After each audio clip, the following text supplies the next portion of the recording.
There we go. Now it should be good. And also, it looks like I'm clipping. That's fun to see. Jesus Christ. Let's see here. Sorry, I'm a little late. I wanted a slice of cake. Wanted a slice of cake. I'm like, I'll just eat a slice of cake. I'll watch the video. And I'm like, watching the video. I'm like, shit. But hello, everyone. My name is Fox 9bit Fox. I'm going to go ahead and get the music playing, and then we're going to draw.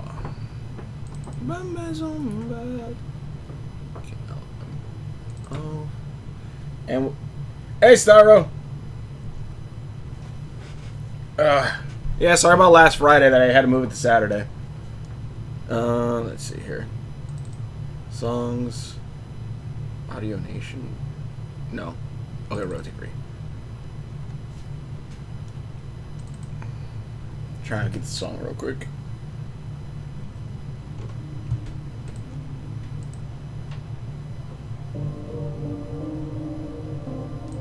Sounds very spacey. And that's where first episode arrived, and it's really good. Also, Twisted Metal Season 2. I watched Fantastic Four yesterday. That video will come out in a minute. Though, in about a minute, another review should be coming out.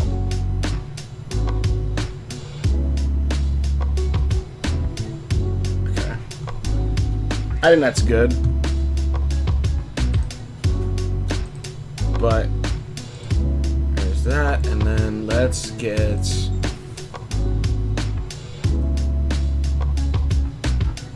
Wait a minute, what the fuck? Wait a minute. What is this on?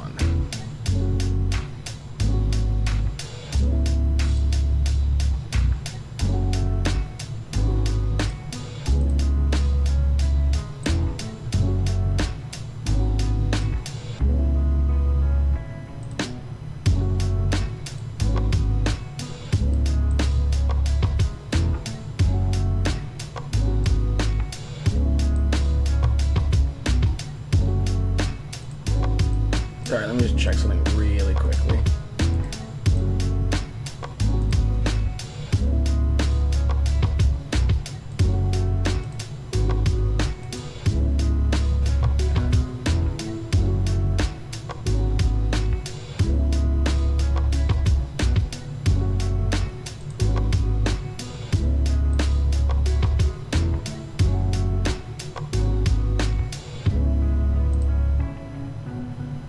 Sorry, I just need to check something very quick.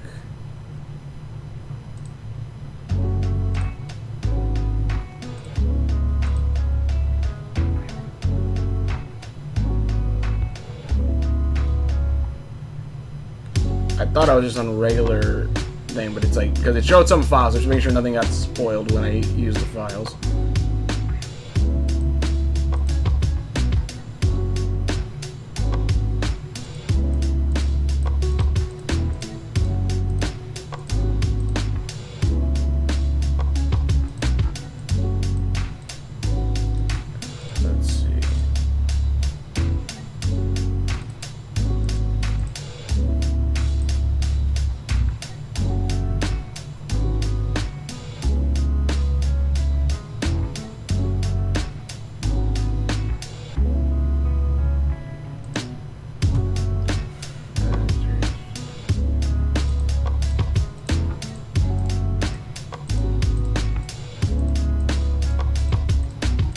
Okay, I think we're good.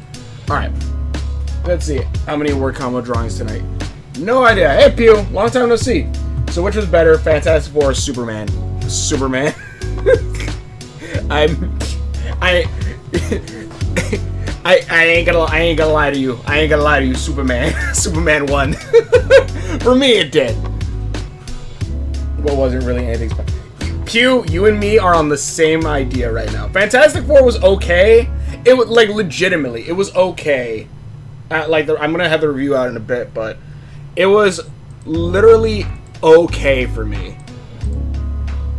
Let me get this wheel up before I talk more. But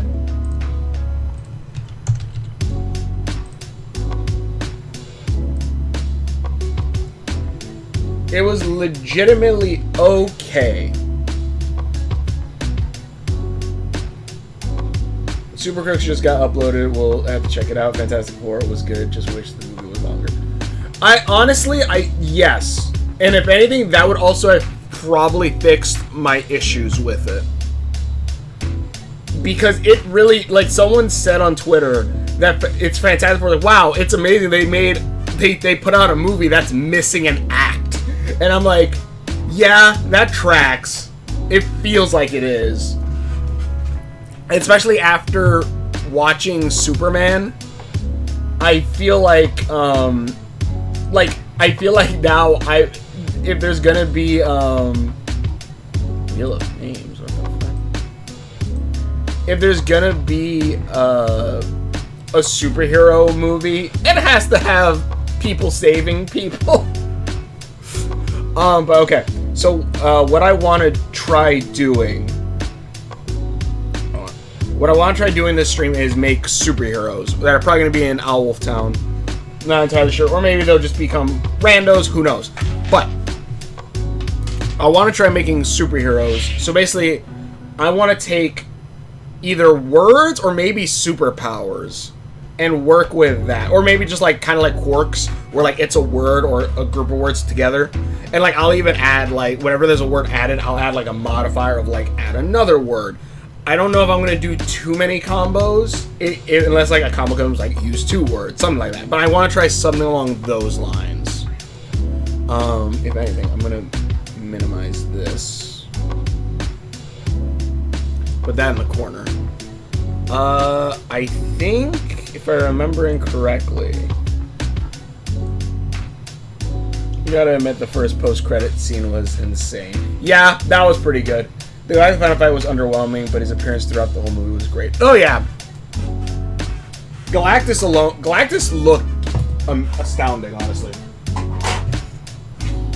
Galactus looked astounding when the superheroes were actually superheroing. It was pretty cool, some of the things. I would have liked more if we would have seen more, like, okay, just like a quick thing that would have helped this film for me. The scene where Reed sends the cops to go stop all of those like gangs to quote-unquote baby-proof the world. Wouldn't it have been cooler if we saw the Fantastic Four do that? Like we would have saw them go stop these gangs, and then also maybe I don't know. How's this going? Okay. But yeah. So, anyways, you give me a word. I'm gonna put it on the spinning. I'm gonna put it on the spinning wheel, and it'll be like like it. What superpowers we go with. I'm debating whether or not we should go with just words or if I should go with specific, like, give me a superpower, and we put it on there. It's funny how in Deadpool Wolverine, everyone thought Wade was going to go to the MCU, but he stayed in the first steps. Everyone thought heroes would fail and go to the MCU, but they... Yeah, that's... Honestly, yeah, because I was wondering, like, where the... Like, because the end of Thunderbolts kind of hints at that. Or at least it looked like it did. I think I still have one... You give me words as we go through this. I think I still have some... I think I still have one stream one that I haven't done. Yep, chemical egg mask.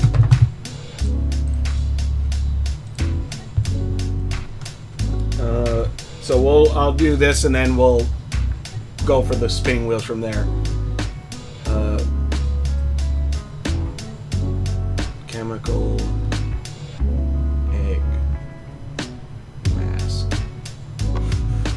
Reed Richards baby-proofing the world is hilariously in character. Add the word hilarious. Alright.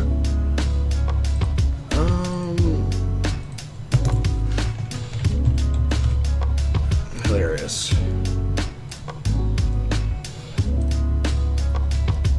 But, yeah, gotta admit the post-credits of Galactus, Super Crooks.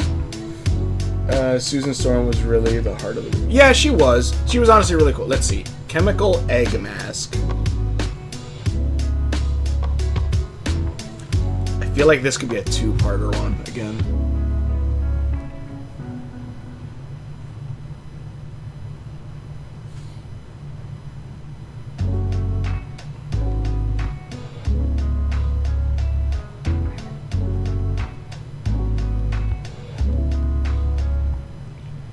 But Evil, let's see here. Incredible still clears the superhero family drama. Yeah. Yeah, honestly. I was legit kind of like even with the baby being born and everything, I'm just like, oh look, it's Jack Jack.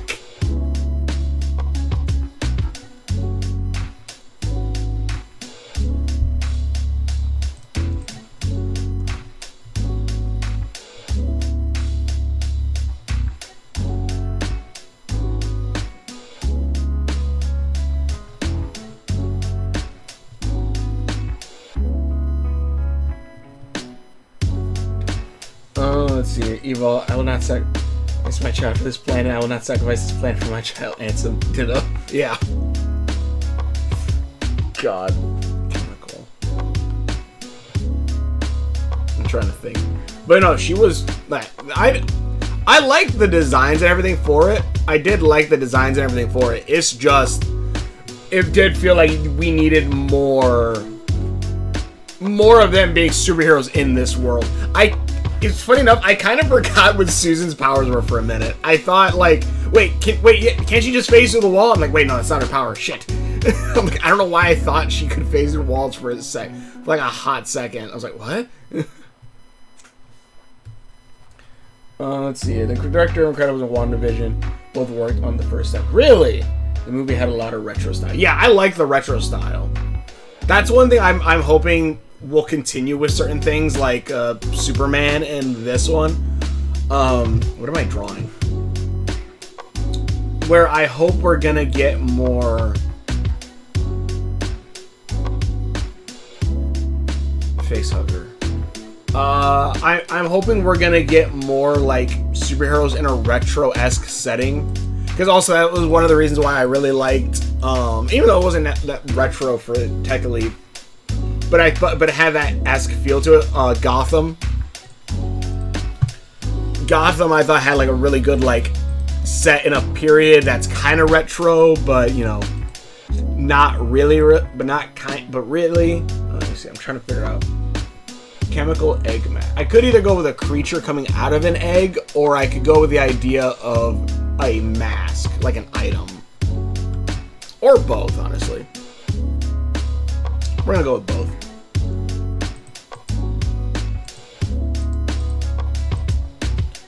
Director of Incredibles is deaf. I feel like maybe some things might have gotten cut out. I don't know. I do feel like there was... I don't know. I feel like there was some bits we could have gotten extra of. The baby proving the world was pretty fun. And I do know that like their baby becomes like super powerful, but I don't know exactly what.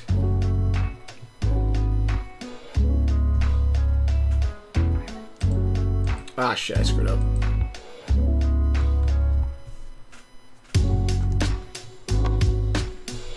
I don't know exactly, like, how Franklin becomes so powerful. I do know that Kang is supposed to... Actually, I wonder if that's why some things got cut. If they had to cut around story elements that were supposed to lead with Kang.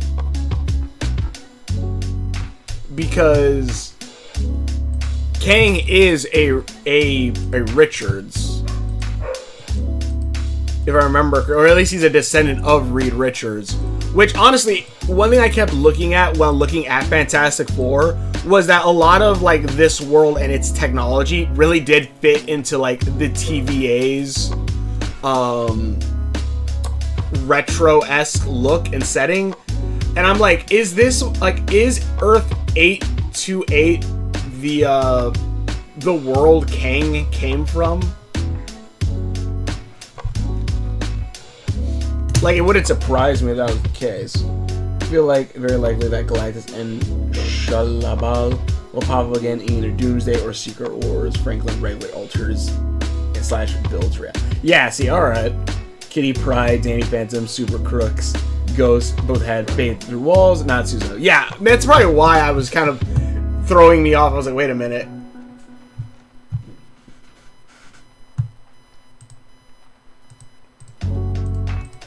But yeah, that's okay. Yeah, that's correct. Okay. But no, yeah, they're... Actually, I think I just figured out the idea for this character.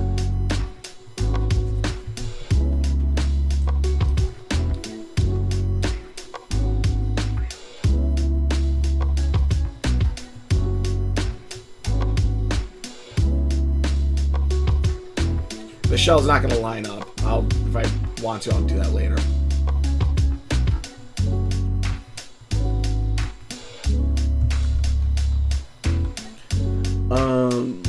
Then also chemical. I guess I'll figure it out.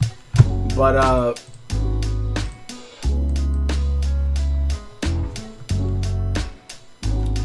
it was deep. I'm trying to think. The fading abilities was honestly Super Crooks was fun. I loved the hell out of that. Legitimate. I was watching. I'm like, God damn it! This is another thing I should have put off.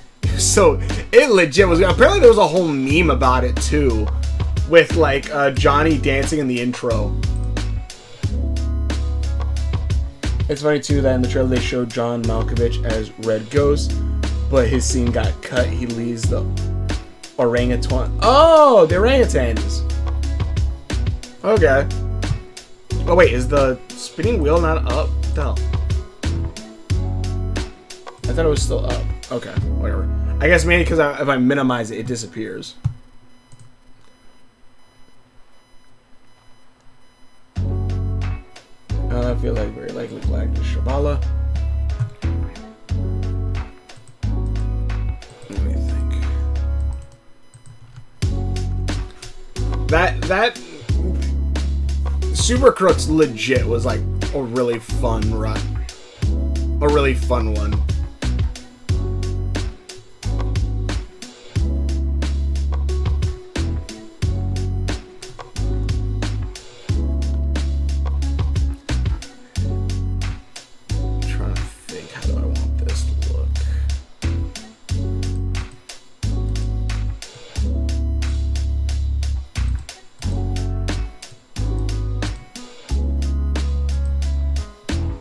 It kind of sucks though that it seems like Super Crooks is like only a one season thing. Like I would have liked if there was a series where you were just following the different crooks. You didn't have to follow Johnny Bolt all the time, but if you could follow like different crooks on top of it, I think that would have been kind of sick.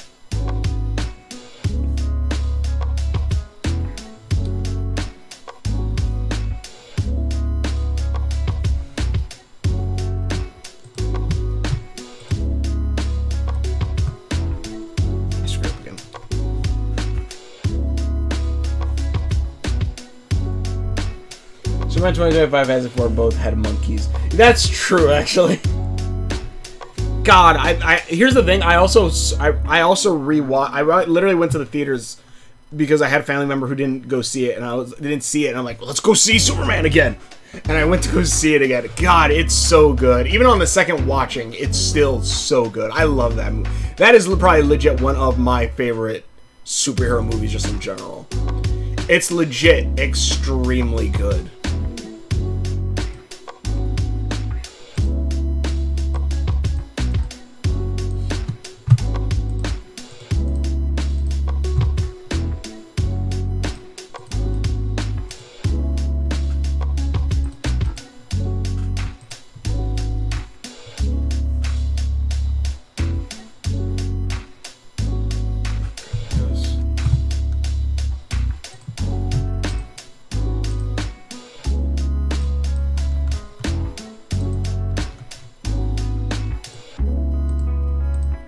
I have to watch Peacemaker. Superman had a better action and finale than Fantastic Four.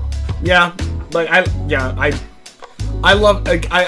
Here's the main thing that's pushing me over the edge. Oh, Shabala is the Silver Surfer. Oh, okay. The actress did a great job portraying her as a genuine threat, but also she is 100% a genuine threat. Every time she came on screen, me, my mother, and everyone else was like, "God damn it, leave us alone!" Everyone legit was just like, "God." Not, like, obviously, you know, we know she's sympathetic and all that, but also on that same note, we're just like, God damn it, go away! We don't need you here right now. Shit. But Pew, yeah, I legit liked Superman. Superman's whole thing, I really enjoyed more. Both of these movies have, like, that retro-esque feel to them. Both of them have that, you know, old but newish kind of feel or stuff to it.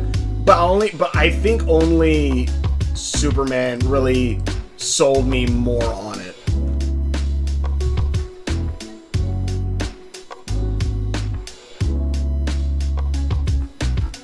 And also, just like, again, the main thing I think that my main issue with is the superhero aspect, is because I wanted to see the Fantastic Four save people, and we kind of didn't get it. We get, like, obviously they saved the entire universe, and, like, I will say there are some cool things. Like, I did have the idea going in that this world might be gone. It's not the main universe, so we might see this world get destroyed. So, like, there was, like, an uncertainty where, like, when shit started going wrong, I legit was going, oh shit, it's probably gonna go wrong. Like, we're gonna see the death of this universe. When they say, like, we're, like, when Reed says we're gonna save everyone, I'm just like, oh shit, they're not gonna be able to. This is in a sense, a disposable universe. But no, they saved it, which I was like, oh shit! I'm like, okay, that alone is a bit of a twist. But then after that, it was just like, after that, I don't know, it was still, you know, it was still a decent movie, don't get me wrong, but I didn't get into it as much as I did the others. As much as I did Superman.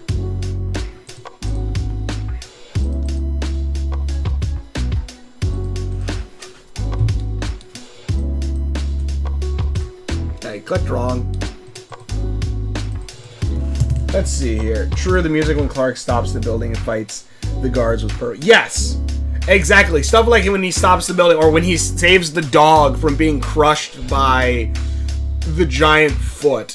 Or, you know, when he saves the squirrel. And I think that's also one of the reasons. And I think that's also maybe one of the reasons, too, I felt it is both of them take place in a setting where classic superhero stuff kind of happens. Where you have, you know, Superman pulling a cat out of a tree, something like that. It's very old-fashioned, I guess, kind of world. Which I feel like, okay, yeah. So, like, I guess maybe I expect more of that going on with something like that versus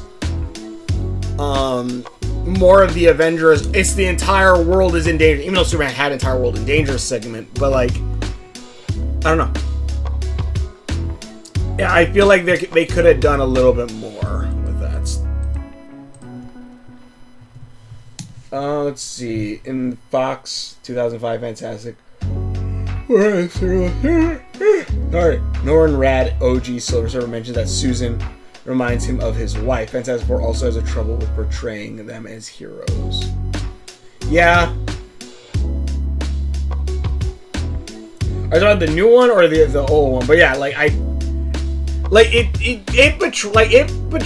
shows them as, like, you know, yes, like, you know, they're the heroes, the Fantastic Four, and I'm like, okay, but we needed more heroic stuff for them doing in this film.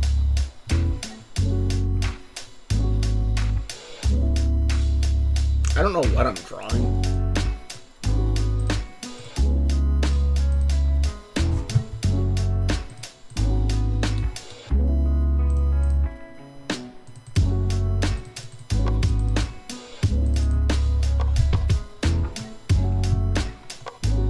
I don't know how I'm gonna tie chemical in this, but the idea of is egg and mask. Like, this is the quote unquote mask, and like the egg, like it's like a living egg that it closes up and forms like this skull-like shell. But then it pops open, revealing the actual monster inside.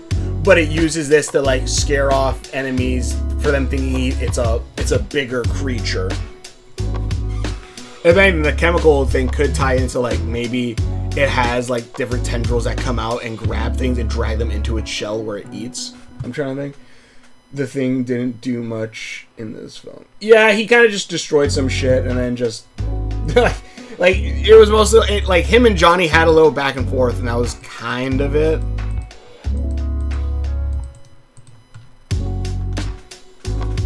Supercross is based off of a short comic. The last 3 episodes accurately portray the story. This and Hulu's Hitman Monkey are underrated. I gotta watch Hitman Monkey. Oh, wait. So... Wait, is Super Crooks literally just like the last 3 episodes? Because I was kind of looking into that.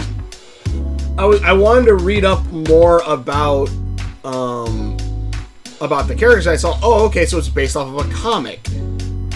And then, like, it just said, like, oh, yeah, these guys try to break into a vault thing to learn how to, to steal this one supervillain's money. And I'm like, oh, okay. I'm like, oh, okay, but that's only, like, the end. What about the rest of it? And then, like, we never get it. But then, like, I try to look at the wiki. I'm like, this is a very bad wiki. None of this is brought up. Like, it doesn't bring up anything about Johnny's past, about any of this other stuff, about how superheroes kind of happened. And then she's like, oh, yeah, like, no, like, I guess it just... There is no more. It's just a short comic. I'm like, oh. I'm like, okay.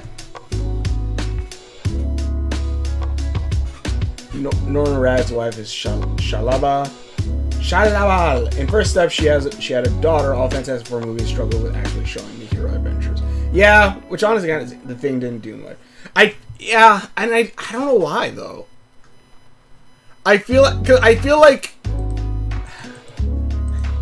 again, maybe it is just because maybe Superman will be what changes this. Maybe it'll be the resurgence of certain things. And I'm sorry that if I keep bringing up Superman, it's getting annoying, but I feel like Superman set a new bar of what to do with superheroes. Not saying all superheroes in movies have to be the same, or they all have to, go with this same idea. But I do like the idea of actually seeing the heroes saving people now a lot more. Well, obviously, yeah, I like heroes saving people, but I want to see more of that.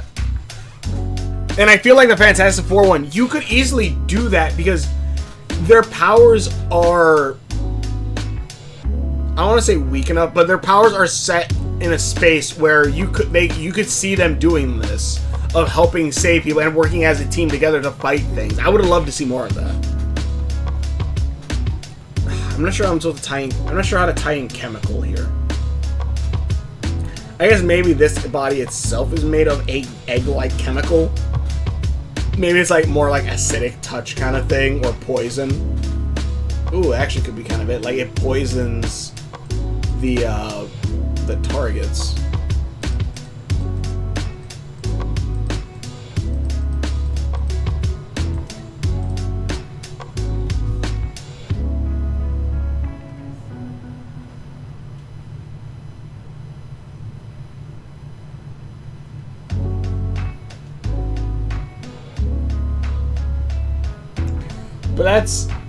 But yeah, like the last 3 episodes actually portrayed the story.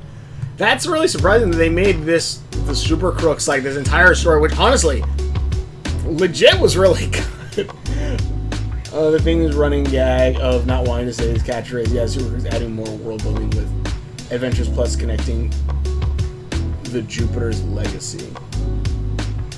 Yeah, like, wait, connecting the Jupiter's Legacy? Wait. I'm trying to remember what exactly was the Jupiter's Legacy. Jupiter's Legacy Super Crooks.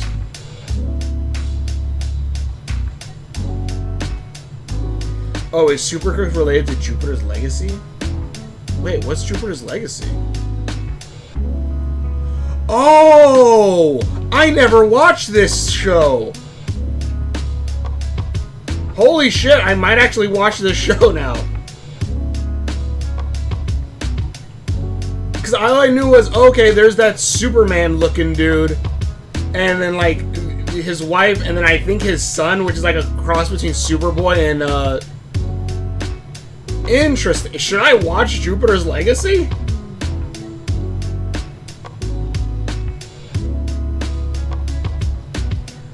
Ben, do something. Things CGI costs money though. God.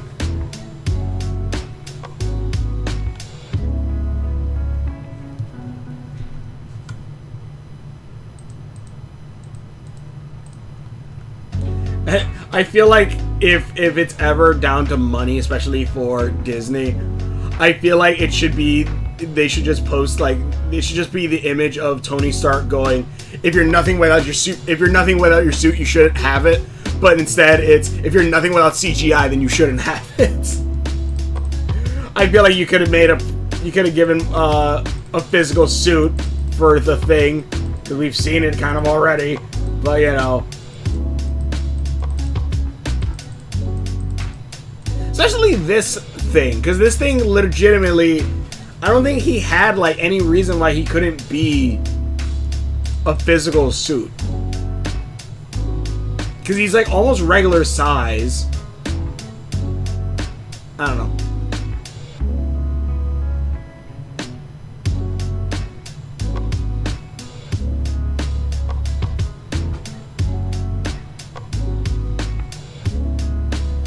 Also, any other words you want to throw in there, or should I start going to like the word spin? Should I go to the random word generator, start generating some words on top of these?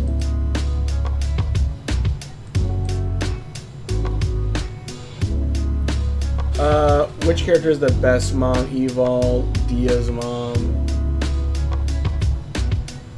Geist's mom, or Susan? Geist doesn't know his mom. Hi, Jess. Add a chemical breaker to the snake. A chemical breaker? Beaker. Chemical beaker. Interesting. Okay, let me figure this out.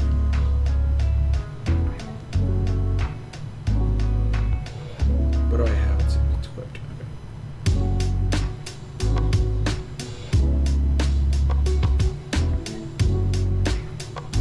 Let's see. Add a chemical beaker to the snake. I'm trying to think specifically. Hold on.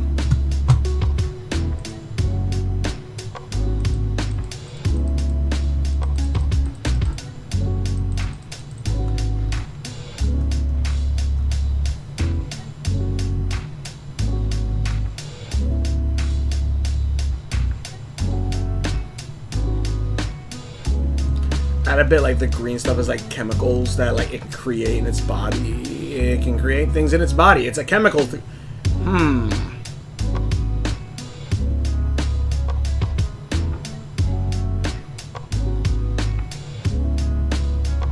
trying to think story-wise how to add the chemical beaker.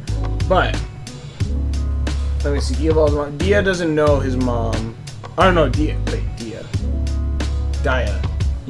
You mean shit. What was his name?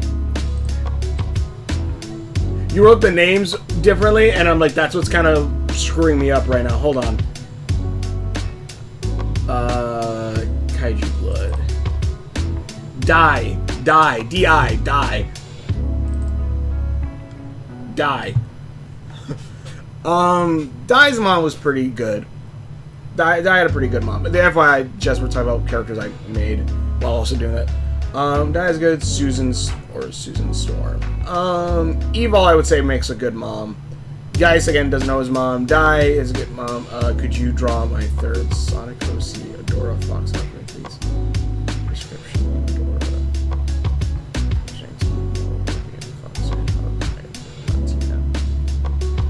Adora. Well. Maybe another stream. Right now, we're really mostly drawing. I'm mostly taking words and then using those words to spin to create the different things, to create different characters, stuff like that for my own little animated show. Same as Amy.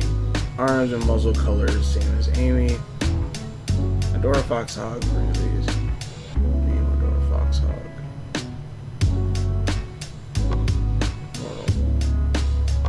Immortal Mobian Fox Hedgehog Hybrid Latina. That was interesting, though.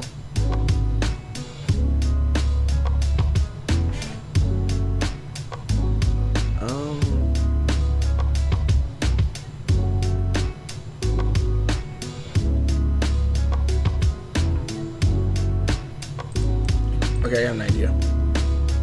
But yeah, mostly Jess, right now. Maybe we could do that on another stream, but currently right now, mostly what we're doing is we're taking, I'm building up a library of words here, and we're using this library of words to spin it and then create something from it. Usually a random creature, or in this case, I want to try making superheroes. This stream specifically.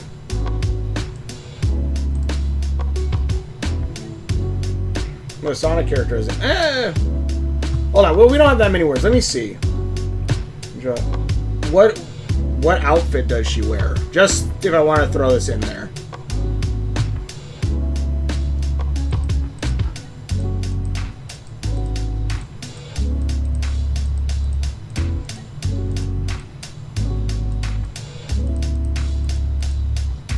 Also, Styra, I'm figuring out a way to add the beaker, and I think I figured it out.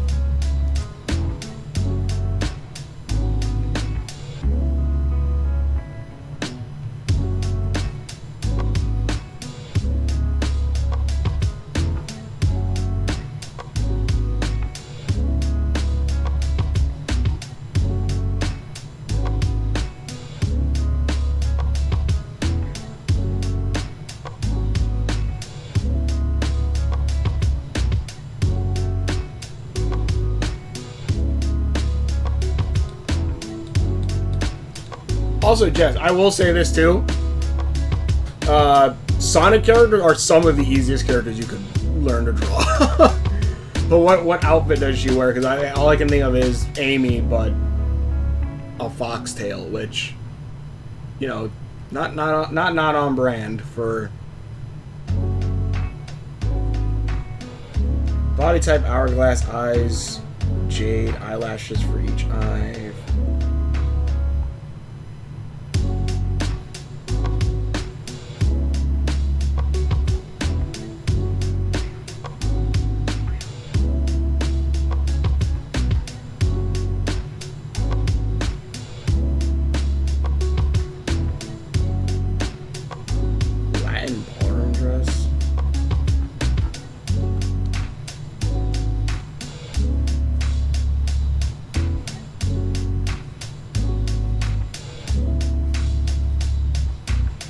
First Steps movie with the leader Latveria. Skip. I saw that. I don't think I mentioned it. Sadly I didn't mention it in my review. But yeah, I saw that.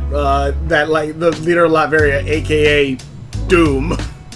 He skipped the freaking he skipped the whole intro thing. I'm like, yeah, I'm like, okay.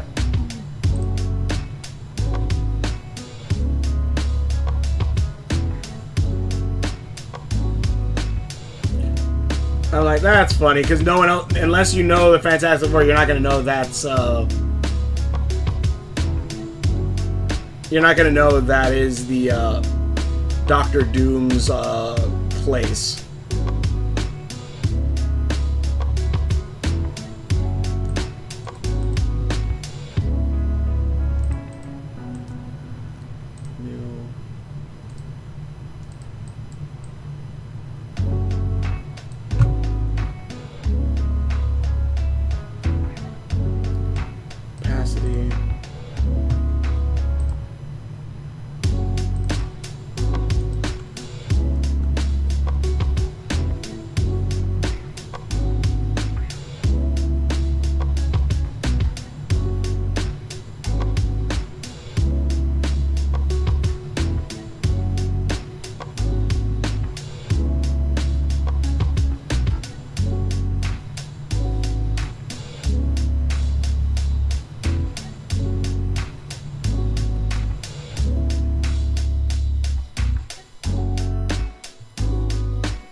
Black Latin ballroom dress.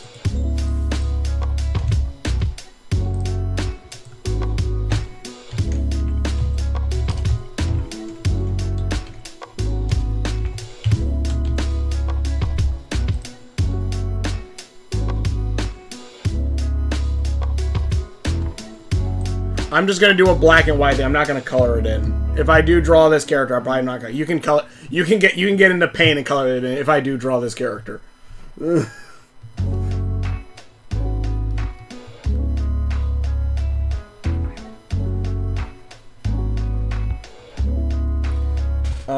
But yeah, add Doom and the wheel fireball to the wheel. Okay, let's see.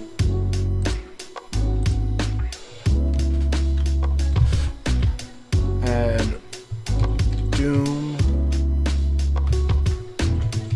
wheel fireball. All right. The rubber ball hero in Super Crisp. I hate him so much. Oh my god, do I hate that rubber ball asshole. Alright, this is Chemic Egg. Pretty much, this creature is born inside of an egg that it meticulously kind of cracks open to that it's like almost like a living yolk on the inside. It uses the eggshells as a mask, kind of one to cover itself for hiding and also try to scare enemies off. But also, it has a kind of a defense mechanism where it can create different chemicals and poisons from its body that it can secrete. Out. Which, usually it tries to find a container, maybe sometimes a beaker, that it can then mix these chemicals into. Think, I guess, kind of like Element Man. Where he can mix different chemicals and stuff together to then blow shit up if he wants to, or create different things. So yeah, Chemic Egg.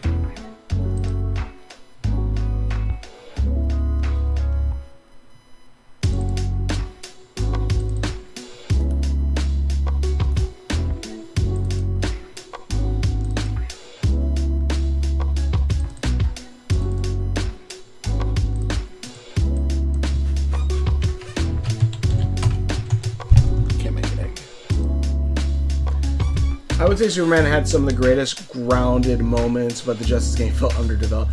That helped with the big stuff, but I wanted to connect with them more, not just see them show. The Justice Gang one, I feel like we're done well enough, because you gotta remember, this is still, one, it's still a Superman movie, but two, it is the introduction to everything. I think the Justice Gang, we got enough personality and character stuff like that so we could see it happen later. A lot of this movie is obviously focusing on Superman, but also focusing on, I want to try drawing this Mobian real quick. Because I'm like, I haven't drawn a Mobian in a second, so fuck it. That's honestly kind of simply the only reason why I want to try drawing this character right now. And it's going to be a quick one.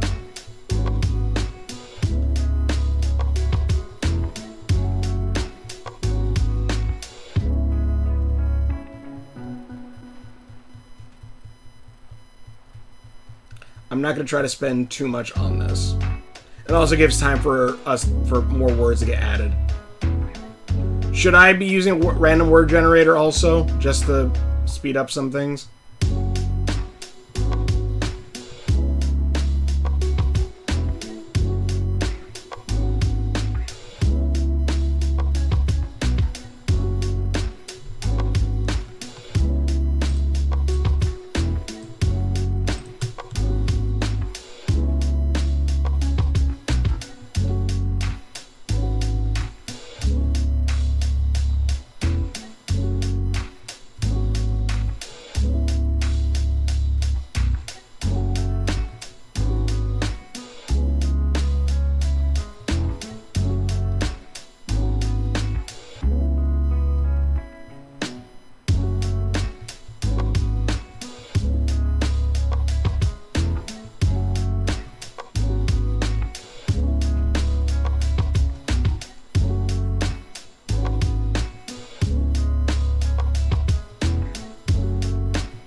I'm doing one of my most standard ass basic poses.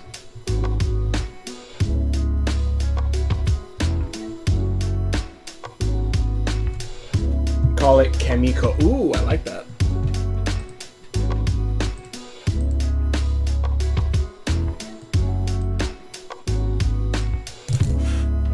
Actually, Kemi Cobra could be the evolved version of it. We need a Mr. Terrific movie. We'll leave it Kemi Egg for now, but we'll save Kemi Cobra for like an evolved version of this. Maybe when like it sheds its shell and it becomes like more even more chemical based.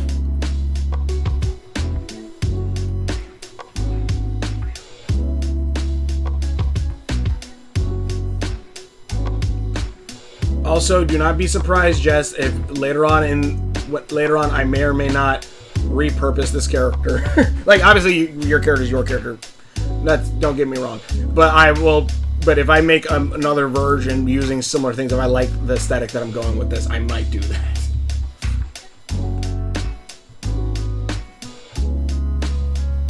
Also, because one of the first characters I ever learned to draw decently is Sonic. Although I will say, Jess, too, stepping outside of just being out of the hedgehogs fused with something is not that bad. Like, looking up some other cool animals with spikes wouldn't be that bad of an idea. Then again, I am a dumbass who also picks wolf for 90% of shit, so I can't talk.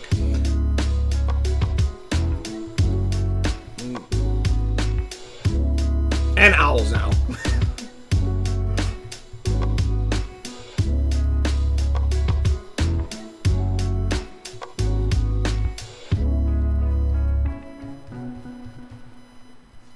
Her leg may or may not be broken.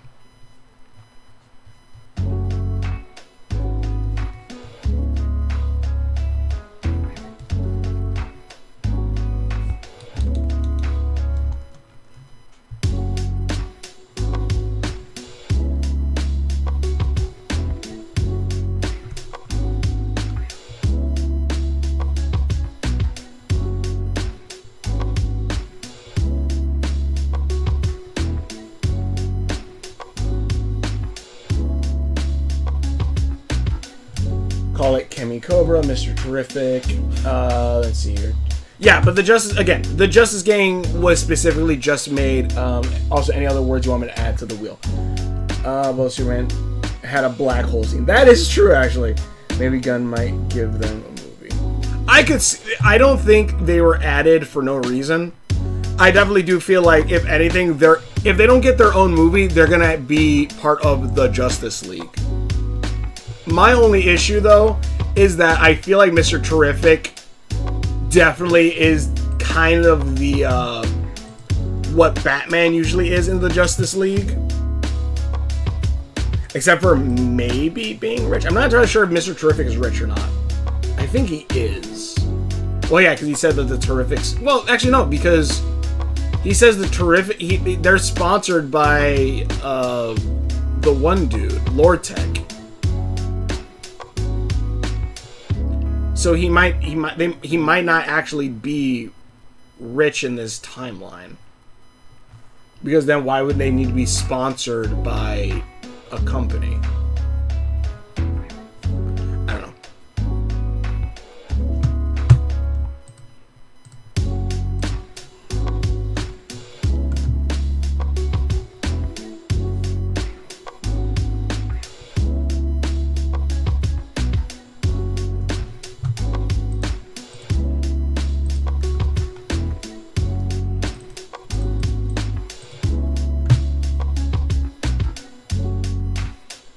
All heroes in Super Crooks had Zack Snyder level of collateral. God! Except Gladiator, who was voiced by 80s teammates. Really? I didn't know that. But also, like, Gladiator was like the only character where I'm like, this is the only character I can understand. Well, other than the heroes, but the other heroes never really showed up. But, like, Gladiator 100% was that one character where I'm like, oh, he's actually a superhero. The Praetorian... Oh my god. One, I was like, holy shit, this guy's an asshole. But two, he was like almost Superman levels of scary when Superman gets pissed. But that's just his default of like, oh yeah, the news reporter just catches it. Oh yeah, he's very known for being very brutal against his enemies. And I'm like, what the fuck do you mean? I'm like, shouldn't he be like arrested or some shit from doing this crap?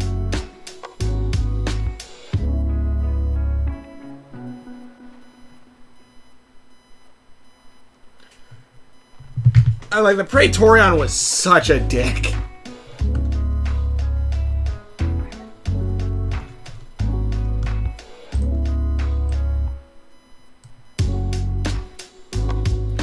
Also, there's stuff like, okay, what was it? Does Jupiter's Legacy, does that ever go into the whole superhero thing? Because they bring up like, yes, the supers were created after the first people went to this magic island or whatever. And then like Praetorian being like 200 years old but having 200 different superpowers. I'm just like, what? Like, so is he like the origin of these superpowers? Is he not? Like that's why my first thought was like, is he like the origin of superpowers or something? But like, mind you, the story's not about that. The story's about them being heroes, or these villains, but like,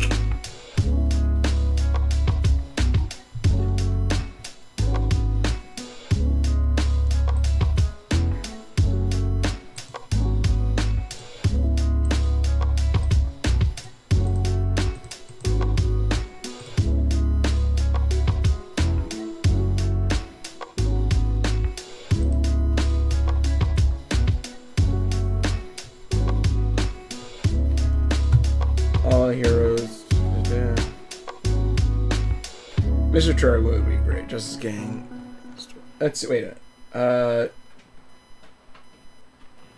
I like seeing depths. Oh wait, I like seeing depths here, but since the Superman film giving too much time to others, makes it feel more like Superman and the Justice Gang itself of just his story. Wait, underdeveloped. I like seeing depth in characters, but since this is Superman movie giving too much time to other characters makes it feel more like Superman. Yeah.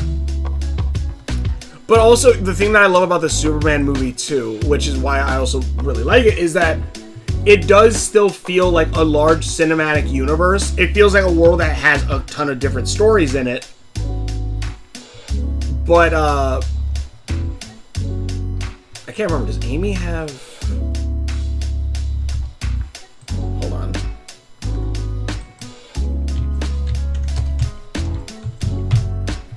Oh no, Amy has the Sonic eyes. Okay.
She has the triangle nose.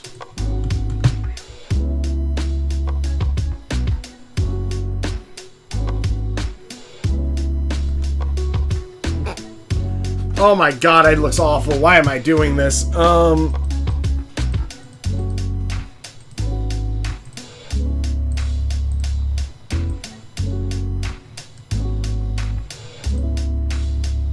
Nope, that's just... Her eyes are too spaced out.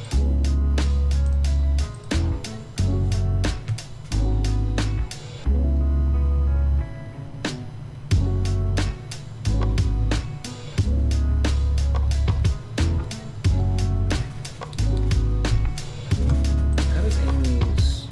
Yeah.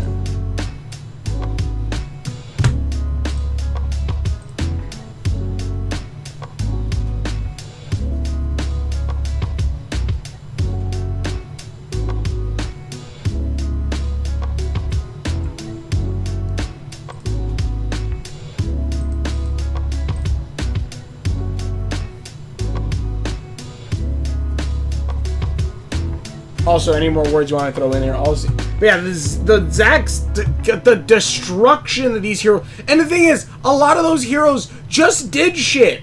Like, for no goddamn, like, why are you gonna just barrel your way through civilian homes? Why are you just, like, you immediately get laser vision and just start killing civilians out of the blue? It's like, why? Why are you doing this?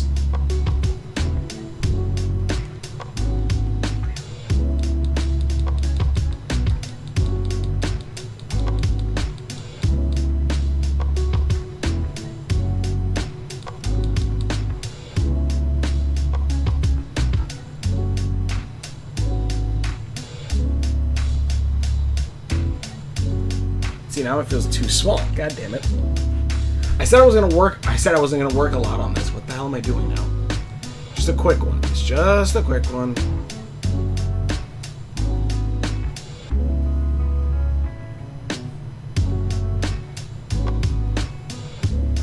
And then we're gonna get back to our actually drawing stuff.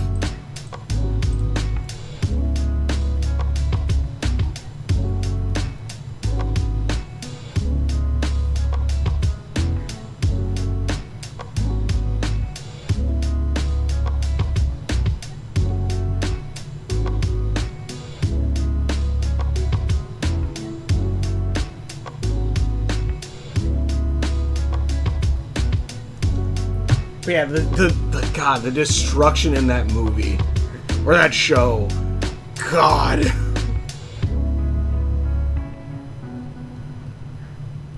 When Johnny falls in the pool, that alone is just like, oh my God, did his friend with bad luck freaking live next door? What the hell, man?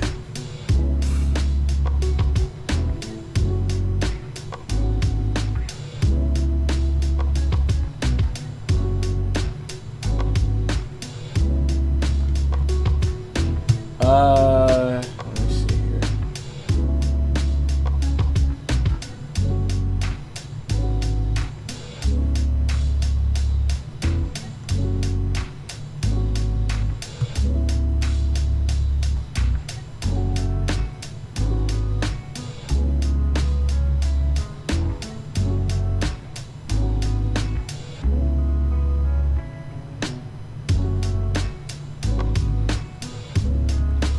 I don't know. I have no idea what I'm doing at this point.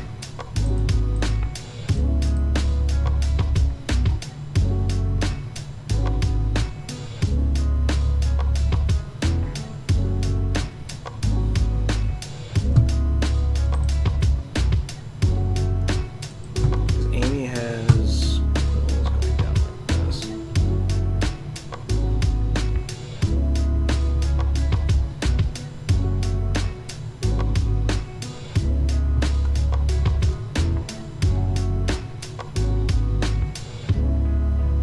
It is funny, too, when I started watching Super Crooks, like, as soon as I saw the animation, I'm like, oh, this is going to be a bloody mess, isn't it?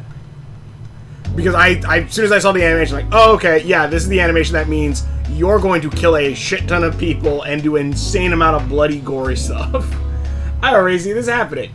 And sure enough...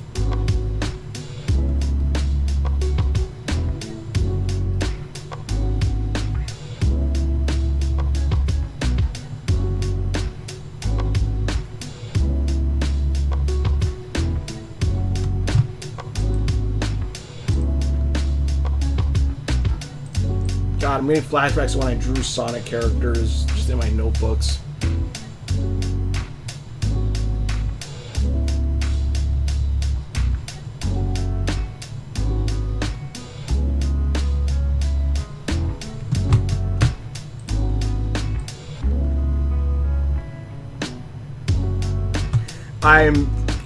Oh wait, Sonic characters don't have necks, do they?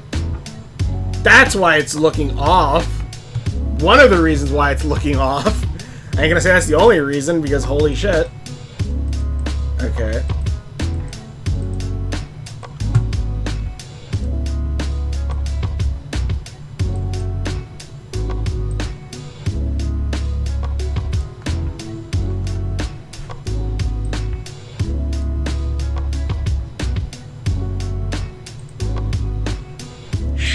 Why not? I like standalone movies. Early Marvel did it right by focusing on each hero first. When they team up too soon, it doesn't feel like a true solo story. That's what I honestly think Superman avoided. Pew. I legit think Superman avoided that. Because even though because Superman is a standalone film. You don't need anything else around it or any other backstory for it. I don't feel like you do. It is a standalone film, and like it just feels like it's part of a bigger world. Like it feels like there could have been other stories that were told before it, but we just never were told them. We haven't been told them yet.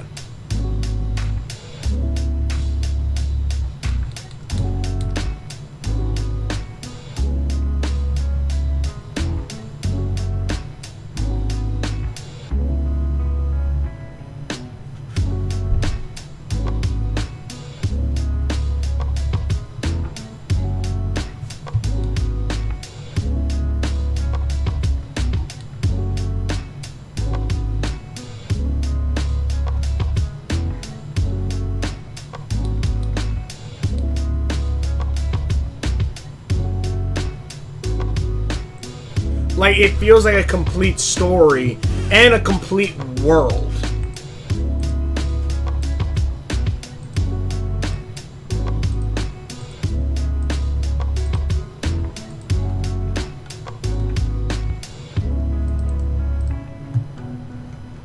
I'm just doing this real quick. I don't know why I'm doing it. That's because I want to be nice.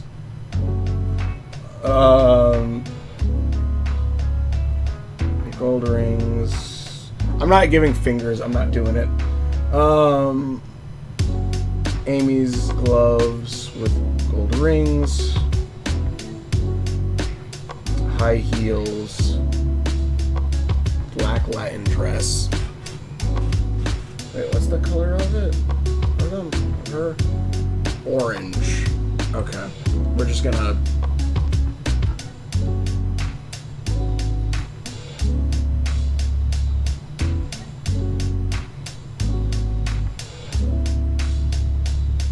This is pretty much how the dress I saw looked. I'm just gonna go with this.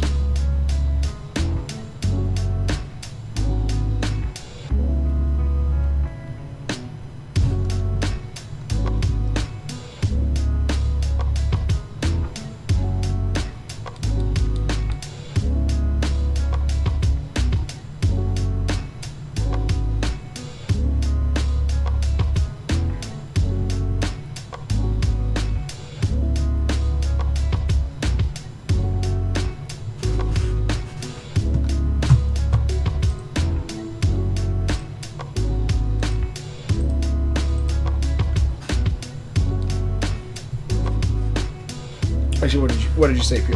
I like seeing, which I feel like James Gunn has been pushing, trying to create and introduce a whole new universe, starting from just one movie. I prefer we build to the moment. Just my take on Superman. Well, okay, because here's how I'm seeing it. The way Zack Snyder did it, he did it wrong. Zack's like I'm okay, like I get what you're saying, 100%. I get what you're saying. Because that's how I felt with them immediately jumping to, what is it? Whatever the hell of the second movie, Dawn of Justice. Where they introduced, Wonder Woman. They introduced Batman. And stuff like that. And I'm like, you didn't need to do, and it's like, oh my god, he's been out of retirement for this long. And like, it's so dark and gritty. And same thing with that, where I feel like this one, how they did the characters, how they created them, brought them into this Adaranward in the Super Crooks. Oh wait, actor transmit Super Crook was funny. He only said, "Oh yeah." At Styro, me and the people I do D&D and stuff with. We're doing another roleplay story thing that I recorded a few episodes of. I just haven't uploaded them. There's like 2 characters you're gonna love if you love Transit.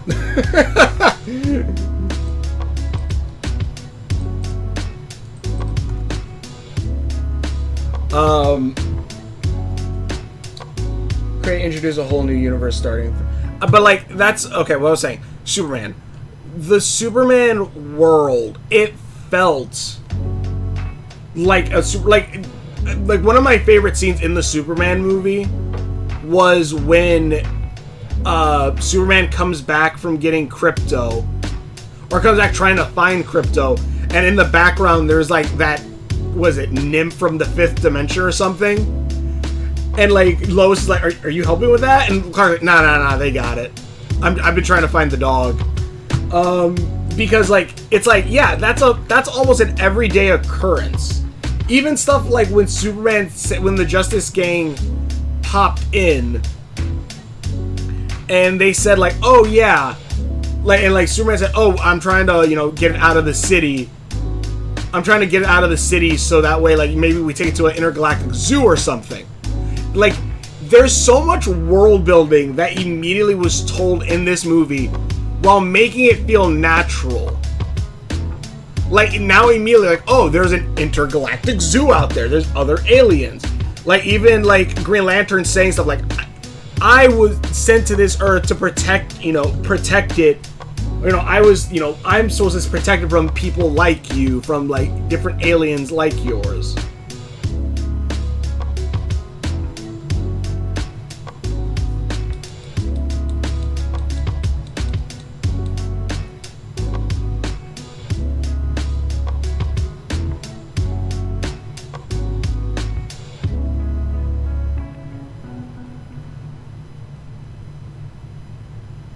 It looks more like a Mary Jane than it does a freaking high heel. Okay, I know where it's going wrong.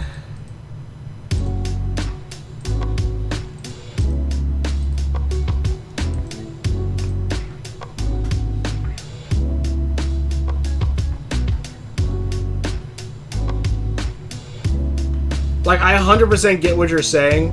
Again, because that's how I felt with Man of Steel, with the Snyderverse. But also, I feel like this movie, for it being still specifically a Superman movie, especially because having the other characters ties into him trying to bring hope and everything, I feel like it all still fit extremely well at hinting at giving us where it is a Superman movie, he is the center of the plot and all that stuff, while also being, this is the beginning of a new dawn. Of a dawn of justice, you might say. Add Chrome to the wheel. Alright.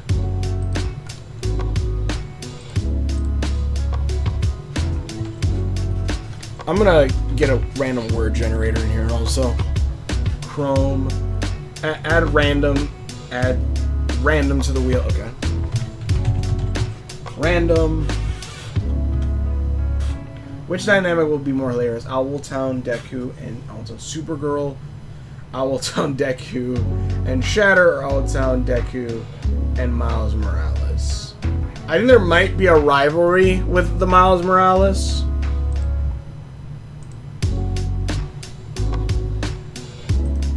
I think there might be a bit of a rivalry with the Miles Morales one. With Supergirl, maybe a bit of jealousy. Also, it depends on which Deku you're talking about.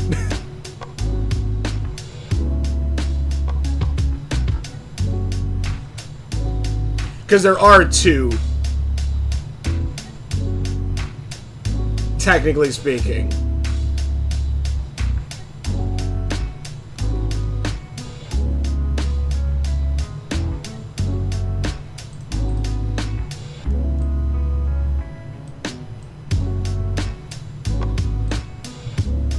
Oh, right.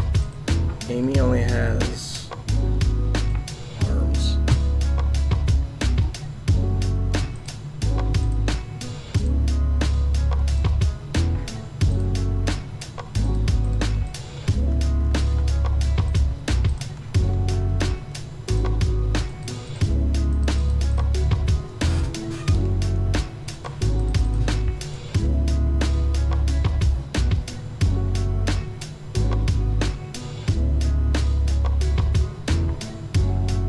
I know I just filled that in for whatever reason, but yeah.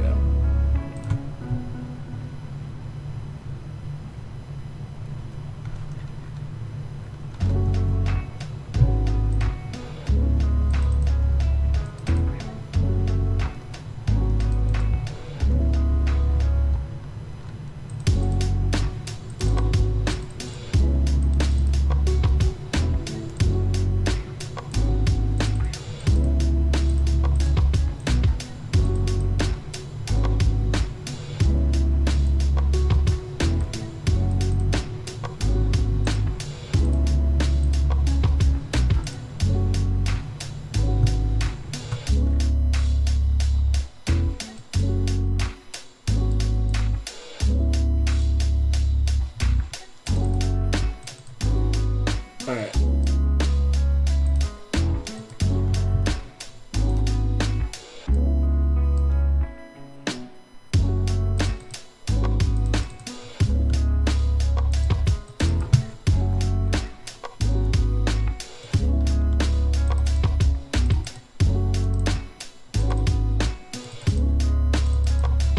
There you go, the hedge fox. Oh wait, what did it say? Emerald eyes, green eyes, I can't remember what the hell. Or foxhog.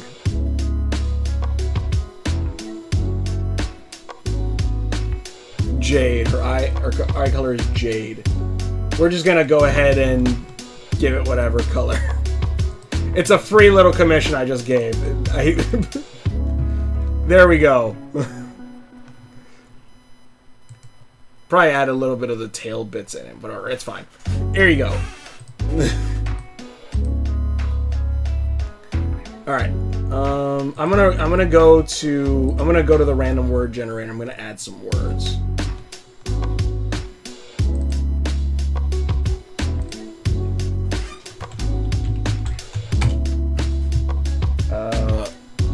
Adora the Foxhog.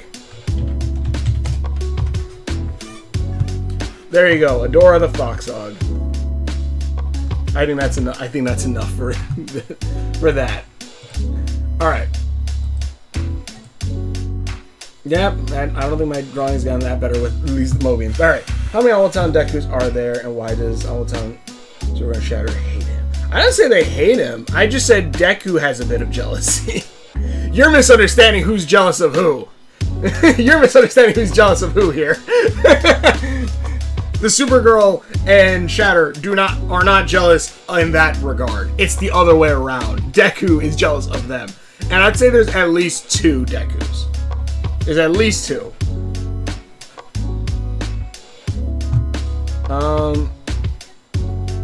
In Supergirl, the citizens bet on which powers Praetorian will use. Jupiter's legacy is the origin of superpowers, though could honestly see this taking place in my year. Okay. Then I actually gotta watch Jupiter's Legacy. I'll add that to my thing because I wasn't a big fan of Stan. Okay, I think it does a great job world building the universe. I personally prefer standalone stories. Still, I'm invested to see where the DCU. That's my Pew. You know, obviously own perception or own things you want. You think. I say this in a sense of I still think the Superman movie is a standalone film. Because, and I say this specifically because of this reason, we're not following the Justice Gang as like their story arcs.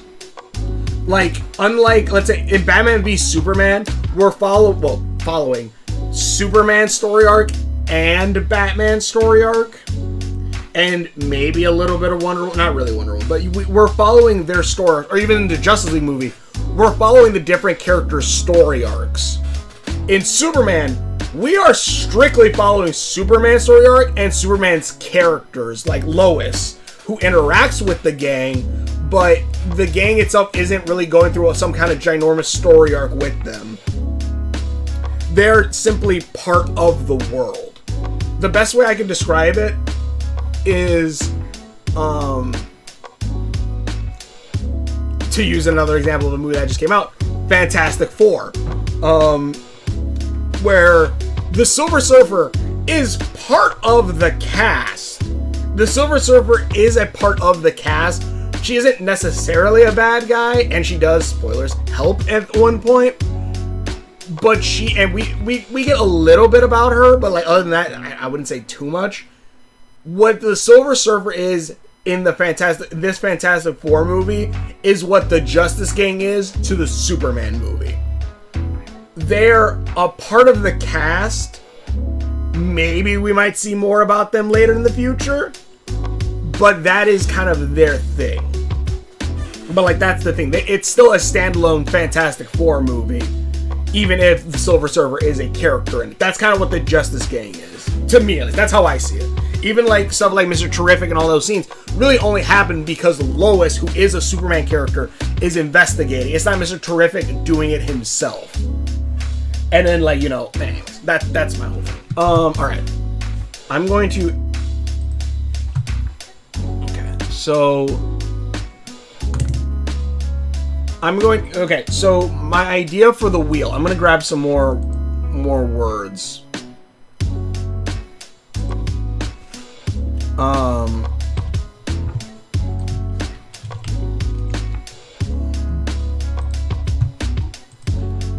So my idea for the wheel is I want to try drawing superheroes. Why? I don't know, because I want to add more shit to my plate. But, because the superheroes aren't even going to pop up for a minute. Actually, I don't know. But, my thought is I want to do more superheroes. So what I want to do is I want to use these kind of in a sense the same way My Hero uses quirks. Where like they use like a word to do it. But, I want to also use... modifiers like spin twice.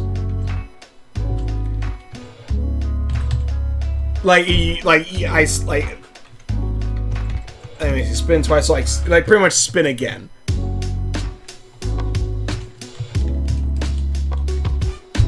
So that way, like it's like if we get two of them, like it's a person with a second special ability, something like that.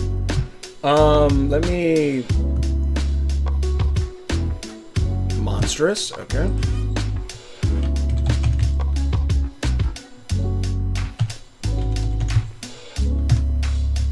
Monstrous.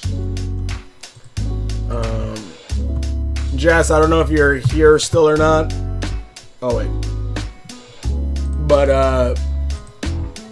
Adora Fox. Not the greatest, I ain't gonna lie to you, but, it is what it is.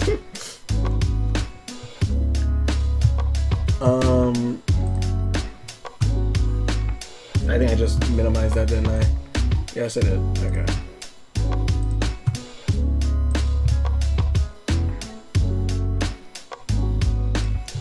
Alright. Because I feel like we need a few more words to throw in here. Monstrous is not a bad one. Stir.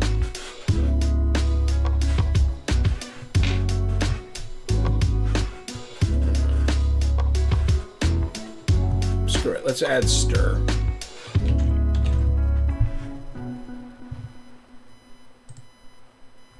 Storage. That's not a bad one.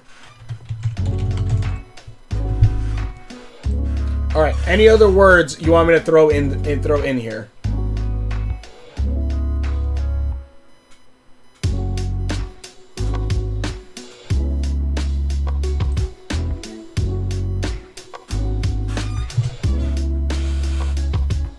But yeah, I'm 100% invested in it.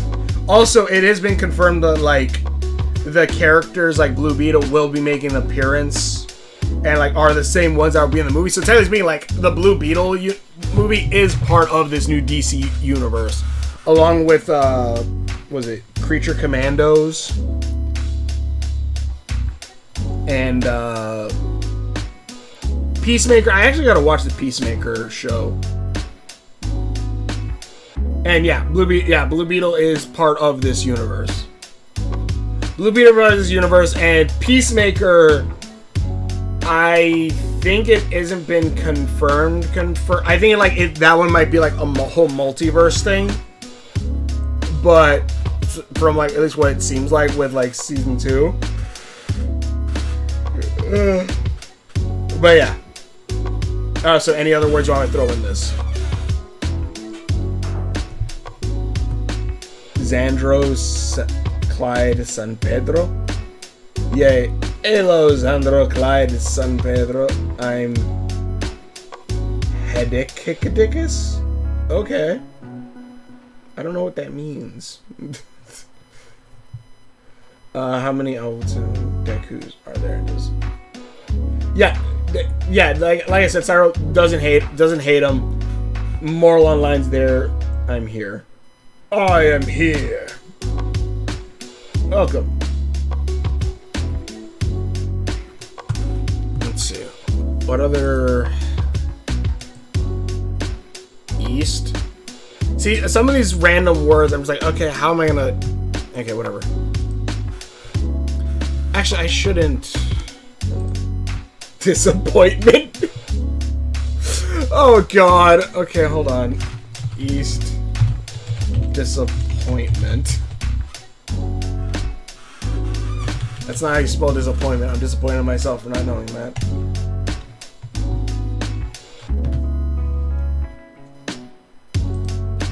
Well, then just said East. I saw your videos. You're live. Oh, okay, cool. Just any names? Yeah, any words. I don't go rated R, but yeah, any words, really. And then I'm gonna spin it and try to make a hero out of it. Like, pretty much like my heroes, like Quarks. Actually, let me add spin X3.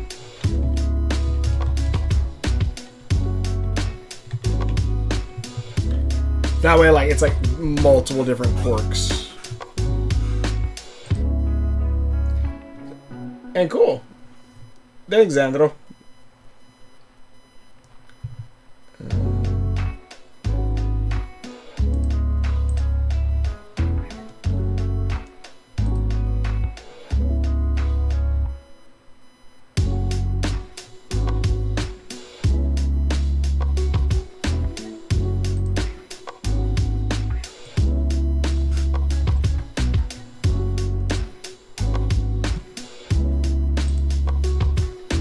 What is that? What is what? Oh, the wheel.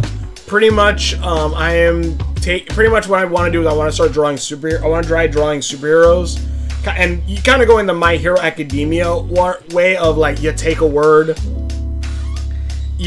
like that's their power, and you base it around that word. So these are words I've been collecting that I've been mostly Styro, and I've been using a random word generator to fill out a little bit more, but that I've been adding to this. To give, pretty much these are different things. And like I'm gonna try to base like a villain or hero like off of like a word, unless I guess I like spin 2, spin 3, and then you know I'll add more. Steak. God damn it! I gotta stop with the random word generator. But yeah. Actually, you know what? Let's try. I'm going to give 3, and I'm going to go with the best one out of the 3. Frequency, Essential, Chance. We'll go with Chance.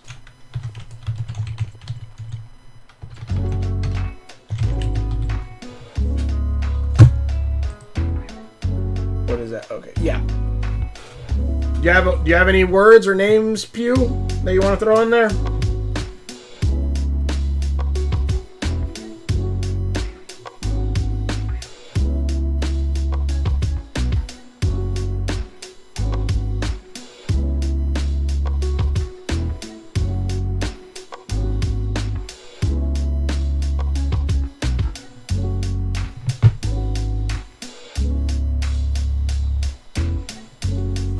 If not, I'm gonna start rolling. And there's about 15 entries in here. And also, if I want to, later on I could just use the same wheel for Beast if I wanted to, honestly. Actually, you know what? I'm gonna give it a little bit more time for that to cook, I guess. I'll wait to see if I get any more words I want to get thrown in.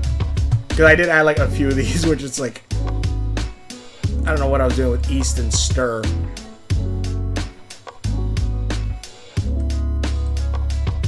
So many though. Yeah. You know, I'm going to take out East and Stir I'm gonna go with like if I do random word, I'm gonna do 3 out of 3, and I'm just gonna go ahead and exception.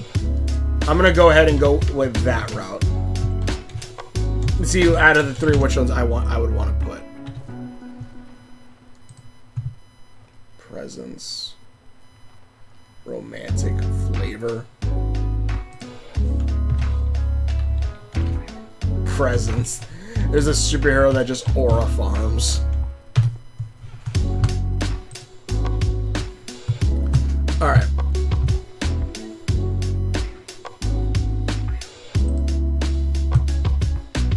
Alright, so with that, you know what, I'm gonna finish until I get like maybe like a few more words. Then I'll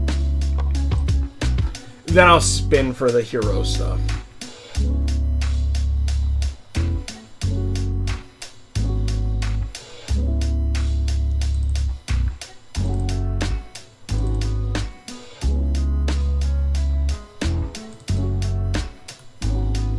What was it? Right. But there is a character that I said I was going to finish, but I never did.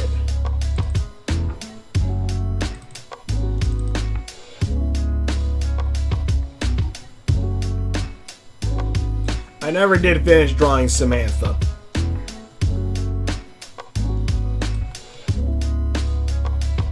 What are you doing? I'm drawing one of the characters that are going to be in my animated series Owlwolf Town. This is Samantha Colt. Which, here's some of the inspirations for her.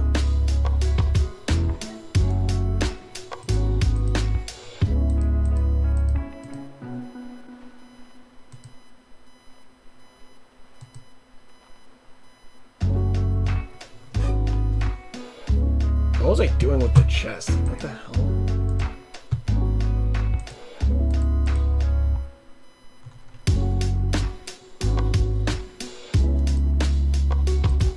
Hold on, I'm redoing her chest a second.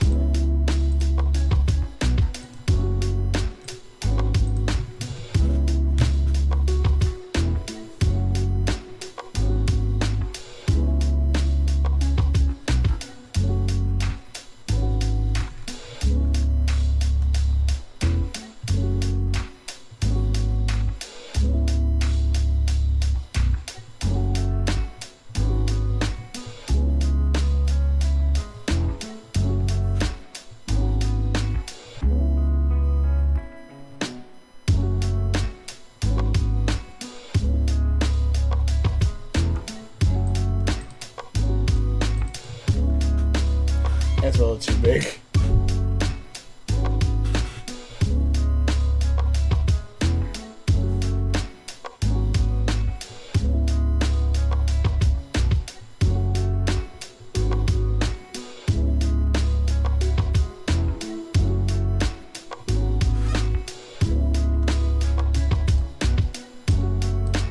But also, Jupiter's Legacy being about the superheroes and how, like, the origin superpower stuff. Okay. Like, I legit, like, you've given me more of a reason, Styro, right now to watch Jupiter's Ascent. Because I think I heard, like, iffy stuff about it. But if it's now, technically speaking, in the same world as Super Crooks, I might actually just give it a look just so I can get a little bit more context on things. There we go, that actually looks a lot better.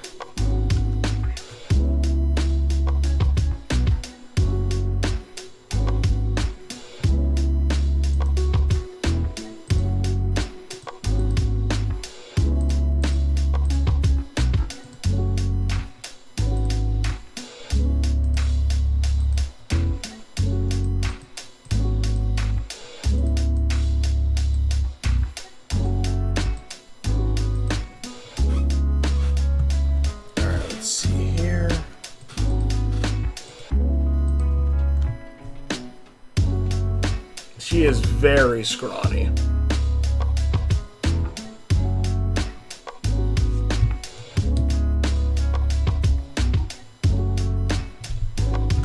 Let's see here.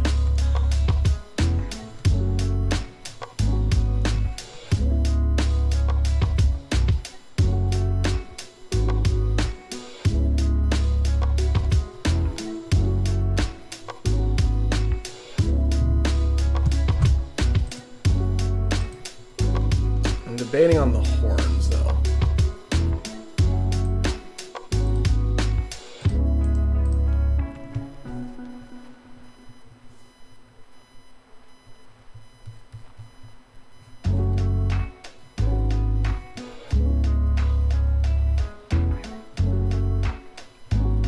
Oh my gosh, that's a lot of...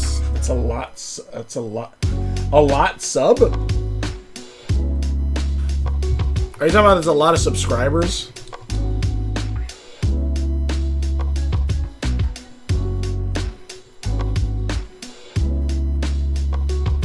All I got is about 2,000. Honestly, one, I'm happy that I have 2,000 people who subscribe.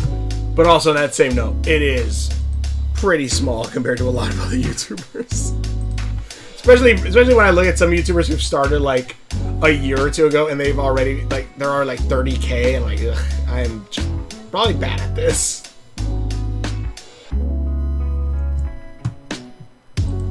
But I'm just gonna keep doing what I do.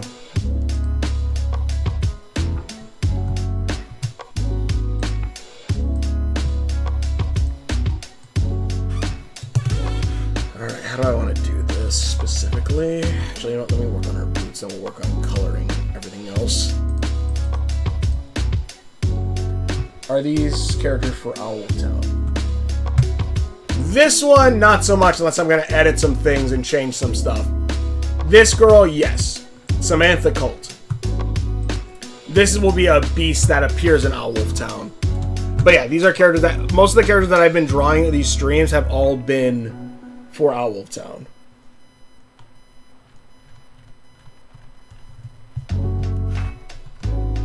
Samantha Colt comes from the Western continent. Where a big thing about over the Western continent is they have a lot of guns. Where magic and everything is the forte for certain characters in obviously for a lot of it. In the Western continent, a lot of them use spell slingers or guns to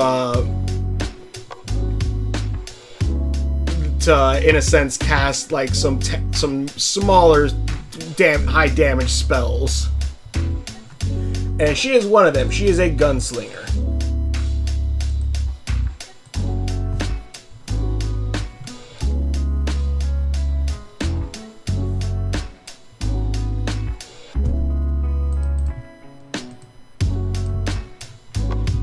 And like the Western continent's like whole thing 3 likes. Yeah. The thing about the Western continent is that it is very Western, obviously, themed. And a bit American. But, like, it's that kind of theming with, that's, like, a lot of the... And the thing is also, in the Western continent is where superheroes, or heroes, which are... Because in Pangaea, which is the world that Owltown takes place in,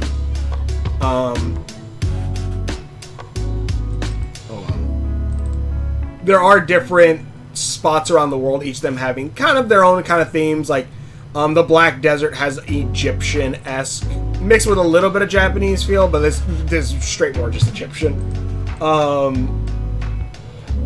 And like a lot of them use magic, and legends are a very big thing over on Pangaea. It's a massive thing, legends. So, but in the more modern era right now that this story takes place in, obviously there are still those legends of magic the certain like magic wielders who have raised into providence and all that stuff. But also there are now a new generation of magic users. I show speed. I realize more likes. I show speed. Yeah. There are more, like, the new legends that are kind of appearing now are these characters that are quote unquote superheroes. And mind you, the superheroes aren't aren't the biggest part of it. There are some characters that are there are some characters that will be heroes that will be part of the cast, but it's not like the main thing is like magic use and stuff like that, and like how these characters use magic. Superheroes just so happen to have, you know, Usually they know a really good amount of magic because they're like the modern witches and magic users, kinda. Western continent obviously has the cowboy Wild West kind of feel to it. As well as like big cities where like a lot of the heroes live at. Like big skyscraper cities and stuff. What was that times? So, yeah.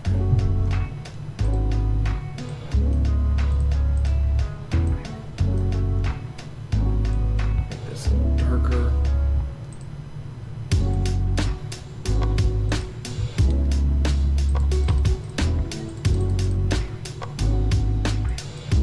And like just to show like some heroes too, because I can.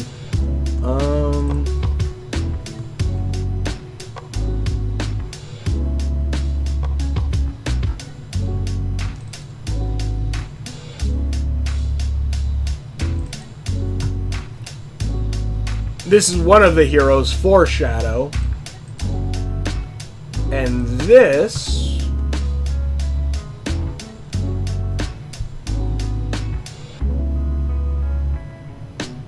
There he is. Is another hero. Well, this is a more of a... I guess he's more of a vigilante, but he is considered still a hero, just a legal one. Grimdark. So these two are superheroes. Though Grimdark has no powers necessarily. But yeah. Just wait, I will come back. Alrighty.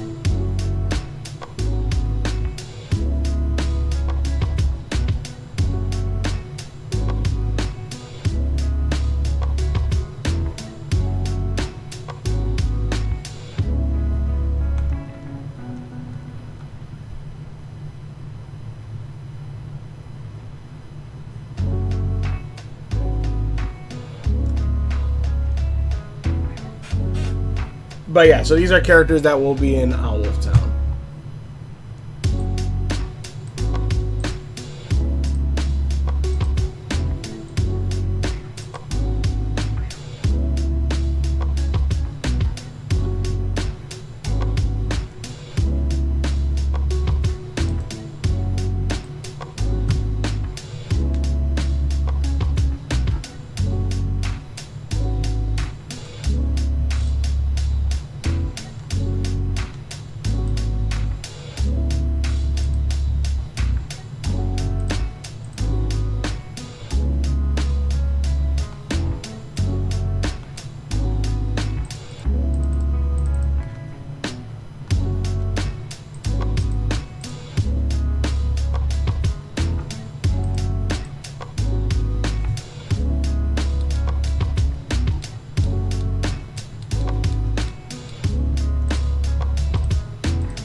Grab this.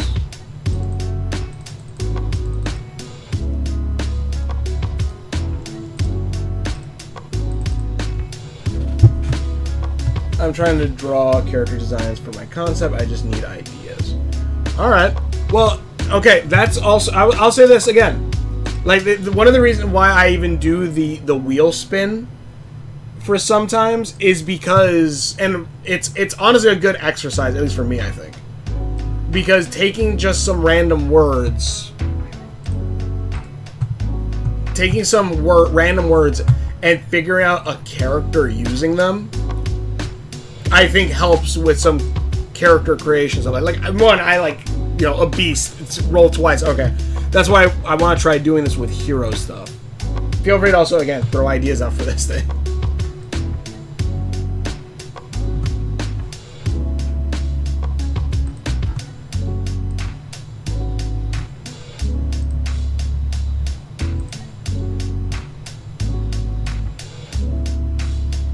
Wait a minute, does the wheel stop when it's not on? Hold on, if I move this over here and switch over to there. Okay, it still spins. Okay, cool.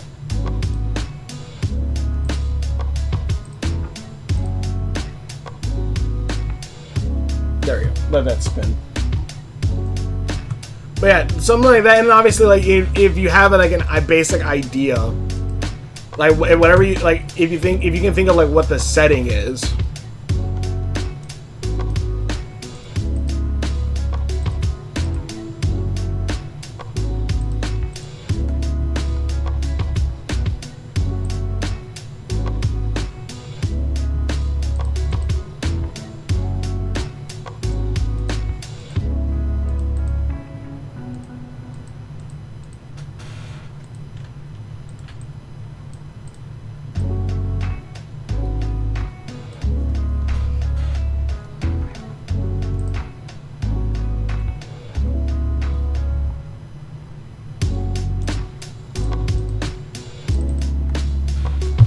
it helps. Like the world building, like it helps with world building helps a lot with obviously character design.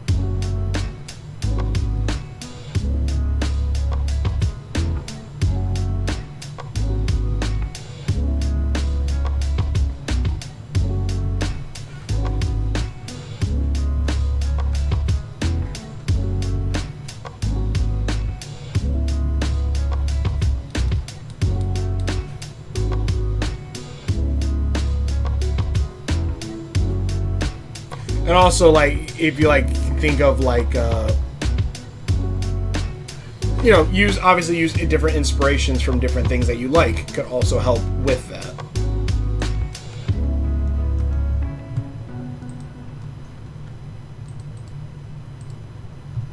Shit.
I forgot what hair color I want to give her. Yeah, I just try to be experimental with some of my characters, but I get stuck sometimes. I'm trying to think of a good way to say, like, for me, like, I just take random ass ideas and just mush them together and see how you want to go with it. Like, okay, literally yesterday, me and my friends were doing not D&D, but it's a roleplay system that I made. And one of the ways we create beasts for that system is we roll a D100 twice, and we take those two words and we put them together.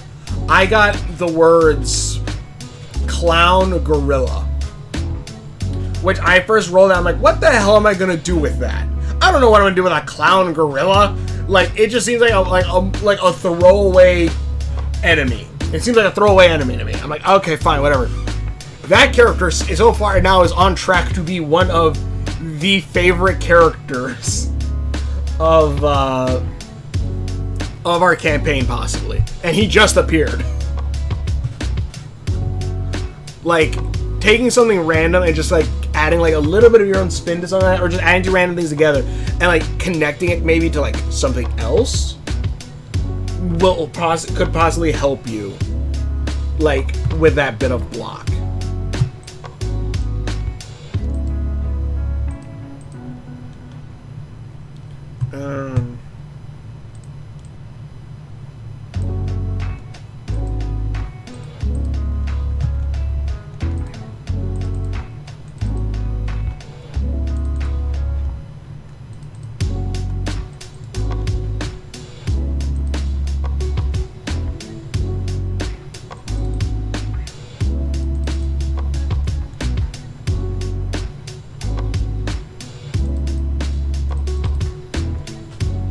Like, thinking about personality and stuff like that could legit also, like, helps with that.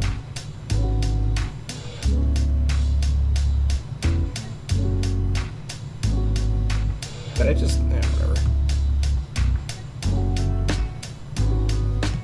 I just realized that this guy has eyeliner.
Hey, Inu. What do you want to talk about today, Inu?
I screwed up.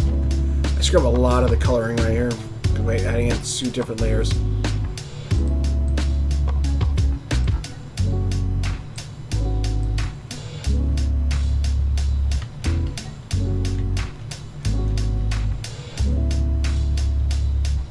Where is this at?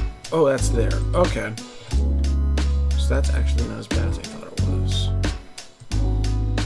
I could just move that here.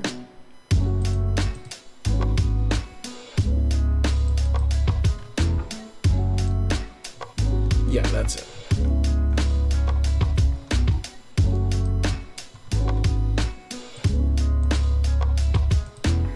Oh, I'm missing the line for the hat. Shit. Shoot, if I just add this.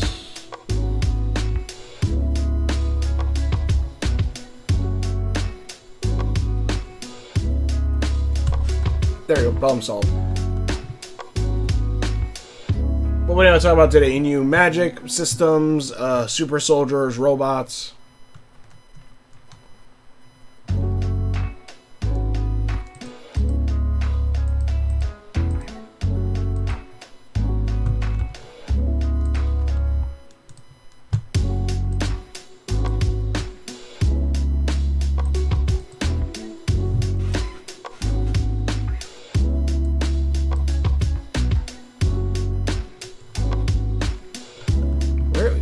this hat? Oh. There we go. Kinda. Wait, no, I screwed something up.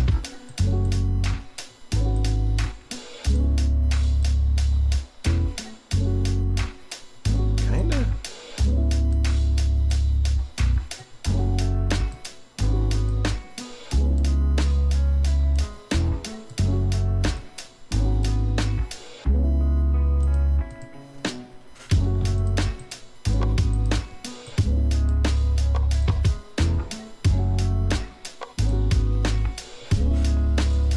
My concept is sci-fi, biology, mythology. Right, Pew, I remember you told me about this before.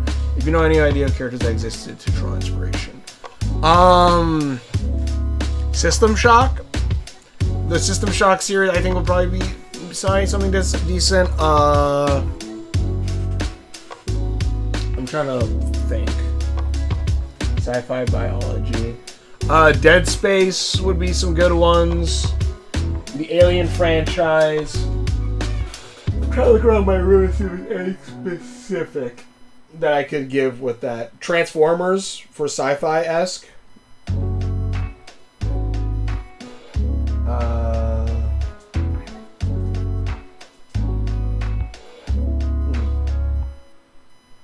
Unironically, maybe Lilo and Stitch with some of the experiments in Aliens.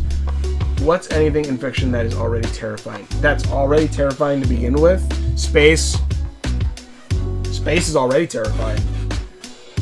What? Anything? Space. Godlike beings that like you have no possible way of destroying.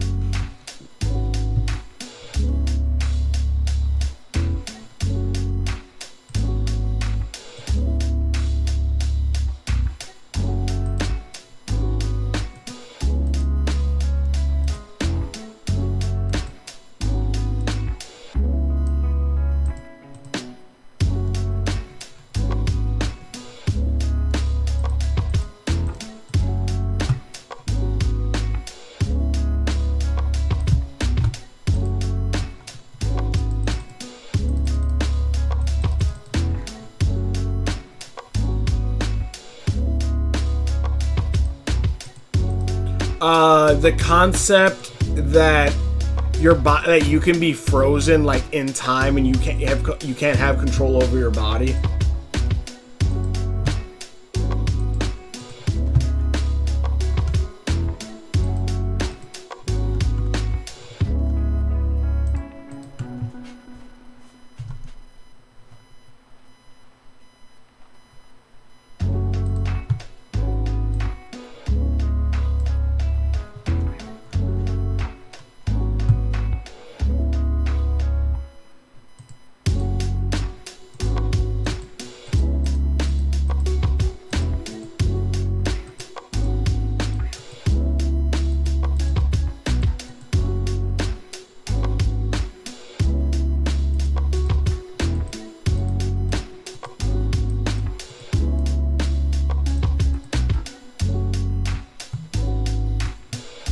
I screwed up because the whole point of me moving all this shit was that way I could gain access to underneath her hair.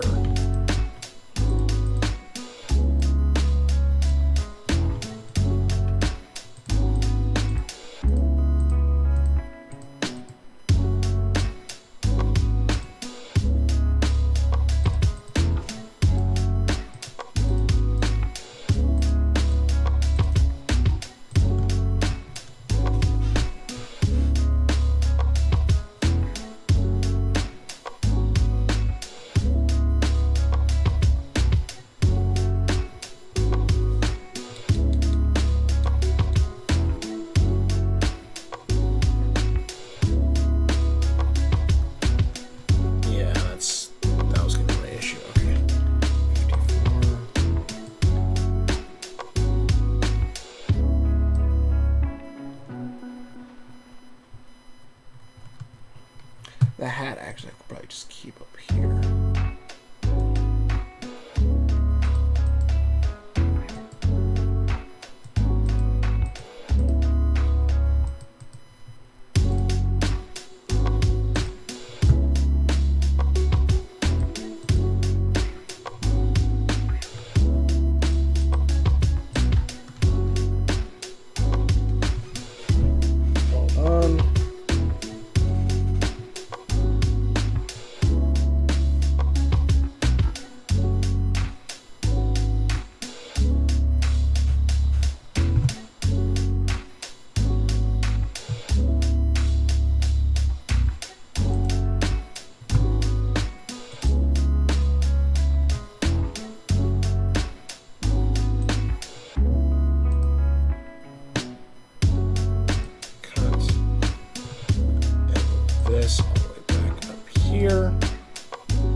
Screw it, that should be fine.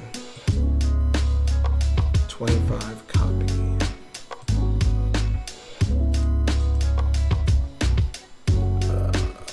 Delete that. I can redo that. Let's see. What's anything in fiction that is already terrifying? There's obviously monsters. That's true. Monsters obviously aren't.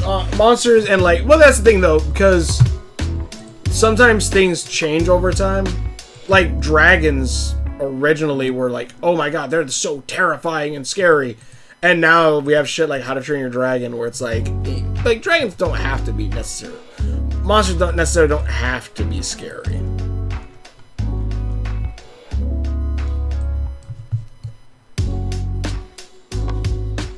Hell, look at Yu-Gi-Oh! Like,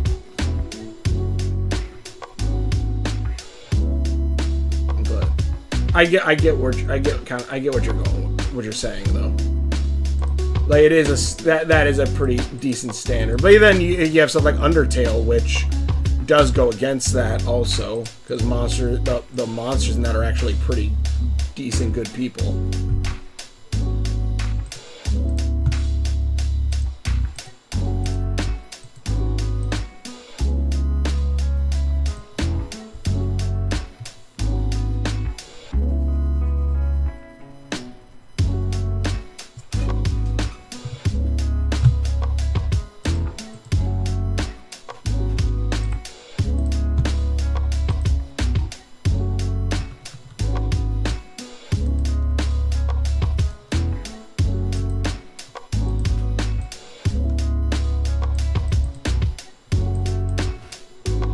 A great example of how it would be terrifying where monsters are real is the cinematic universe.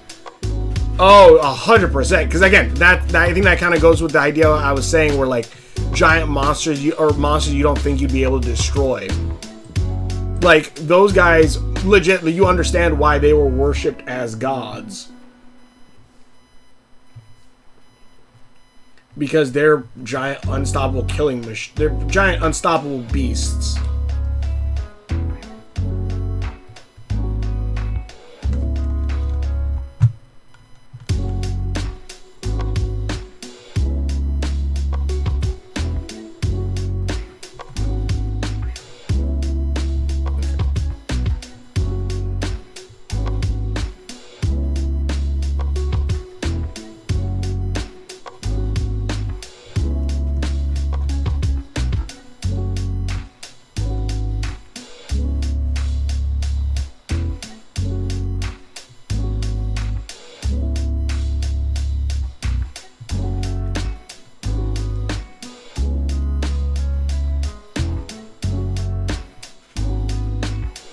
Yeah, imagine a giant kaiju just...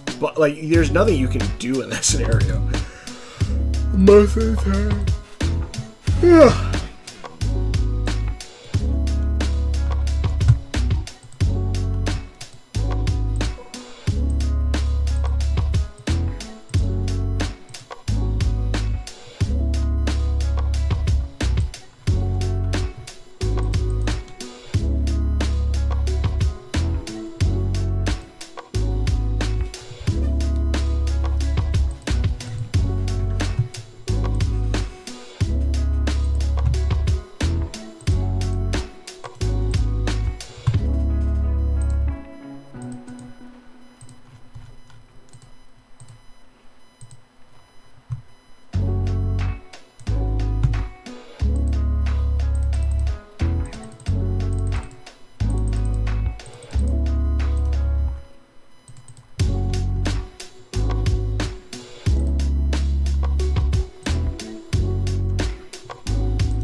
Let's see here.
What about the first incarnation of Godzilla all the way after World War II?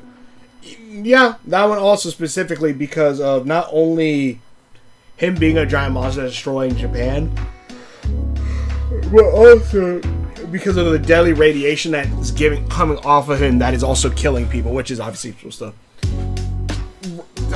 mirror like the testing that was kind of going on at the time from America and stuff. So yeah, like that 100%. Like, if anything, if you want also a really good, like, it's not Godzilla, but you honestly, it could be. Watch the show Chernobyl. Like, it is very much like a Godzilla film of, like, or like a monster film almost, of, like, destruction and, like, it's kind of nuts, honestly.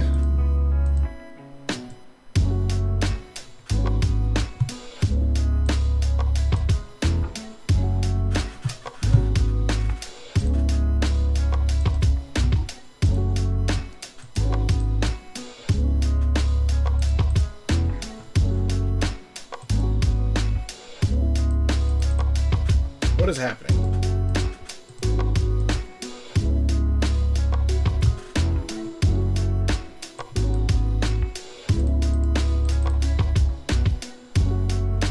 Wait, where is this?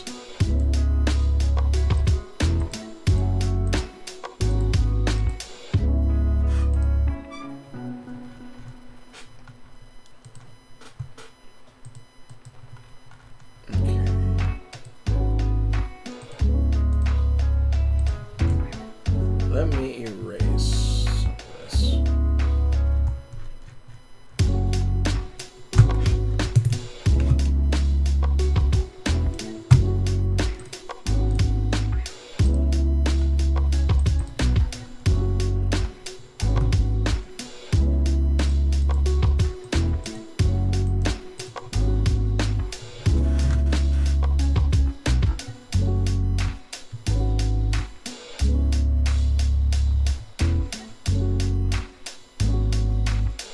Also, if you want to throw any words in for me to add to the... Oh, wait, what? That is not the right goddamn thing. Okay, I just had that up there for a long time. Okay. That's fine. I didn't mean to do that. I meant this. If you want any words I want me to add to the wheel, pretty much, I want to create superheroes, but I might save it for next Friday, honestly. I don't know. Sure. Well, we'll see. We still have a few hours. Incarnation World 2. My concept is in universe. Born from dying God's body. Ooh, fun. Hold on. Hold on, let me just check something really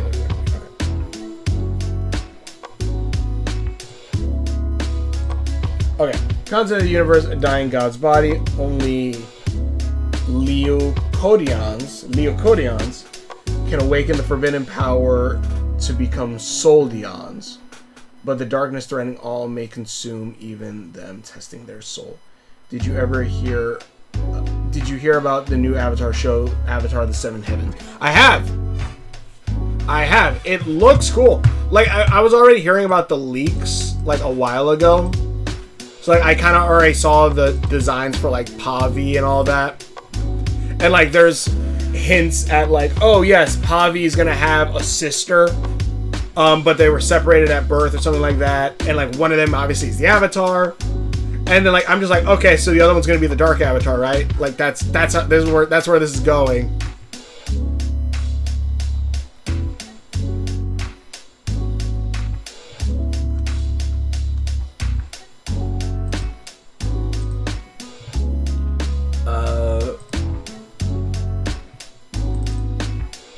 That's not how it goes. Yeah, fine. But yeah, I've been hearing about it. I'm excited for it. Some people have pointed out one of the cities look very futuristic. So I'm hoping like we're gonna get like some future, like post-apocalyptic futuristic Avatar,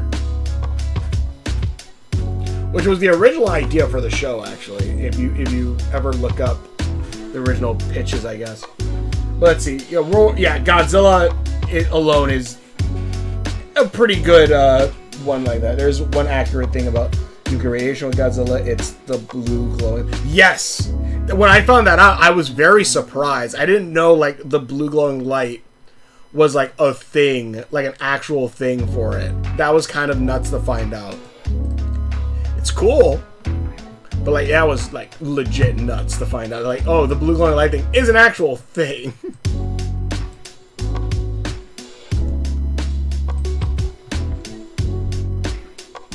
Did you see the trailer for James Cameron Avatar 3? I have not. If anything, I might just start doing, like, at least the first trailer for certain things. Because it did pop up during the Fantastic Four trailers. I just kind of stood away. I just kind of like looked away from the screen, or was like looking at my phone while that was going on, because I didn't want to get it spoiled. Because going into some of these movies completely blind is kind of amazing.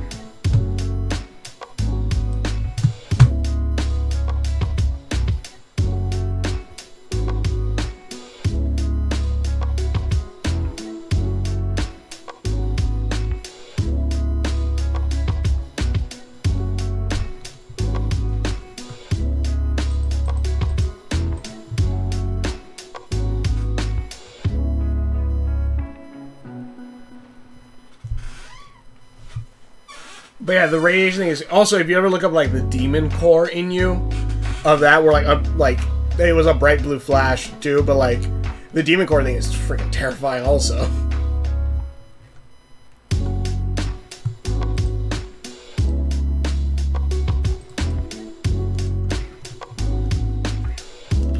But also your story bits. I'm not saying it's the same. But like, it does kind of a little bit remind me of these one character that's going to be in one of my stories, like the Zydar and such, where like that one is very much sci-fi-esque. Where like there's the whole thing with like, you know, kind of awakening that forbidden power souls. Although yours are, I'm assuming, organic people, where the Zydar are not organic.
This is Sammy. All right, and this is Sammy Colt. Sammy.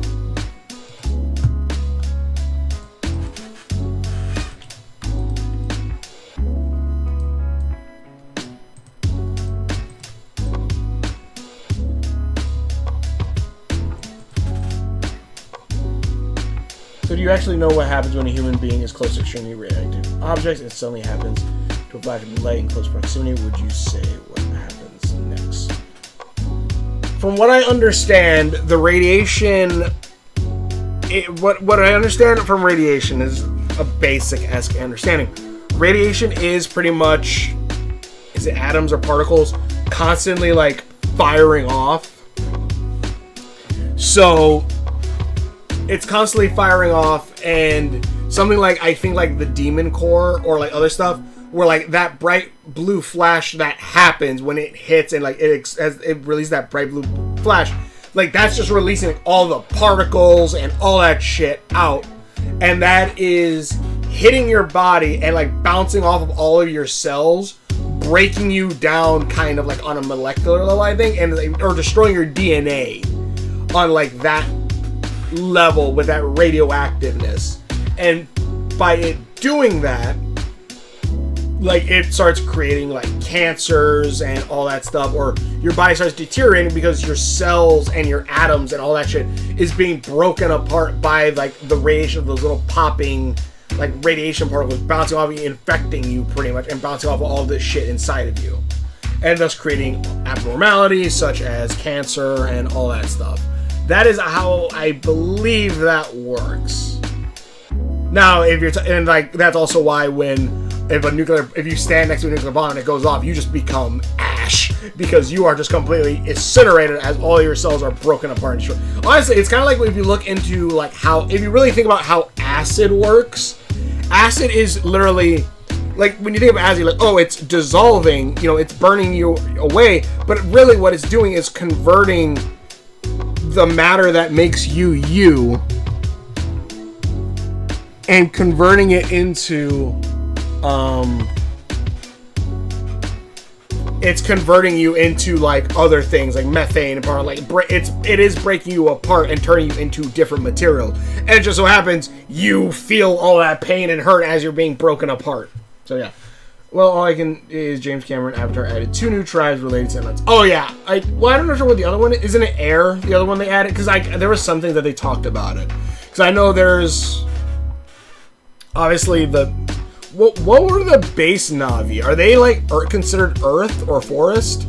Because then you have the water Na'vi, which are obviously water, and then there's fire and air now, I believe. Would the base Na'vi be Earth, or are they like jungle? Are they not considered an element? Because also their people is a mix of, because their people are in the forest and like live in trees and stuff, but also they fly through the air on like their dragons, the banshees and stuff. So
let me switch the music out real quick.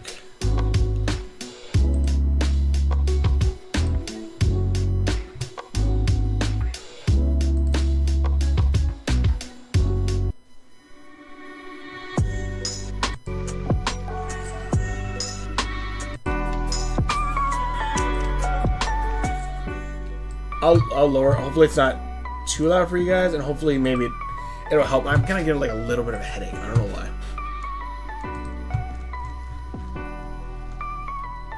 Oh, I almost forgot her tail.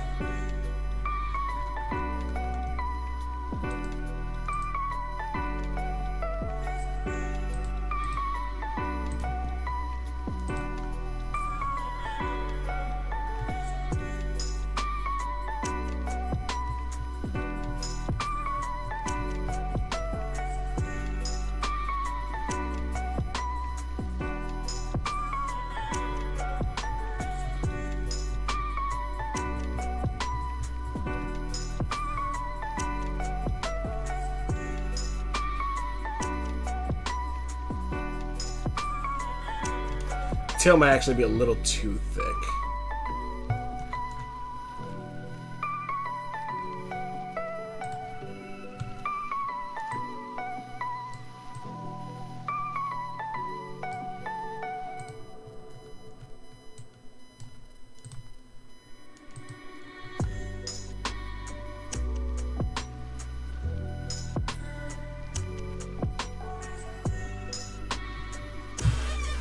But yeah, do they ever say what the base Na'vi, what their whole shtick is? Like, is it just forest? Is it actually Earth? Because their whole thing was that they were on top of unobtainium.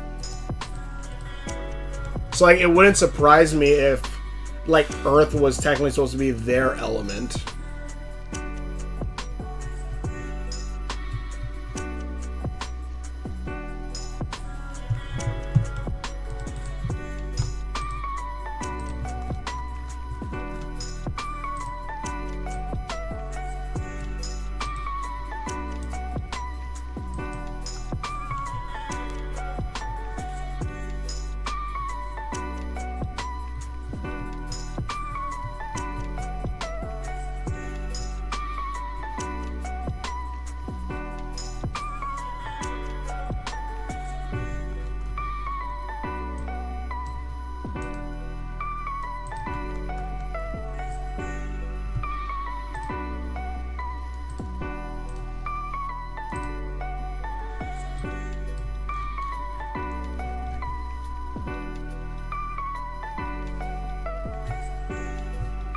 What is happening? Wait, what?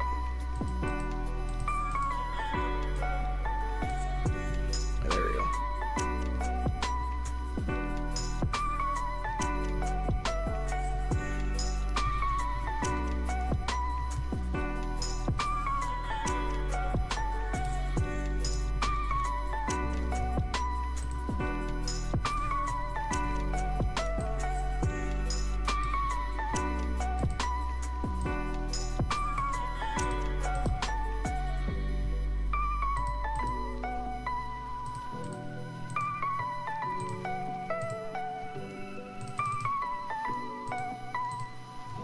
There we go. Think it was forest. Okay. All I can then do, yeah, air. I think it was forest. Okay. Actually, let's look that up real quick. What element were the original Na'vi?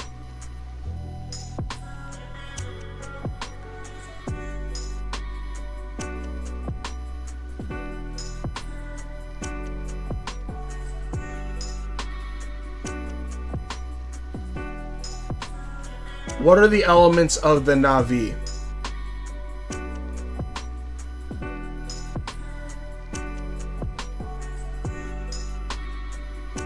Let me see.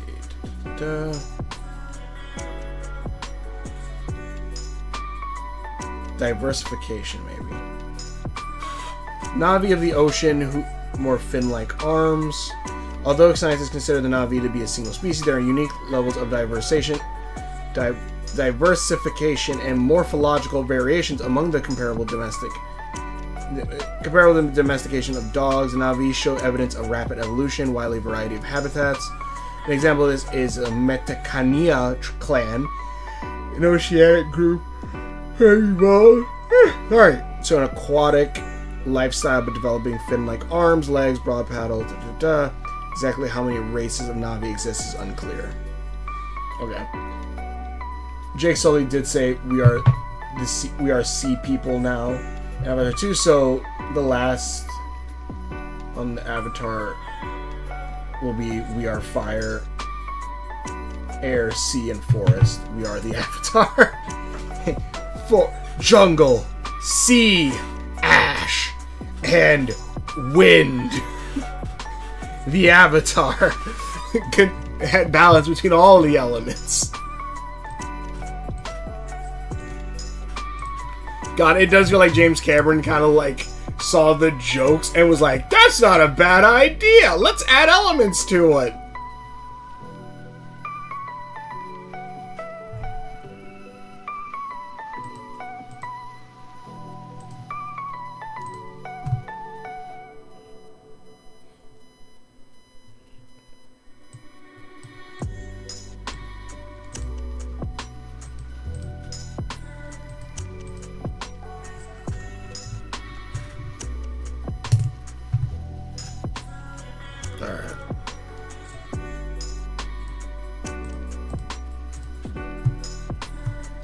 I think I'm finished with Sammy.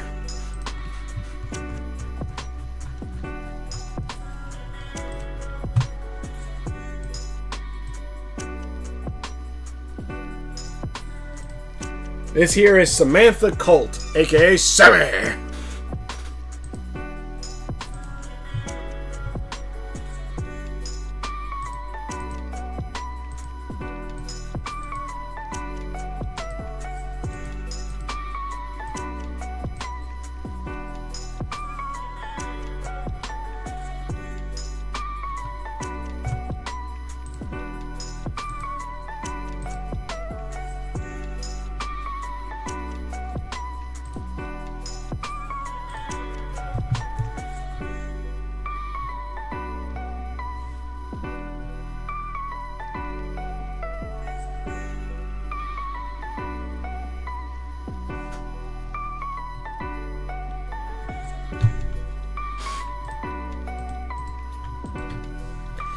Also, like it has been feeling a lot more like summertime for me. Like obviously, like it is summer now, but like sometimes like summer, sometimes it doesn't feel like summertime. At least for me, for a minute. I've been actually feeling a little bit more of this year. It's been kind of great.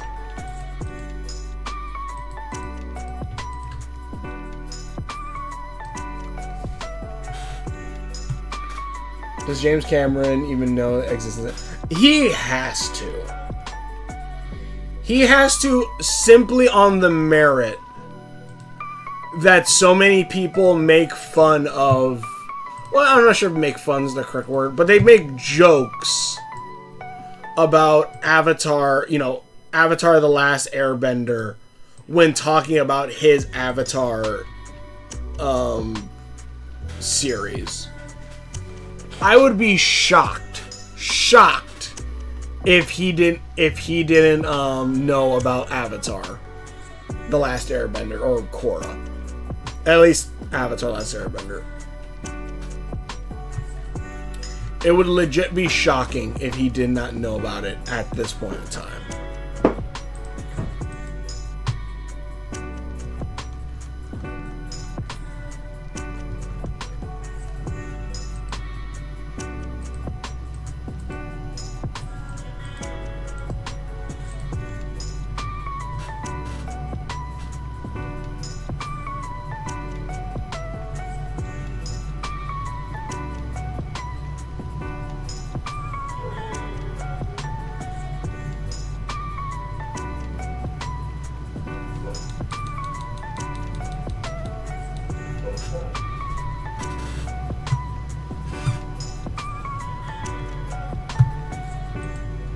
That would be the biggest twist in Avatar lore.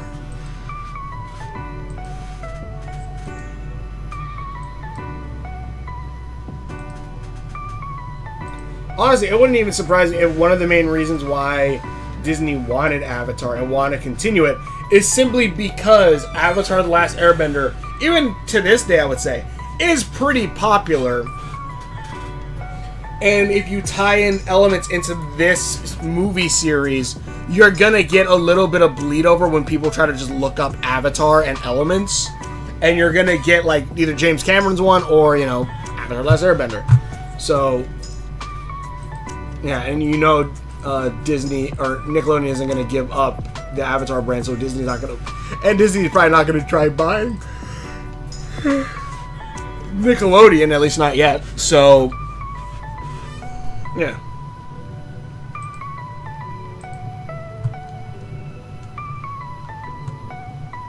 Samantha Colt. I hear you been around these parts, Antha. Hold on a minute, I'm getting... Hold on.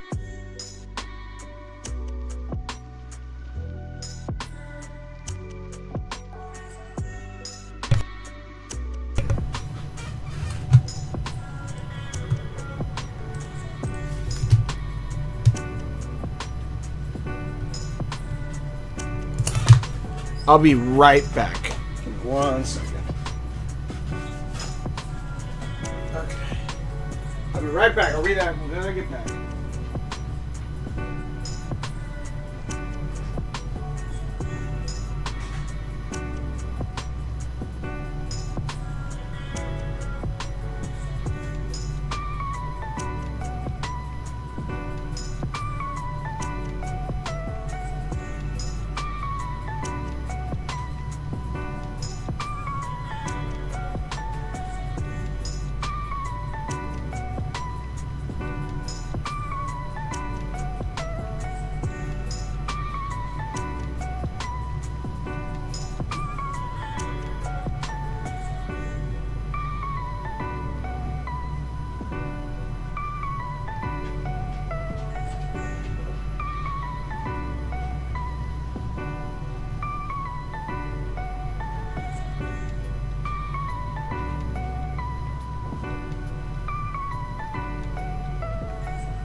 I'm back. I might have to leave again for drinks, but I'm back now.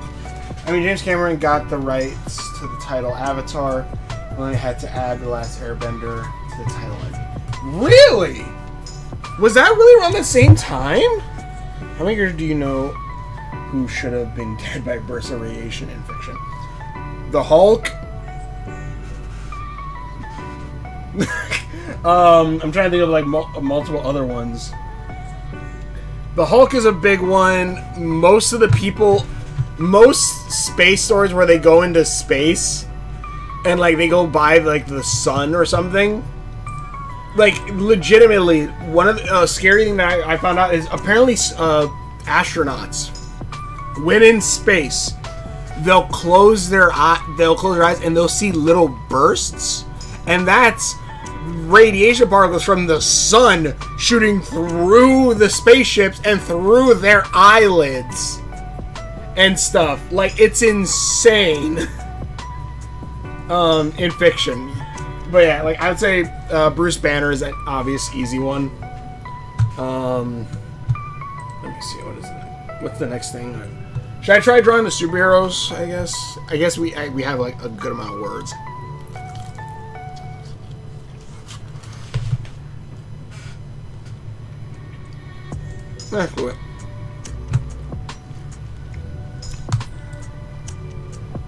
Spider-Man.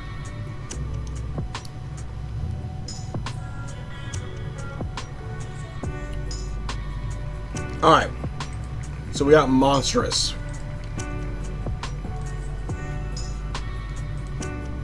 Which is honestly probably the easier one to do.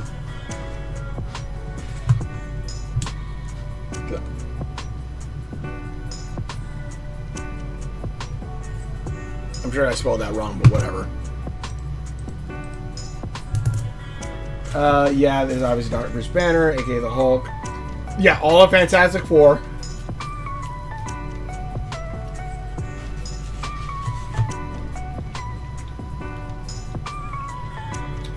Yeah, so I think Avatar: The Last Airbender came out first. I don't think they added Avatar: The Last Airbender for like legal reasons. I think they just added it because it fits the title. And obviously that fits way better than just saying Avatar. It's like, what does that mean? Well, Last Airbender, it's like, what does that mean? Like, what do you mean you're the last? Like,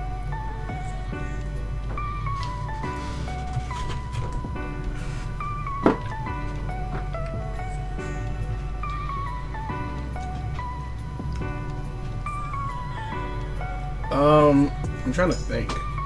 I'm trying to think specifically like radiation.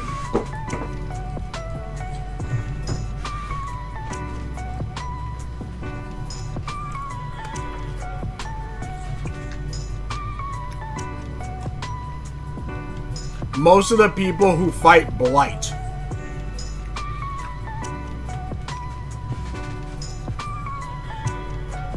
You know what? Let's go with two word spins. Actually, no. We said we're gonna go in quirks with like one word. We're gonna stick to that. I'm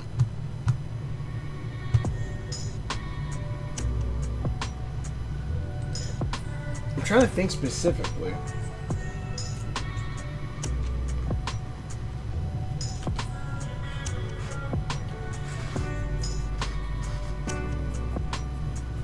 Oh, right, Blight.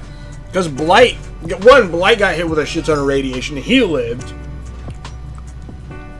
And he gained, like, superpowers. But then also... And Dr. Phosphorus, he's another one. Which both of them are luminescent skeletons. Green luminescent skeletons that are Batman. I think both are Batman villains. But... they're very much, this is gonna be like a Hulk-esque character. They're very, like, one, they should have died, but also everyone who fights them should probably be dead, because a lot of times they have a ridiculous amount of radiation. Hell, everyone in the Fallout universe, because a lot of times they're getting hit with a shit ton of radiation. consistently.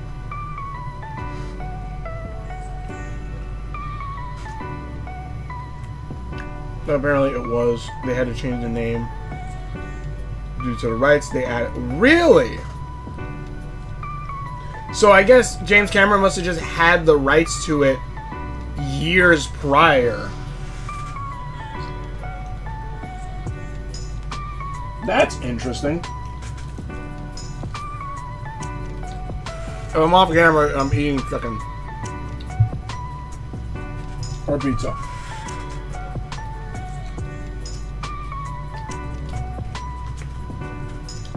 So much ranch. That's insane. Okay.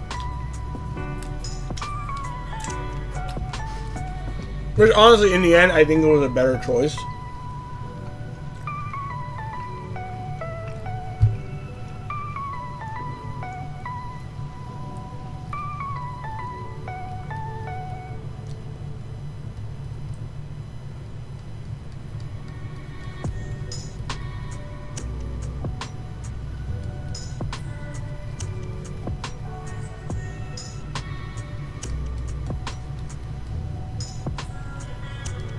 In the end, it probably was a better choice to call it that.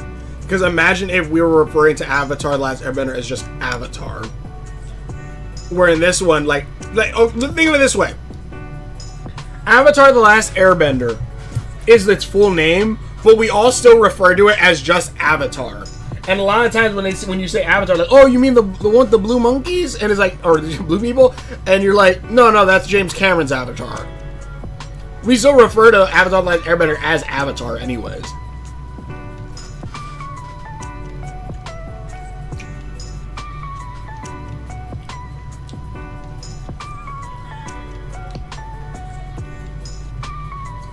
So, like, in a sense, it is probably, like, not even worth the money. I guess we just call it just Avatar.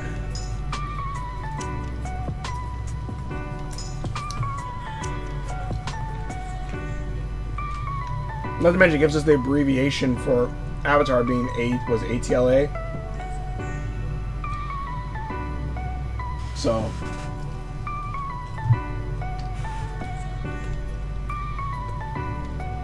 There's that.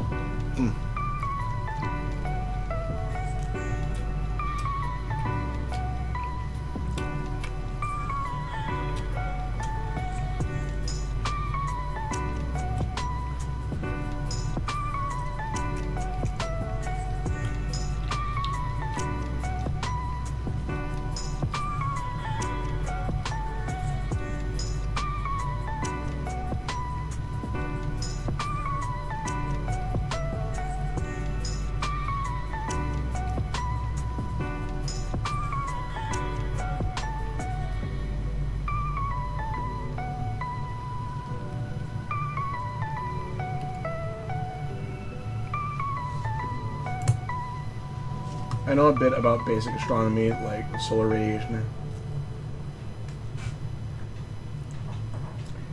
But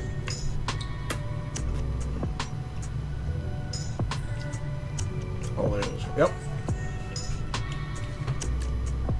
Yeah, but why does life still exist on Earth? Because it's protected by the magnetic field and stuff. And also a weird thing, like scientists still have no idea what creates gravity. Like, that is still a mystery to them. And from, like, the running theory right now, it has to do with, like, weight. But why is it, but how to create it, we have no idea. We can make pseudo gravity by, like, spinning a disc around, like you're walking along the disc, and, like, the disc spinning high enough that keeps you stuck there. But we have no idea. That's a bone. We have no idea. God damn it. Sorry. Let me go get a nap. Be right back.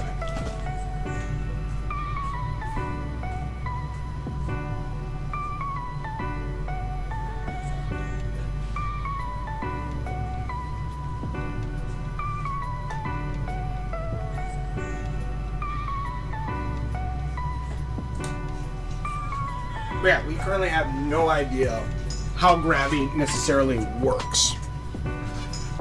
Or even how it's created.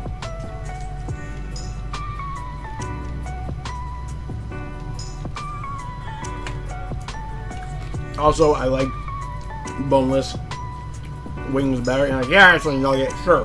Fine, whatever. As long as I don't have to worry about bones.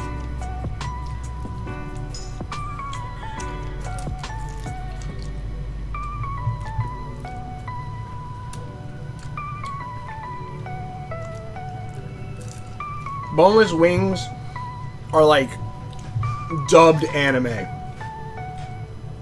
You can yell at me all you want and saying, it's the same. It's not the same. I'm like, yeah, but it's more convenient and I prefer it.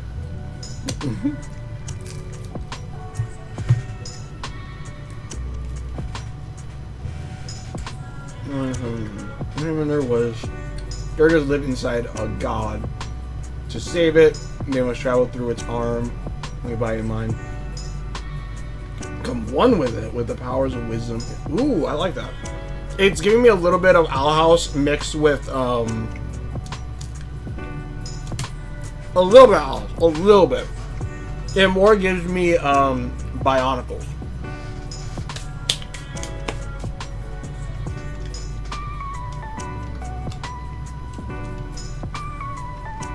You also know that strongly gravity is capable. The sorts into fabric of space-time, an extremely example is a black hole. Yup. Which is kind of insane.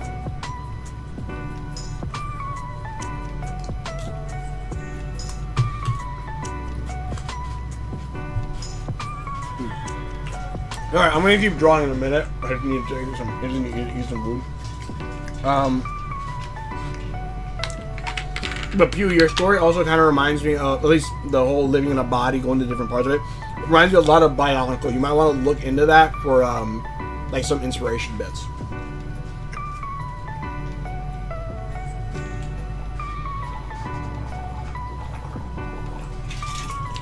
Oh god, a lot of vodka. Like even like I'm not sure if you've seen any of Owlwolf Town.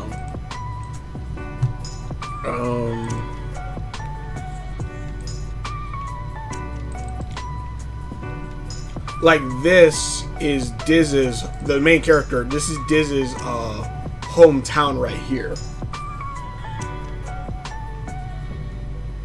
This is Diz's hometown, which is Bone Town,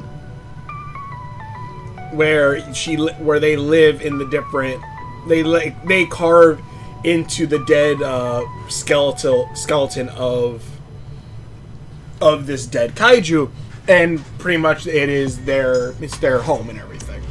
And like literally, I think if I remember correctly, she lives here in this part, in that specific rib. And like you can see the let me see. And like inside the rib where it's like hollow, where like they've hollowed out all, like I would say like maybe like the bone marrow, and where it's just kind of more like the bone itself, and like they've carved into it, they've painted it and stuff like that, and like of like their different legends and stuff, so like stuff like that. Yeah. Have you watched this movie called Interstellar? I have watched it. I have not. I've heard stuff about it. I have not fully sat down to watch it. It's a Nolan film, where it's definitely a film where you have to sit down and watch it. I'm definitely going to be watching it at some point. I just have not gotten around to it. Also, I did say hi, Seth, I think.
Mine is a living god that the inside is like space. Ooh, okay. That's interesting. So are like the different organs like different planets kinda?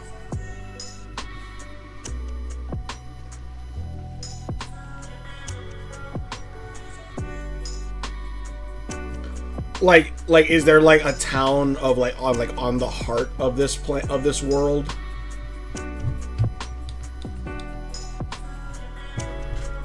Of like this like inside, like is there a planet like of like the heart again and just like beating, but like on it's like its own planet of people and stuff like that are in it? I haven't seen fully Interstellar, but there's some stuff that like I know, like the bits where like there's time dilation where they go down to the water planet and they come back up, and like it's been like 20 years or something, and like the world gets really like, yeah, like I don't think like this is why I think magic is just science, because there are some insane shit when you really look at it that like magic that science can do that's like almost like reality breaks. Like you brought up black holes earlier, like reality just straight breaks at some points, and it's just like, okay,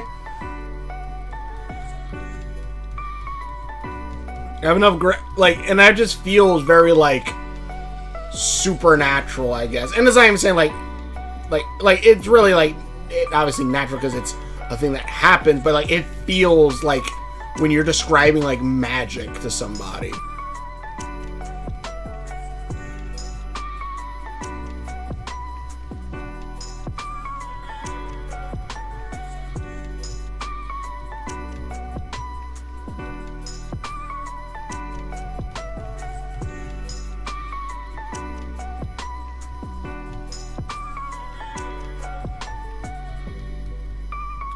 This is gonna be the monstrous. I'm guessing maybe hero.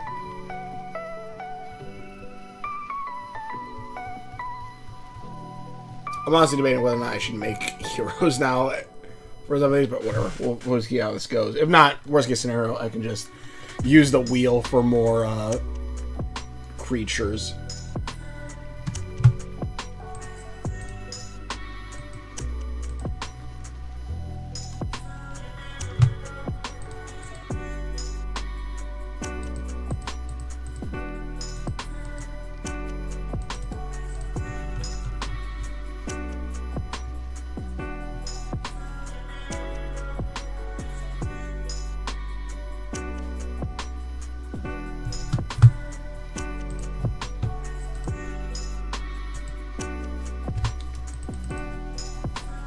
In Doctor Who, there were instances where doctors sometimes disregard the rules of time travel.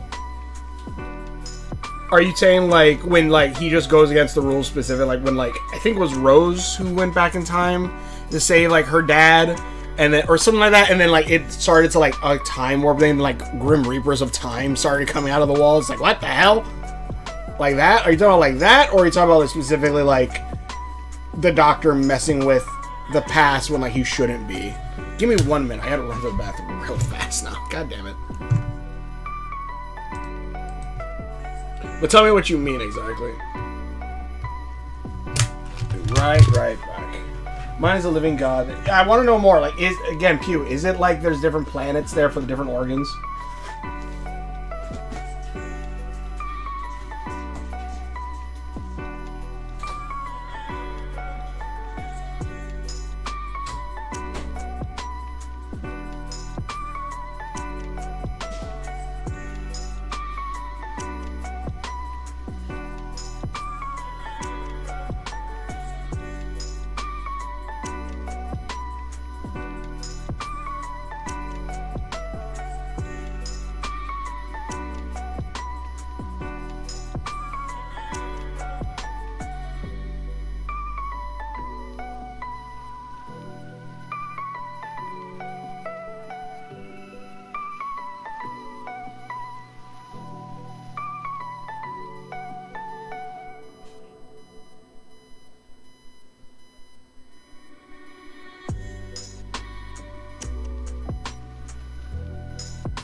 Come back.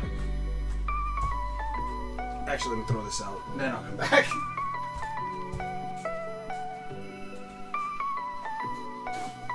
Alright. Oh, I don't have a like branch that I accidentally hit. The organs are different parts of the universe made up of planets. Oh, okay, so it's that big. Okay.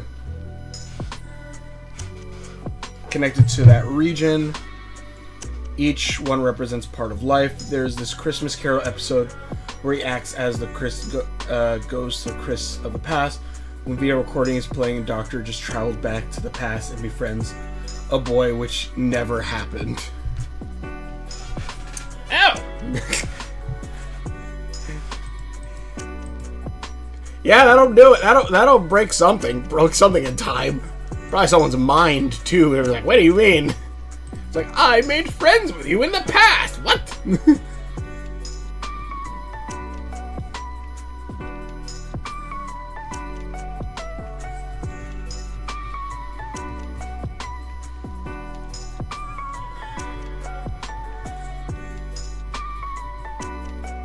I'm getting ideas for this hero. Just give me a minute.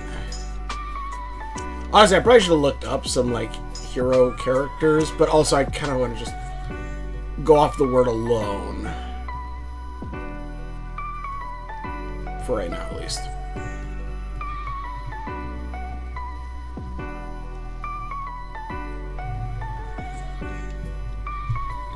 Let's see here. Recording just traveled back to the past and befriends a boy, which never happened.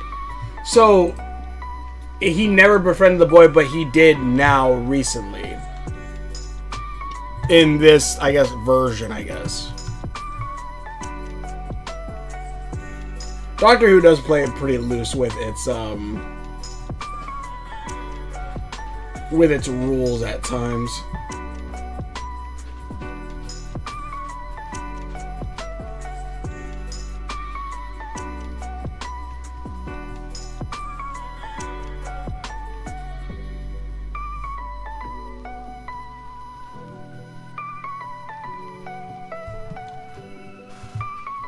Let's see here.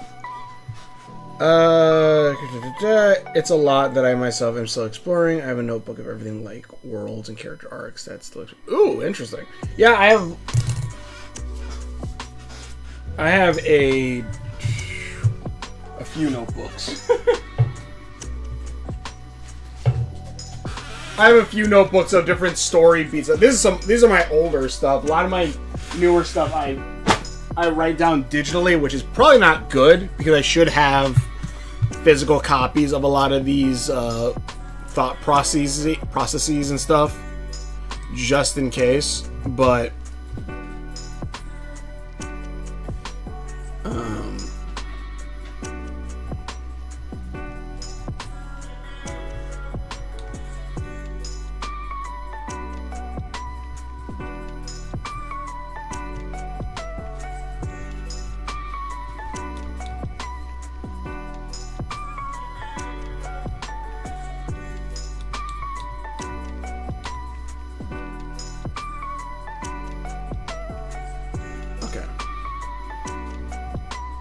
yeah. Also, my idea for this hero character is that thing is kind of monstrous, obviously, but like the idea is that he has different beast or monster parts on him that he uses for the different. It may be used for like different magic or just like different boosts, and so like it's still okay.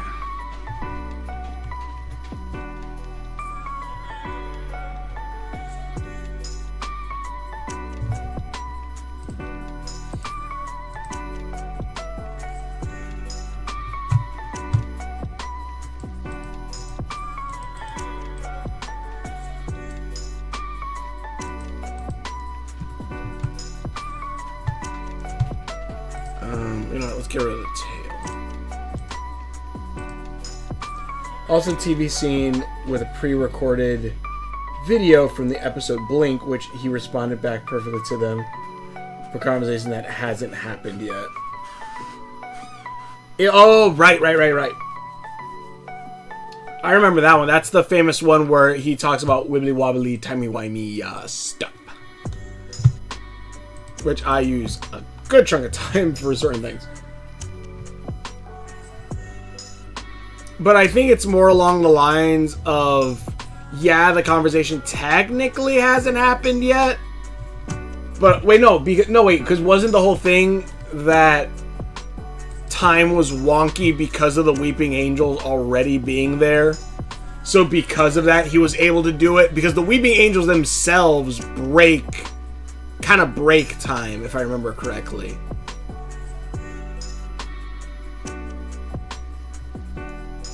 Like they send like people into the past to live out their lives, and it consumes off of like, what is it, the time that they didn't have, if I remember correctly. The feet are wrong, but whatever.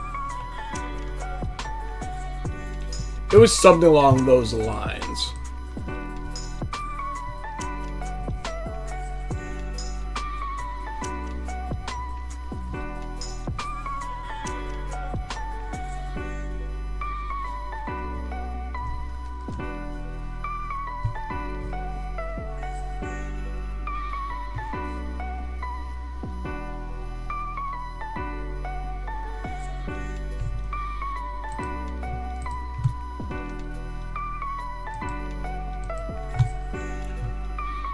I wonder if I should make a Discord.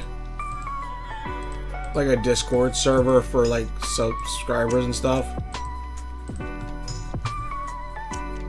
I would love if my community became big enough where I could open like a Patreon and shit.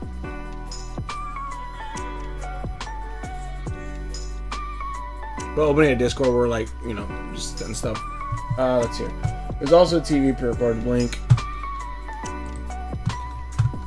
And like a lot of that too, you could also tie into like knowing a bit of like what will come in the future and like be able to prepare, I guess, for that.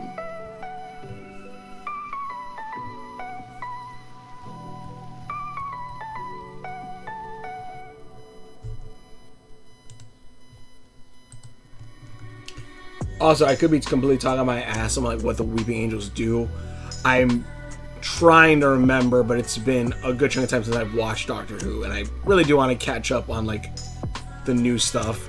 Currently, there's been 2 different regenerations, and I'm like, oh shit, I'm a little bit behind. I've been developing this concept for 5 years. It's gone through major changes and has grown into something I'm truly interested in. Other concepts, but this is the longest I've been crapped. Oh, I get that. I 100% get that shit. That's a similar thing with Owl Wolf Town, but like also like a bunch of other stories I've done. I definitely say try drawing stuff out or getting stuff down more, or even again doing small vignettes of what's happening in that universe. Like Owl Wolf Town, I wanted it to only be like 10 minutes long, but like small little things. But I guess like small little things, like it helps me. Just making the episodes pushes me, I think, a great deal to want to keep making more of it. And understand also, nothing has to be perfect. And if you want, you can always go back and remake something if you wanted to.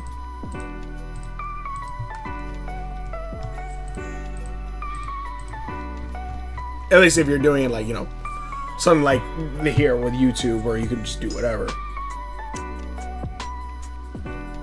I'm truly interested in when there's an advanced civilization capable of traveling through time and space, the Time Lords does see time very differently from us regular humans. Yeah, exactly.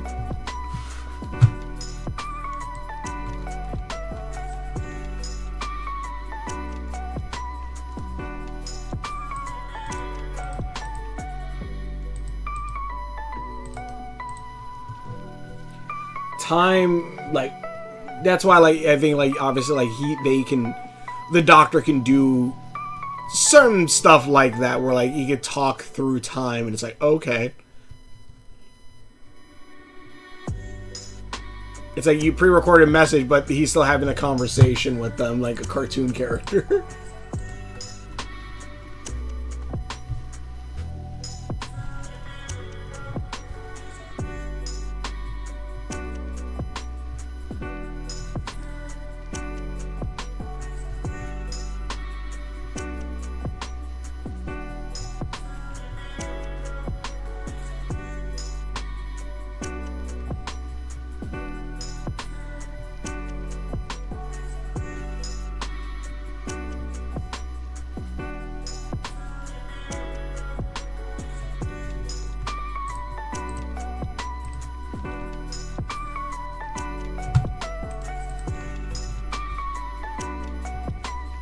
Honestly, Betty would not want this to be just a monster now.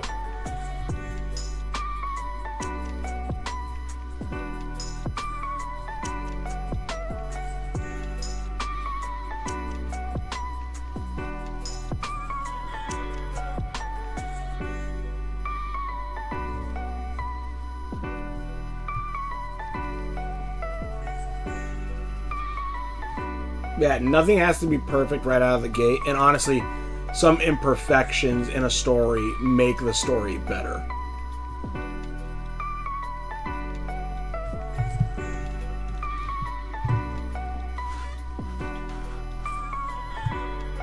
Also, another thing about advanced civilizations that can travel through space and stuff is, like, a lot of the times they'd show them coming to Earth, and it's like, we would get completely wiped out by them. Like, if you're able to travel through space, something that we cannot do, you have mastered some technology that is beyond humanity currently. Like, holy shit.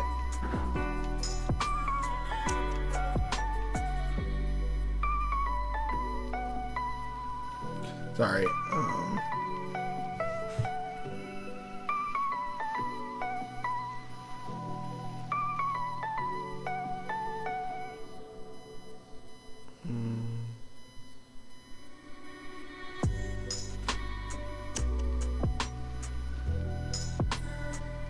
Alright.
I should really focus more on, like, the magic aspects right now than the hero one, honestly, but whatever.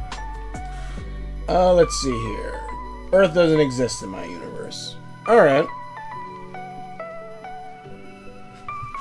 So, like, it is pretty much, like, a contained within this world kind of thing. If there's no, like, Earth out there somewhere among the infinite stars or in, like, another galaxy or something. It is just like this dead god. Everything is within this dead god's body. What even is the concept of time according to science? Going around the internet and other media, I've heard from physicists that either say time is relative or it is illusion. From what I can understand, time is a force. It is a thing that we are currently riding along. We are riding along time itself. It is, I believe, the fifth dimension. Is it the fifth dimension? It is, I can't remember correctly if it is the fifth dimension or not. But it is something along those lines. And that supposedly, and I say supposedly because it gives you a way to do this, but it says you can't do it because of it, is if you go faster than the speed of light, which takes an infinite amount of energy, we'll say that's not possible. And it's like, it has to be possible even though the answer is infinite, it doesn't mean it's not possible. It just means you haven't figured out how to reach infinite yet. But if you reach the fast enough to the speed of light itself, if you reach up to it, not to mention the universe expanding slightly, I believe, faster than the speed of light, so it is possible. If you move faster than the speed of light, if you reach to the speed of light and not faster, you eventually, time will stop around you, and eventually you could actually curve over time itself and go backwards in time. What does that look like? I have no goddamn idea. Because as far as I can understand it, if we're traveling forward in time, what would it look like if someone was traveling backwards in time? Like, obviously we see like in movies where it's like, oh yeah, there's this big, thing of light shining and all that shit. But like, really, what would happen? Like, what does that look like of traveling backwards in time? It's one of those. It's a really nuts concept if you really think about it. And mind you, I'm not saying I'm deep or anything, but it's like I don't know. It's just nuts.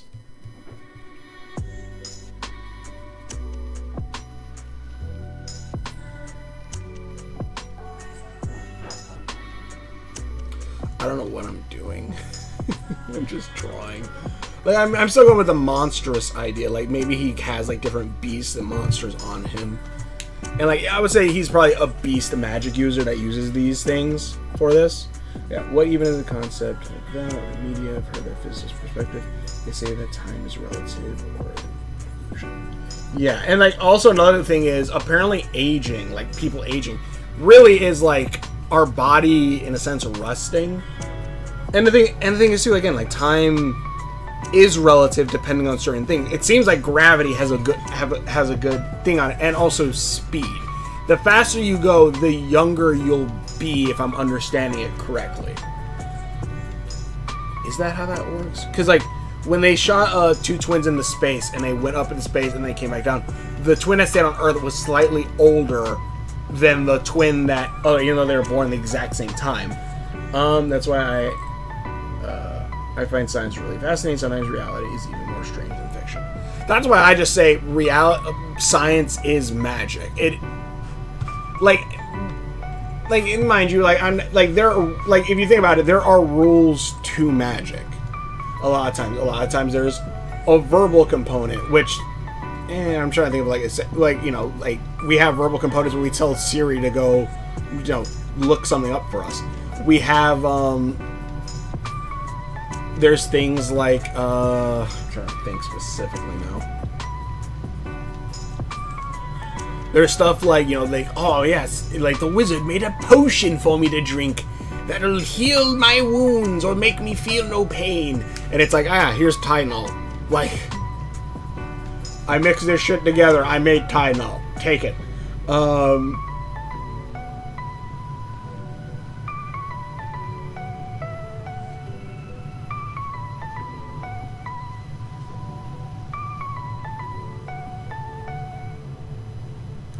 Like, science is astounding.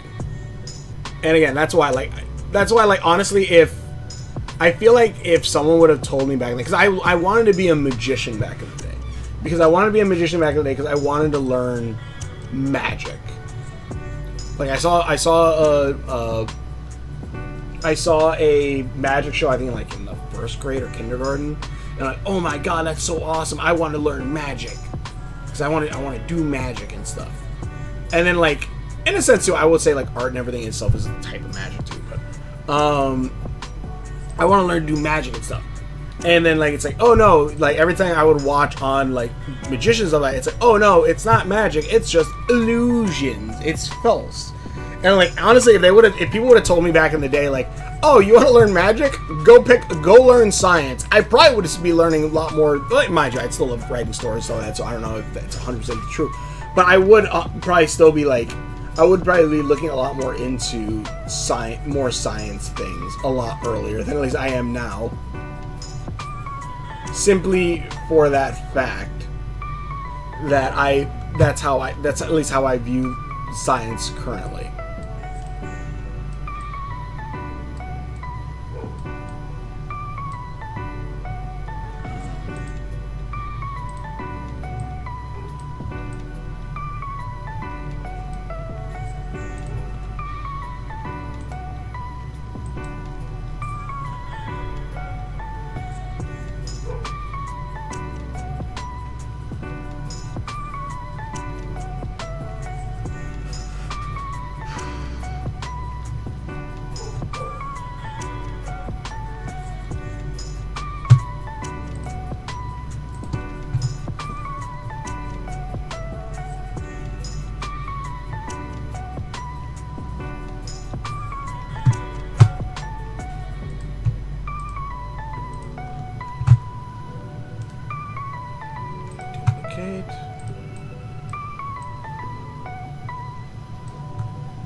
duplicate.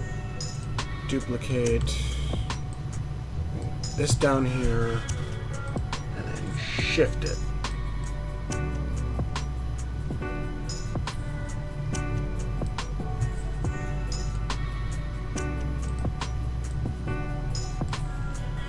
There we go. Yeah, science is extremely fascinating. Also, I said this is going to be... I've been watching a lot of superheroes. I'm going to make a superhero one. I've only made one hero. I finished Samantha Cult. No, not Grimdark. I made a Fox character, which honestly, this person's not even here. So I don't know if they even saw that. I'm working on a hero right now, and then I have... Oh, wait, where's... Oh, the egg guy. Don't say it. Don't say it.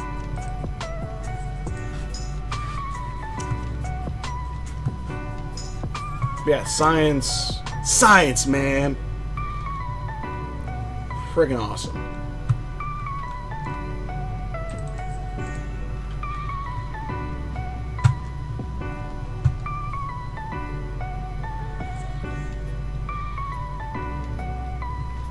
I really was just gonna make this dude like a Hulk-like character. Kinda happy I didn't.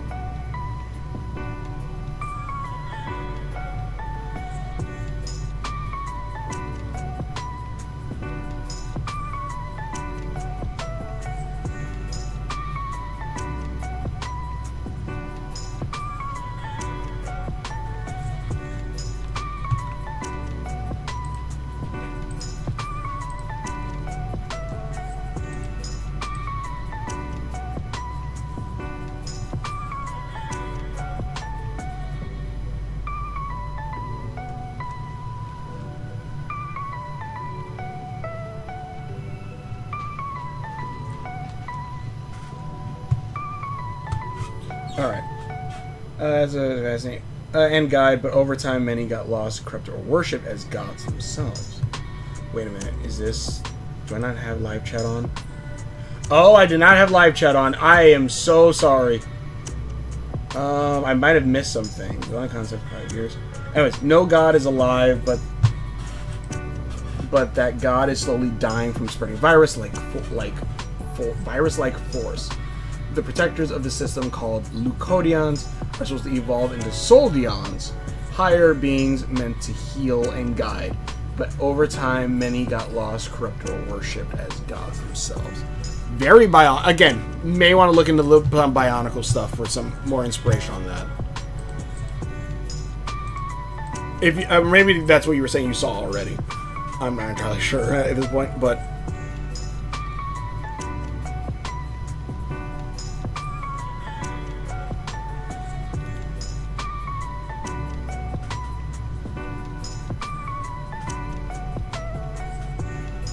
But that's here's the question: are these people humanoid?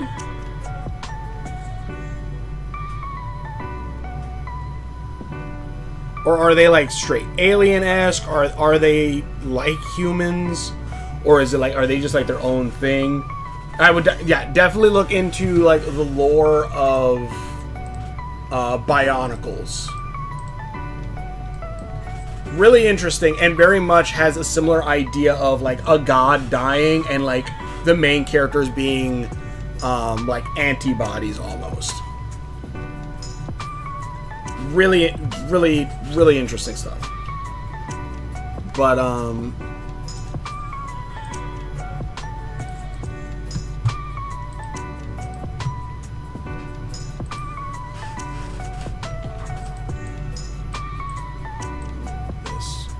here.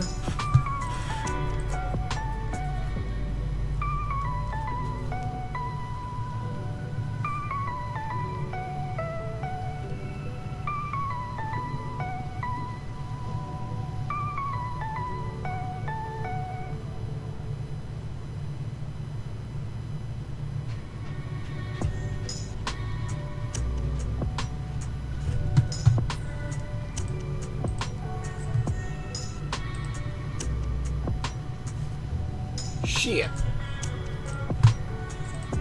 Where am I? Oh, well, that's not right. Oh, yeah, that'll do it. That big-ass gap there, that'll freaking do it.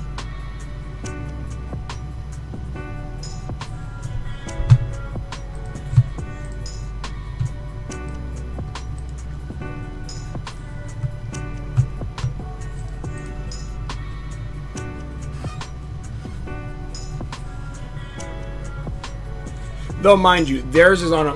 Bionicles is on a much smaller scale. Much smaller scale.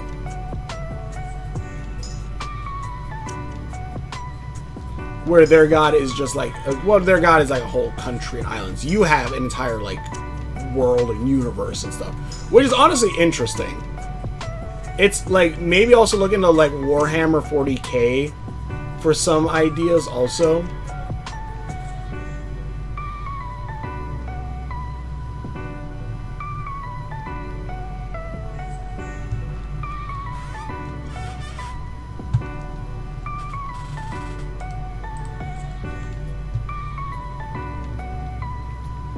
I'm so debating whether to make this a hero or not.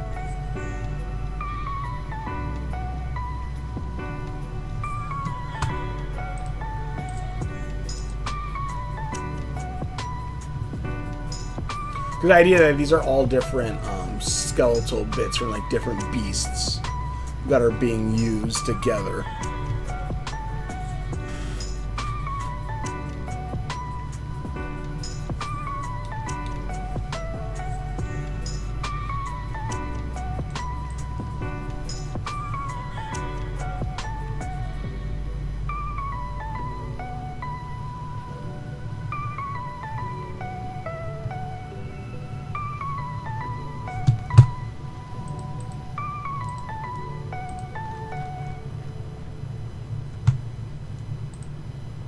I'm just gonna, yeah. And then, let's see here.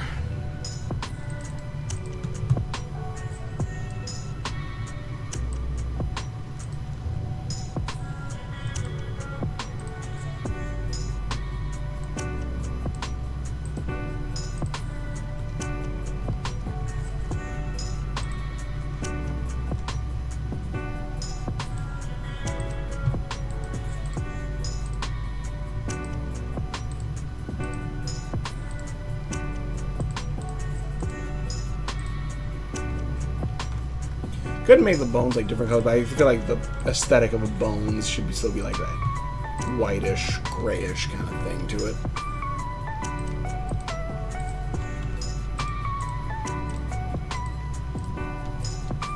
That's not right. Do you also know Shin Godzilla? Yes, I do. Bionicles is a toy franchise. Bionicles is a toy franchise which. It's originally what saved Lego. I'll type it in the chat. Also, Inu, I have Shin Godzilla, but just give me 1 minute. Let me talk about Bionicles real quick. It is it's about like these robots that appear on an island in these capsules, and they protect the islands of Watanui, I believe, or something like that, something along those lines. And they try to protect them. There's this whole thing with like different magical masks that they wear. They fight like all these different enemies that appear that are like the different toy waves. But in whole, it turns out Bionicles was the creator of it. I can't remember if he was dying of cancer or not. And like pretty much the islands are actually a giant robot god that is under the water. And if you're looking up the lords, that's living under the water, and that the Bionicle enemy, the Bionicle main guys, are viruses or like cures or like whatever, white blood cells and stuff, fighting these different sicknesses and the cancer and stuff like that, which is represented by all of the enemies that they fight.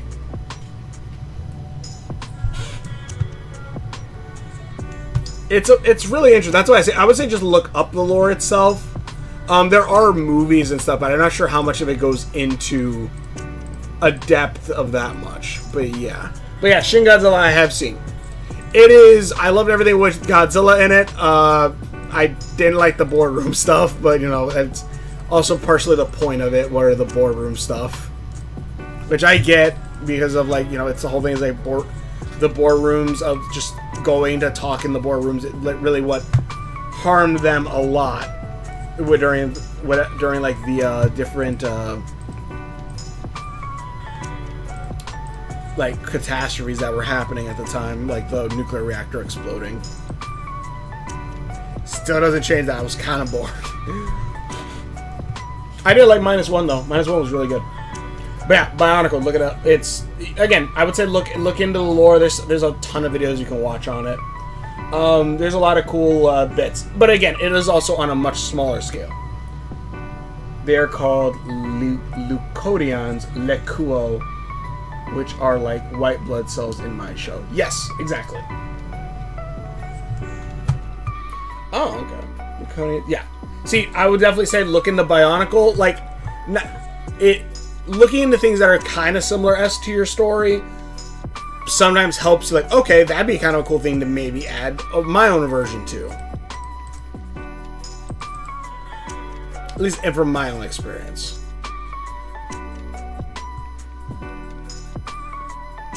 I screwed up. Yep, okay.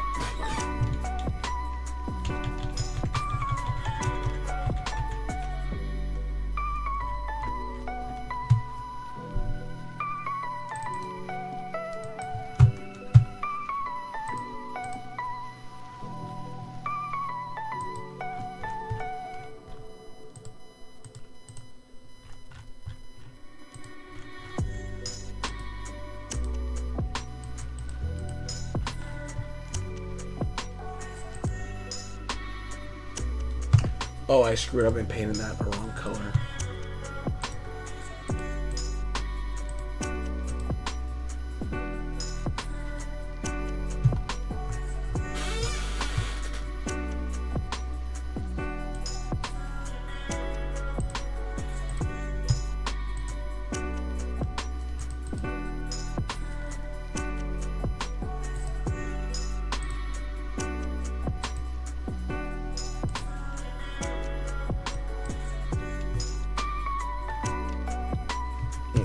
And I need...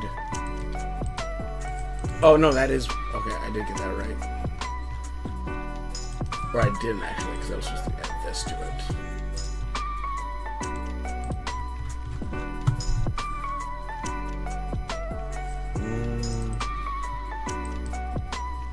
But my lead's more towards leaning psychological, spiritual, existential than mythical aspect. Okay.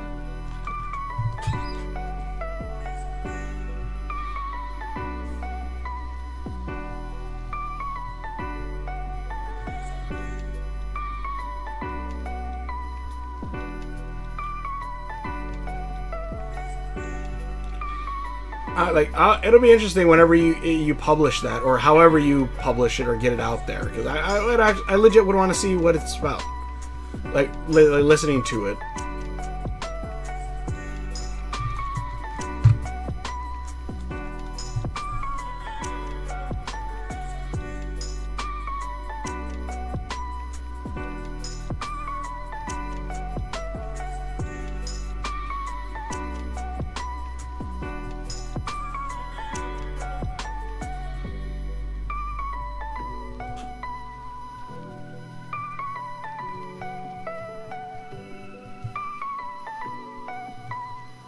Let's see. But yeah, I have seen Shin Godzilla Inu. There's even a character somewhat inspired by some things that happened in that.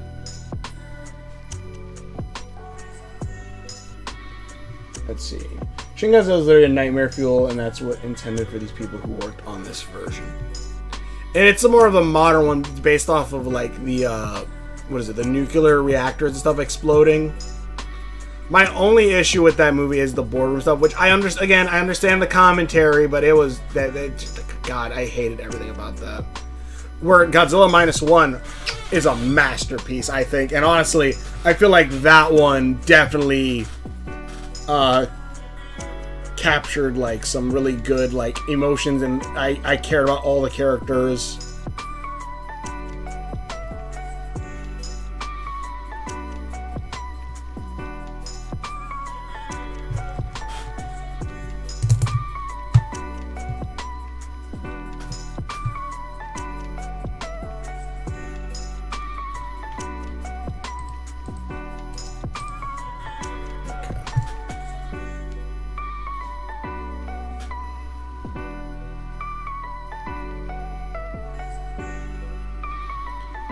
I'm adding this to, like, I guess make it look more bone. I'm not entirely sure where I figured, like, add lines looks bone-like, but...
I have watched Godzilla Minus One and totally agree with you. Everyone who calls this movie cinematic masterpiece. Exactly. I love that.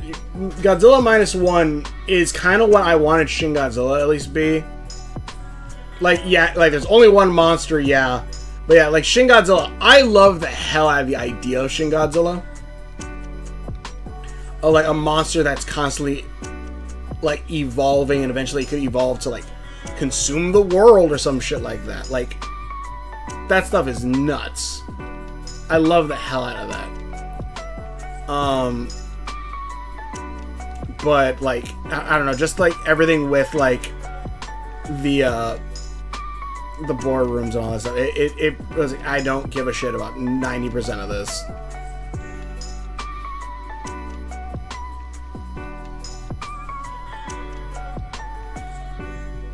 And I was kind of worried when I went into theaters to go see Shin Godzilla. Or Godzilla Minus One. I'm like, oh no, it's like, what if it's like Shin Godzilla? And it's like, no, it's way fucking better.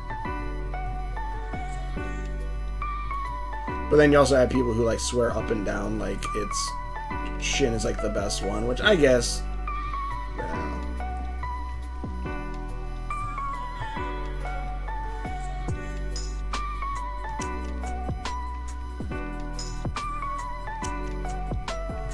I still have figures of the Shin Godzilla. I love the hell out of that.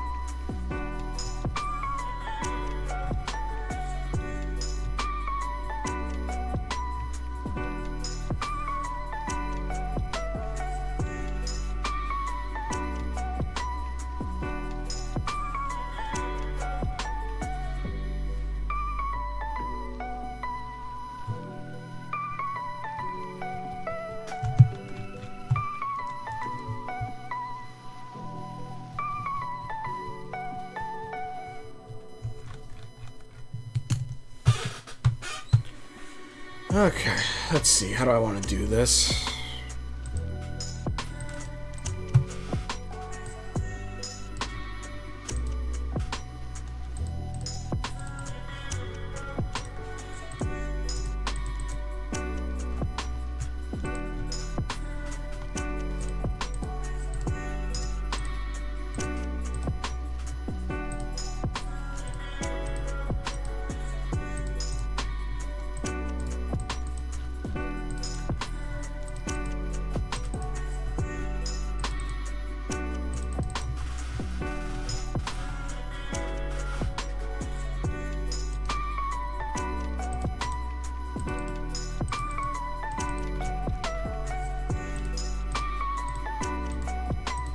Ah, shit.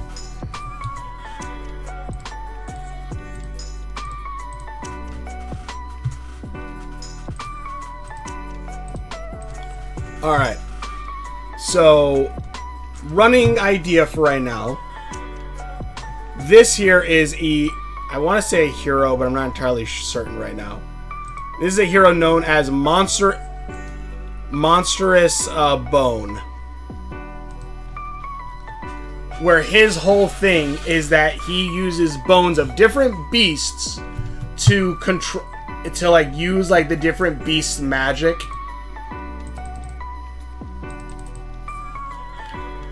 And like a main thing is like these back spines, which are able to absorb magic at a quite a powerful rate, and then he's able to use them in like the different abilities that the bones have, whether it be increasing the claw range of his bone to his arm, to the skull that's on his arm, which is actually shot like an arm cannon, like Megatron. And like I'm sure like there will be other things, like maybe this one is like this is like a Ceratops kind of like skeletal thing, so he's able to create like an energy shield using that, a magical energy shield. This one's like a chomp thing, so like his hand turns to like a giant like T-Rex head and just able to bite down, like stuff like that. I guess he would be a hero. I would say yeah. This is a hero. This is a hero one. Let me see. I would say he's probably a beastin.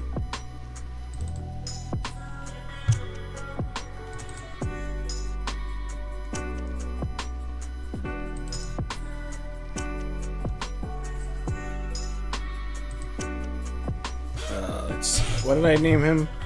Beast Bone? I'm pretty sure that's not what I named him before, but Monstrous Bone.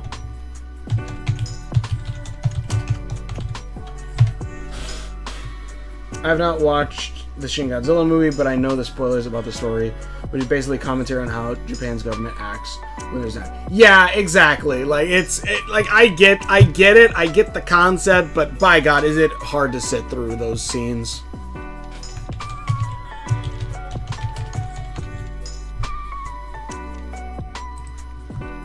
Like, it's legit kind of hard to sit through those scenes.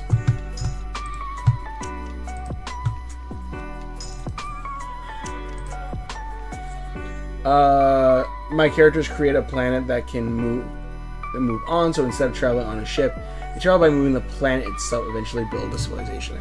Okay, here, how big... Okay, now my question is, how big is that planet?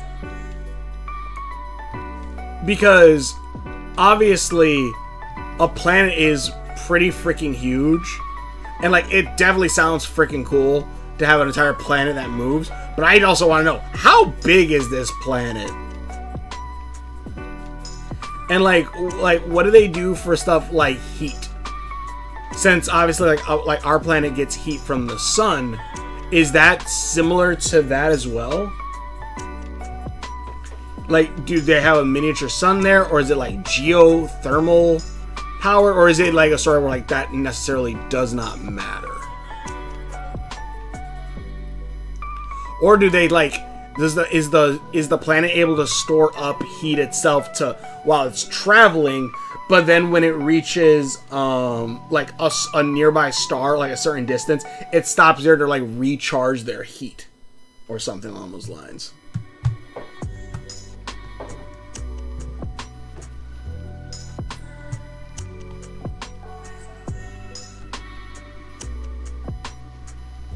I'm debating whether or not to make this a beast itself or not. It might make this its own beast. I'm not entirely sure.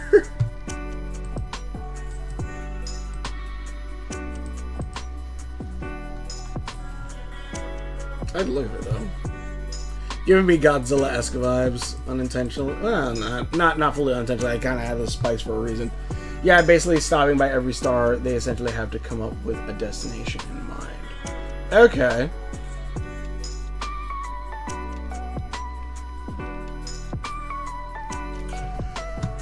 That's interesting. Oh wait, let me see one of that.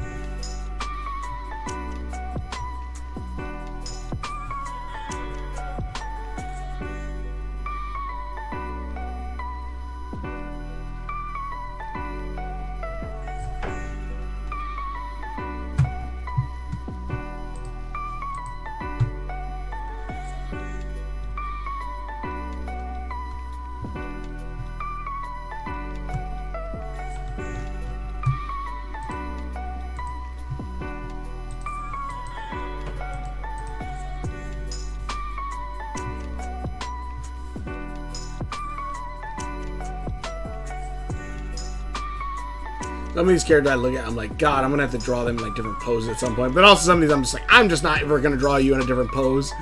If I do, it'll be like when we're doing the fight scenes or something.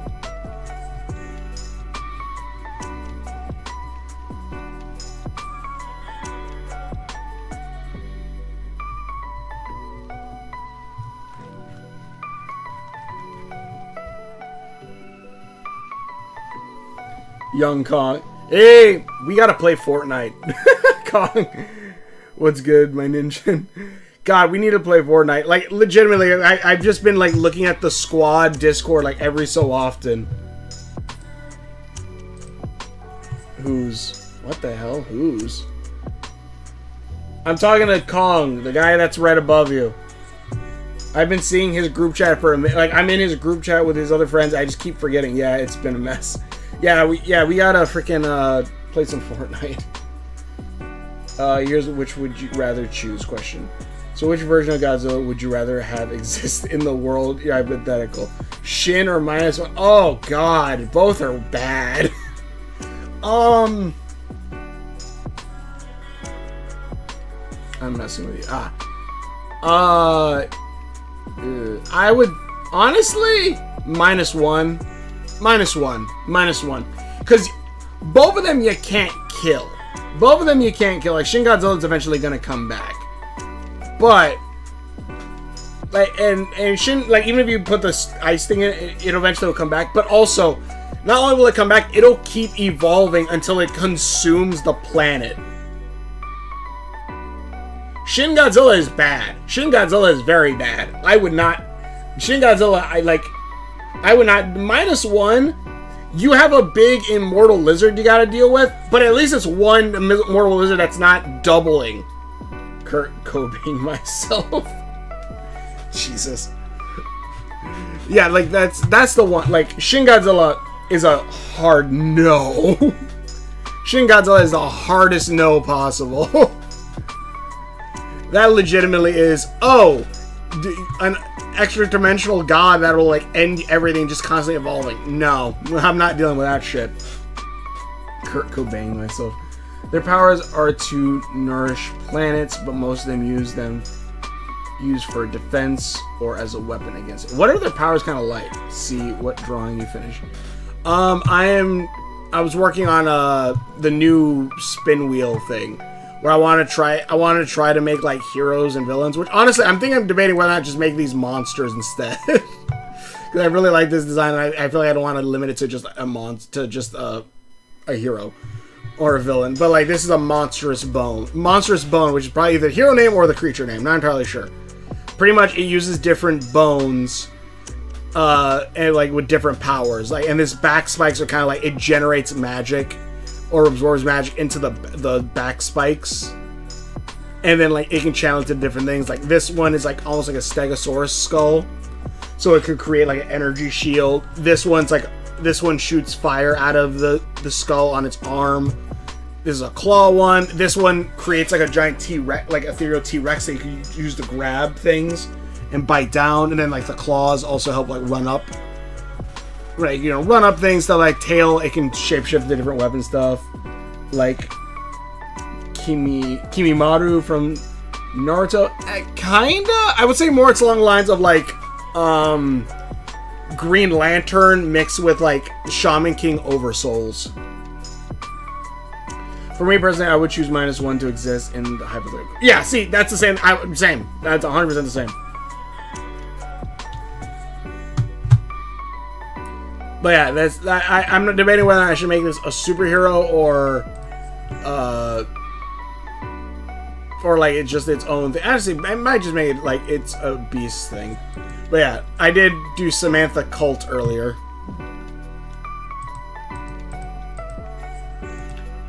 Oh, she's from the Western Continent, Owlf Town. Then you got the monstrous bone. This is Bone Town.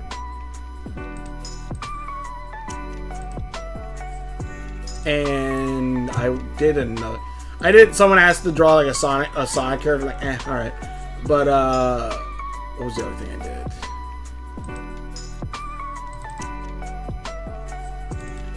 Oh yeah, I made the Chemic Egg, which it's like a monster that is born in like a egg shell that looks like a creature to kind of scare predators off. But also, this creature can actually create like different chemicals, which it'll grab like beakers or some vials or something that contains it and dump those chemicals into it to create like bombs or acids and stuff like that. Oh, can we add a word? I wanted to add to Universal and Flash. Okay. I'll add that. Also, Kong, I've been doing like a thing where like I'll take words and then like I'll spin the wheel and then I'll make something off of it. Like, for example, monstrous bone here I actually created using the word monstrous. Let me see. So I missed a couple of hours. You missed 3 hours and 46 minutes, yes. Was busy selling with IRL stuff. Oh, can I add 2 words? Universal and Flash. Okay. Let me... Universal and Flash.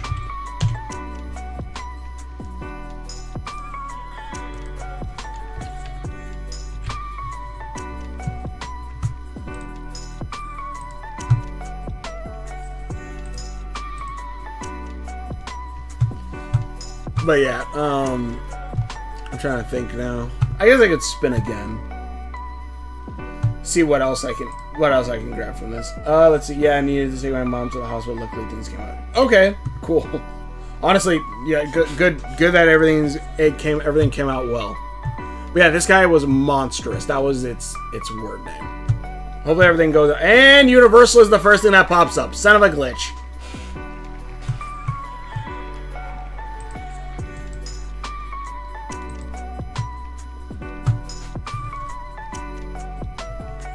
Alright, we'll go with Universal, I guess.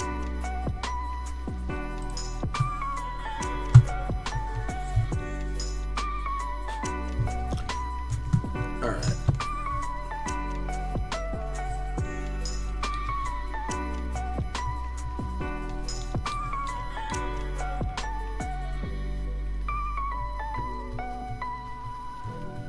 Alright, Universal.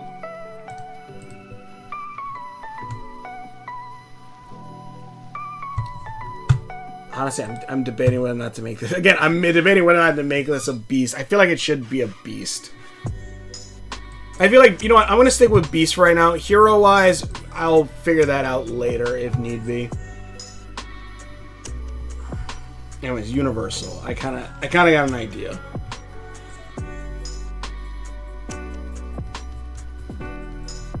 It could still be a hero. I don't know. I'm going to go back and forth on it in my head for a long-ass time. But alright.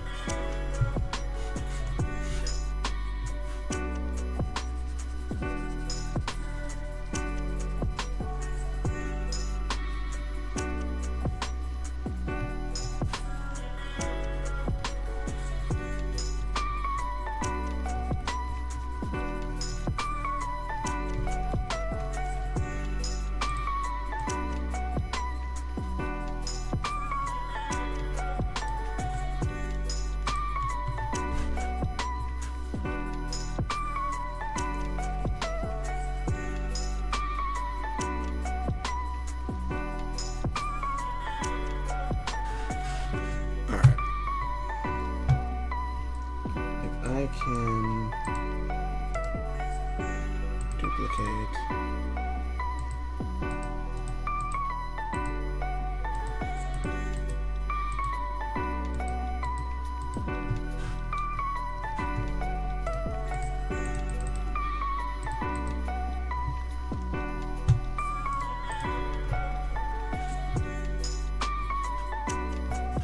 But yeah, it's a good thing your mom's doing good stuff.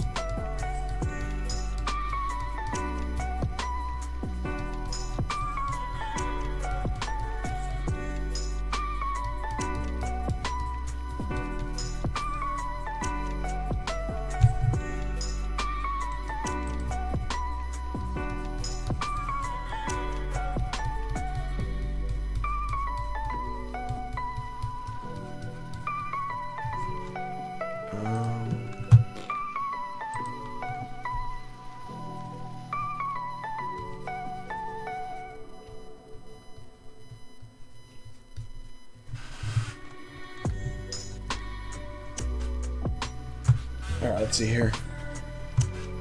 Bone Town added. Hypothetical -1. And yeah, thank Kong. Bone Town, yes. If you've seen, I wonder how many people watched episode 1 and got that joke. That Devlin makes that joke like Bone Town, huh? And then Diz doesn't catch on because that's just her name, the name of her hometown.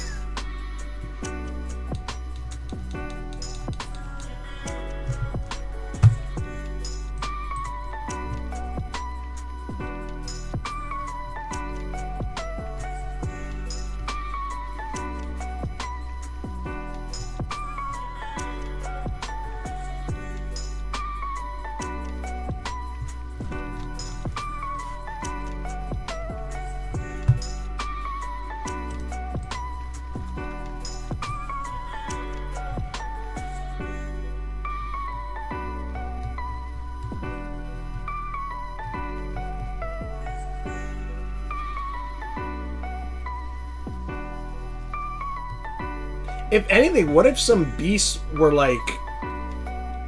If beasts in Owltown are like very, like based off of like certain things like mythology and stuff like that. Also, why wouldn't some beasts not be based off of heroes?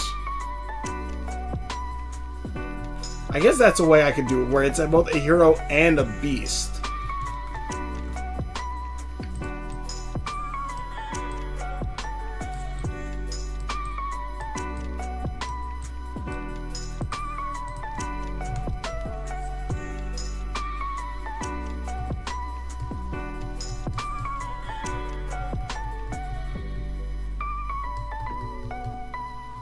Let's see here. They have the ability to harness solar flares, using them to create armor.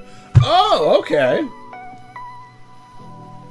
I was wondering what the magic the magic system is kind of in that thing, because you kept bringing up the power. So okay, so is it like more like cosmic kind of thing? Like, would there be like someone who uses like gravity and such?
Sword flare.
Trying to figure this out.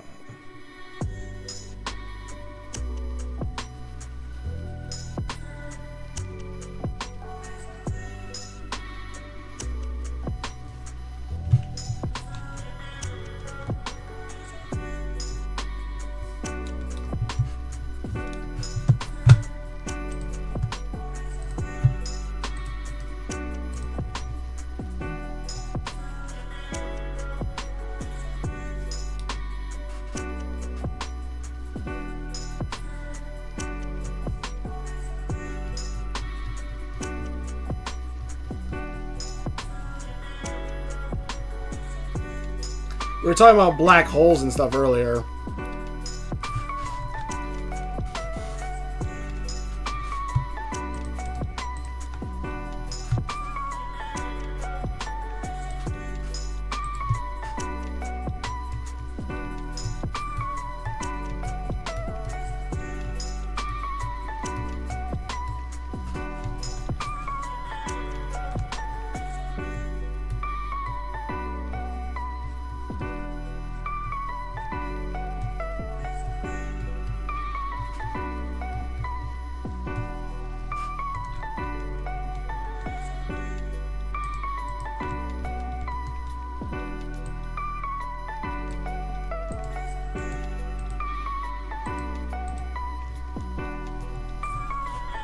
Gonna harness solar flares. All right.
I'm still gonna try to go with the idea of like these are beast superheroes and or villains.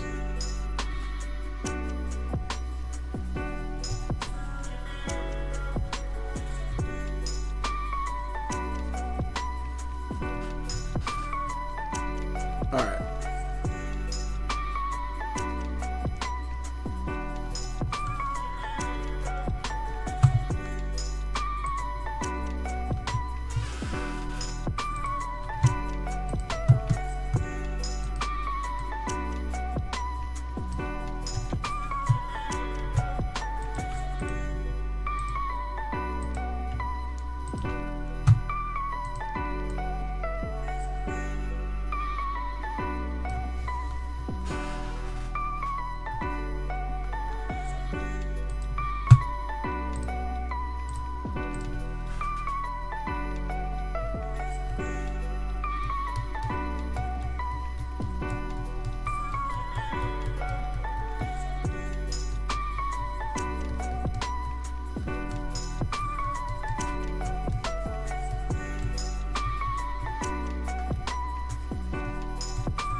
Alright.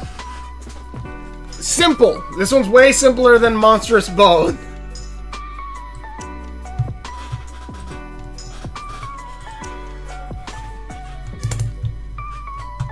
I'm trying. I don't know what the name looks like. A villain. Yeah, honestly. But then again, Batman.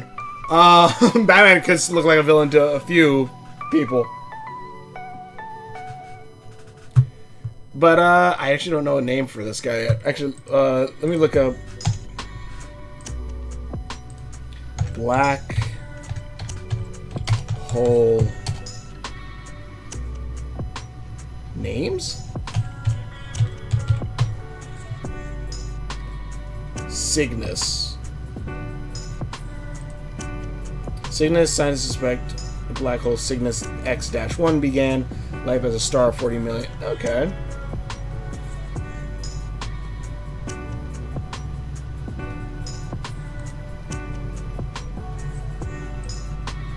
I'm gonna go with Cygnus.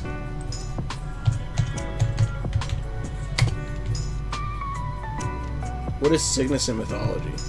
Cygnus, Zeus transforming himself into a swan to seduce Leda. the wife of King Turd, resulting in the birth of Helen of Troy and twins of Castor and Pollux. Maybe I should say signals for someone more important.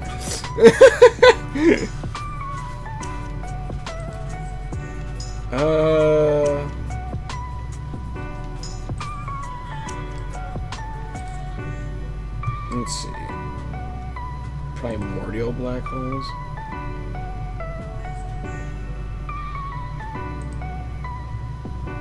I don't know why I thought the name Blackie.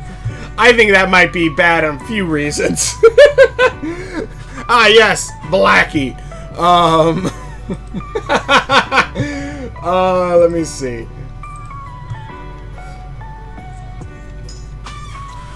Looks like a villain.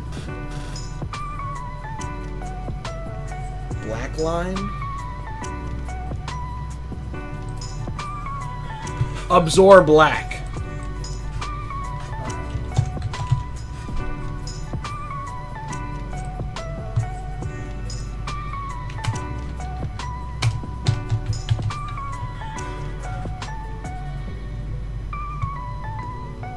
Absorb Black, and he uses this creature, beast / hero, whatever, would use beast magic or star magic to create black holes that it throws and just starts sucking shit in, just like creates a black hole, just like sucks things and just destroys. I think, yeah, a villain would probably work at best. And then we have Monstrous Bone here, which America is known for having a shit ton of fossils, I believe. So this actually kind of works with that, I believe, in that favor also.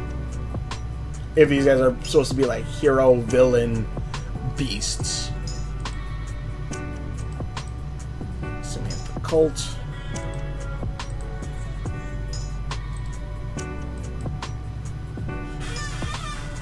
Okay. So yeah, Universal, Absorb Black.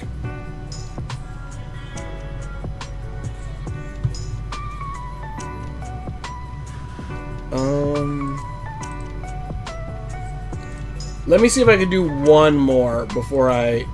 Uh-oh, what happened?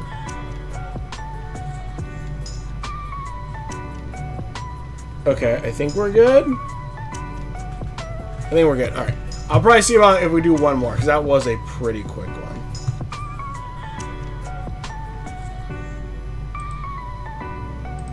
Alright. Let's roll and see what we get.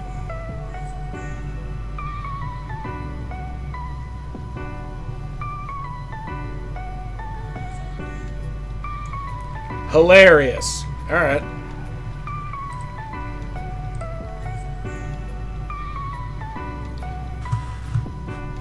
See, I read Hilarious and I'm thinking villains and heroes. I'm like, I know exactly where my brain went for that. Joker. But yeah. Alright, let's see.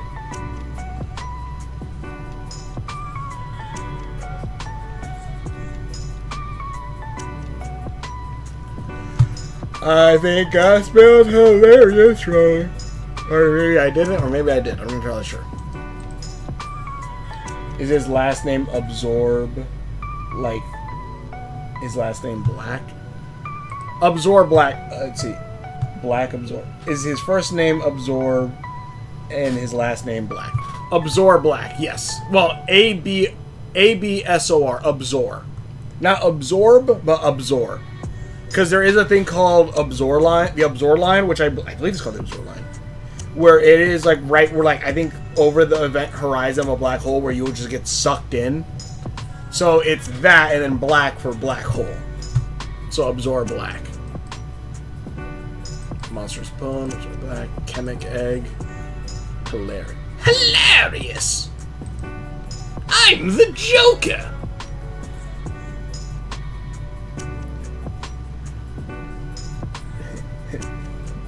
I would like to rev up my Harley.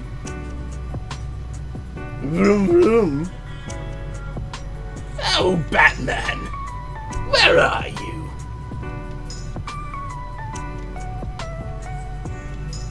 Alright. Hilarious.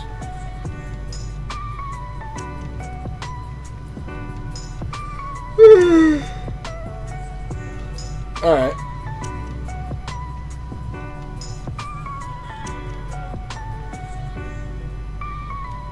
me specifically think of how to do this.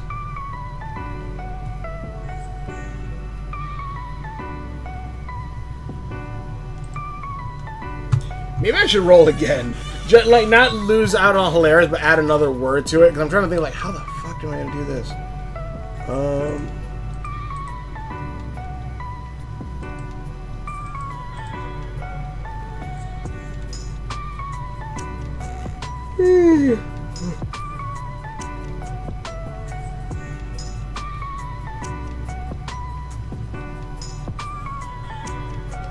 Or maybe I'll start this one. I think I am going to be ending the stream soon, though.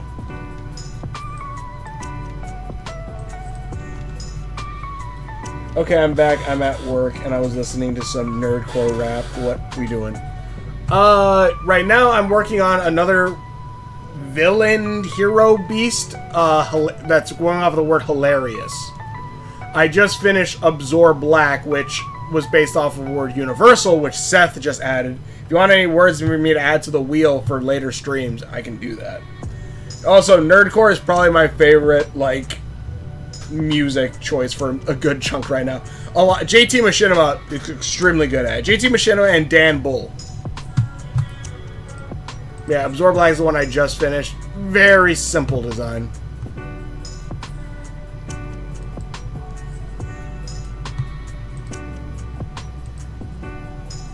I have enough beasts here I can start making Pokemon.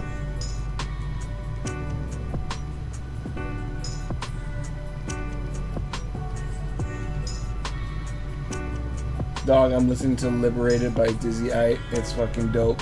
Nice.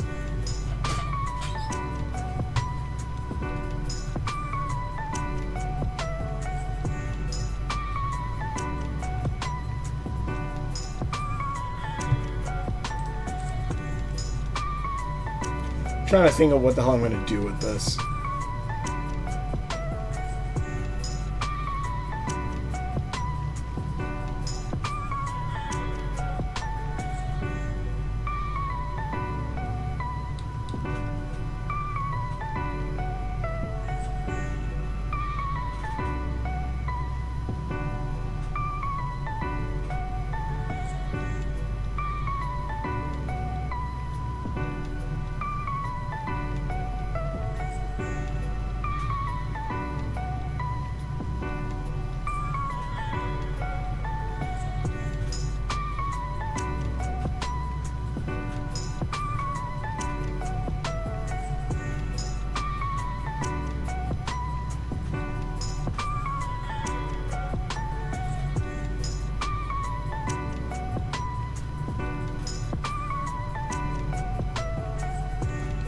It all started all because of that damn smile. Naughty.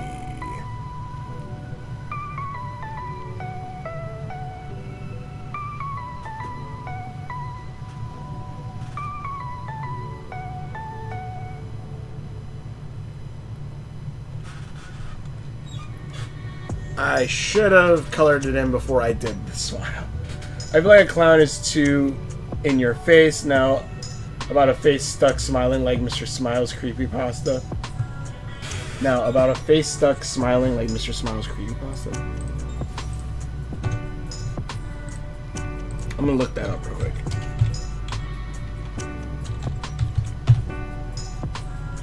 Yeah.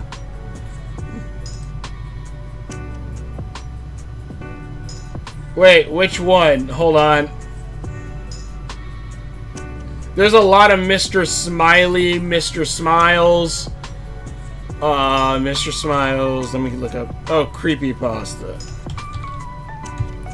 Like, there was a lot of things I didn't want to show on here. Because holy shit.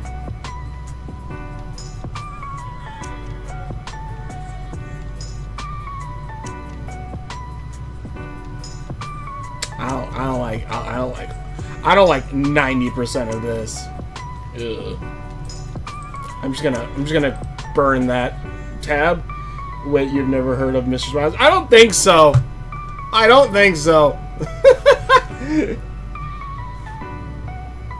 I've heard the most creepypasta I've heard is SCP and maybe maybe like some stuff like Slender Man and everything, and that's really only because of like Markiplier, of him playing those games like, you know, back then.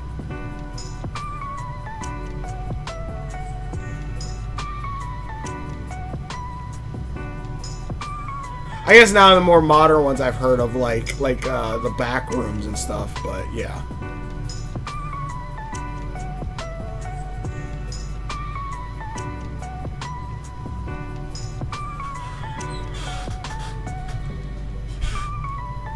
Hilarious! Ben Drown! I know Ben Drown! That's the Zelda one! Gateway to the Mind? That one I don't know. I know Ben Drowned. I know that one.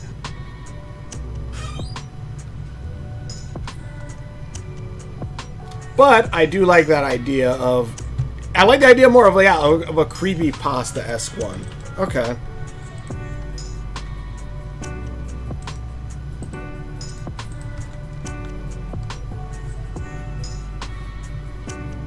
Also, I don't think I've ever done that Joker voice before. I'm just like, well, I could probably try it.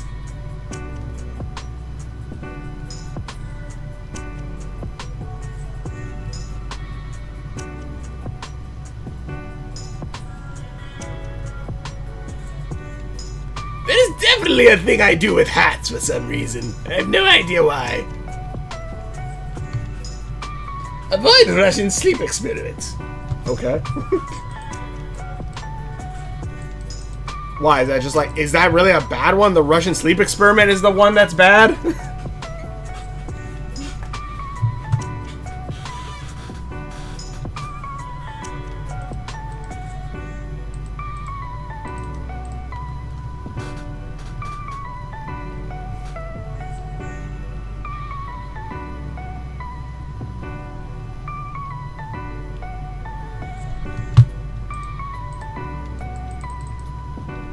Oh, I didn't... Wait, no, wait, what?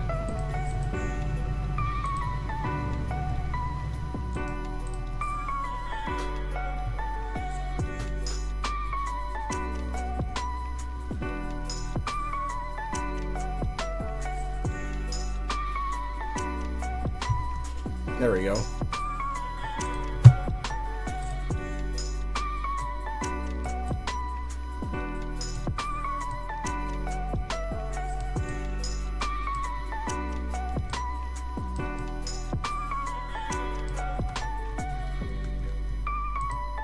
Hilarious! Because it's baller. Duh. Ah.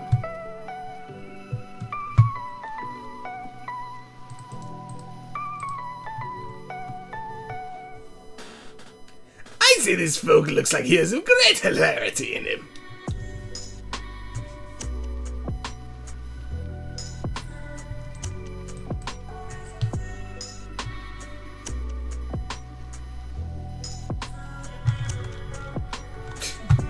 The freaking...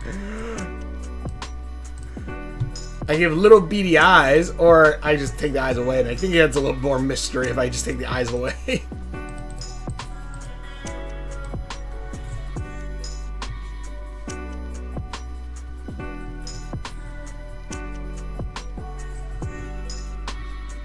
Hilarity ensues.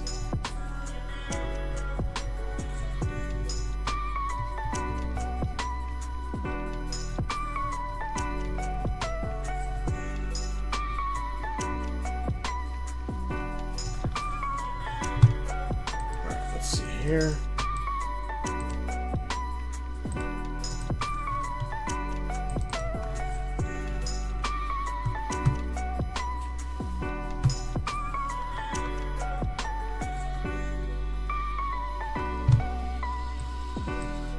Shit.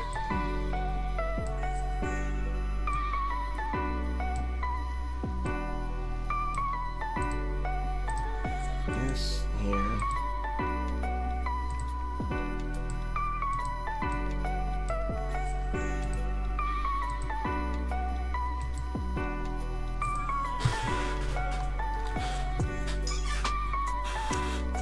Hilarious.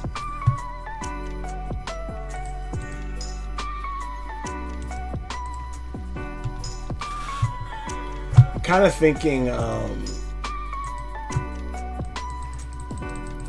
Now I'm thinking like creepy pasta stuff, like the freaking like Slender Man and everything.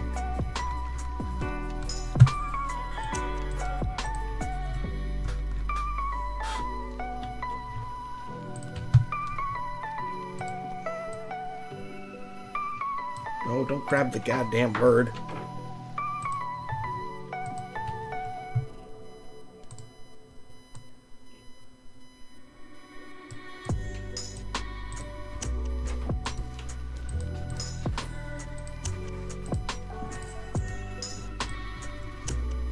Here, give me 1 minute. I'll be right back. Real quick. B-R-B. Terrible writing, but you know, that's two different B's.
Alright, I'm back. Let's see here. Mr. Herber voice. What the hell is Mr. Herber?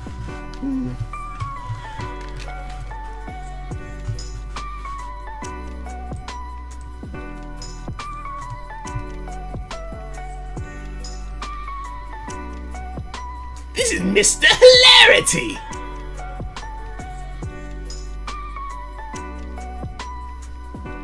He'll show you a good old hilarious time!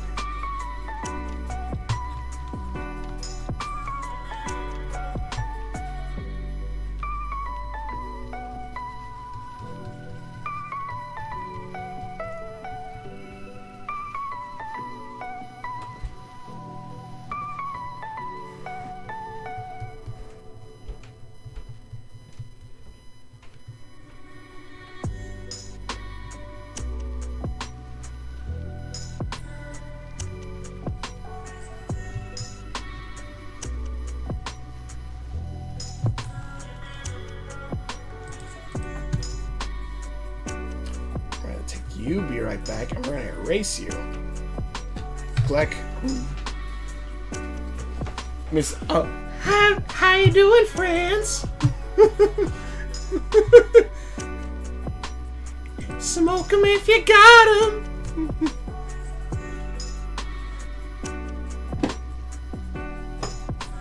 Ah, dang it.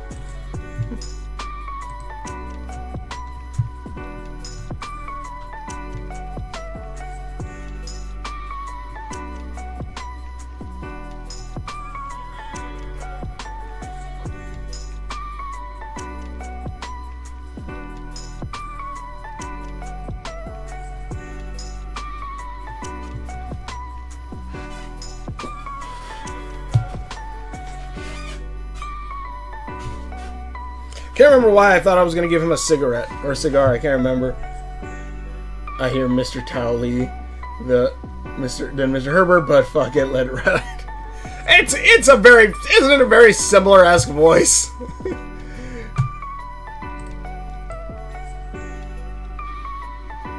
Smoke him if you got him.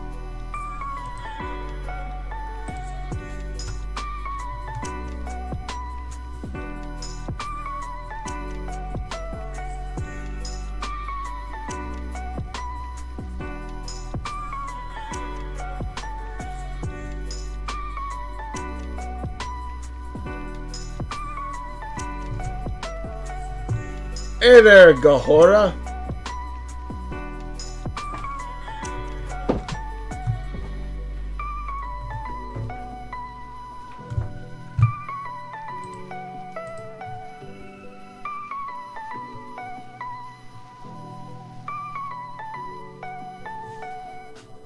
I don't know why I thought I was going to give him a cigar or something. I have no idea why. I thought, I was like, ah, yeah, I'm going to give him a cigar. It's like, wait, why? Why was he going to do that?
Where are you from? I'm in Chicago. You got me. Little more whistles with Herbert. You got me. A little more whistles. Hot dog. No, that's not wrong. That's not right. Smoke him if you got him. Smoke him if you... I don't know. Give him a blunt. That's what keeps him happy. That makes him smile. Well, it's supposed to be hilarious, but sure. Oh, wait a minute. I got an idea.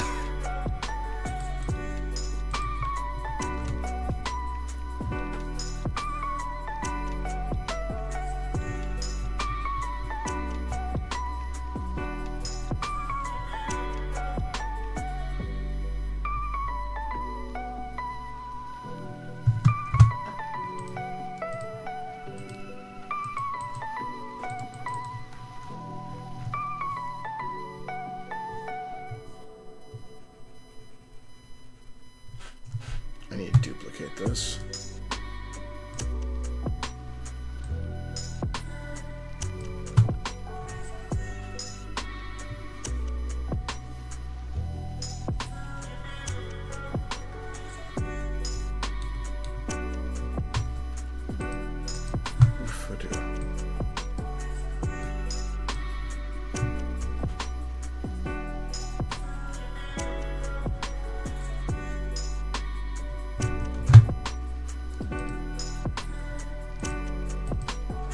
God damn it. This down here. This here. Let's see what... Oh no, what are you doing, you monster? Need more Mr. Herbert. I ain't doing your voice. You don't need my voice to hear that shit. Wait. I did that wrong. No. Back, say that, yes.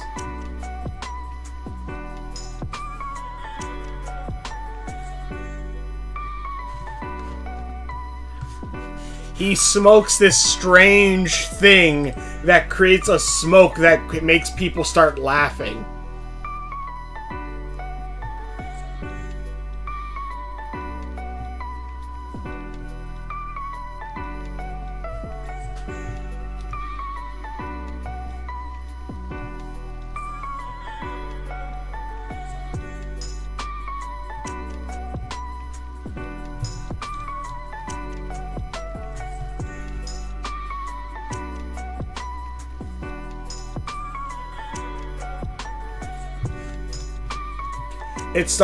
This smoke is what permeates the area, and that's what makes everything seem hilarious. And then he eats your soul.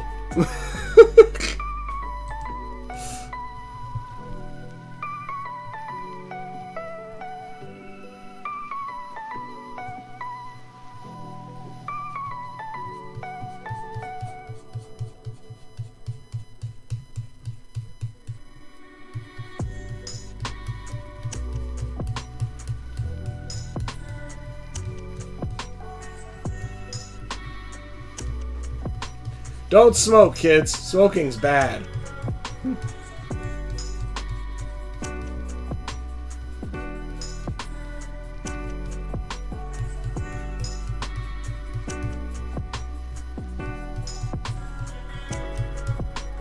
Different type of chronic, calling it laughing gas.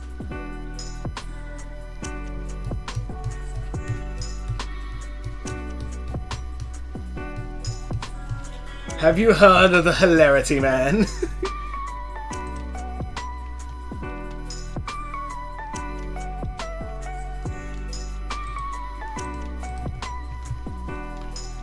Should I give him clothes beyond? I'm trying. Hold on. Let me try something.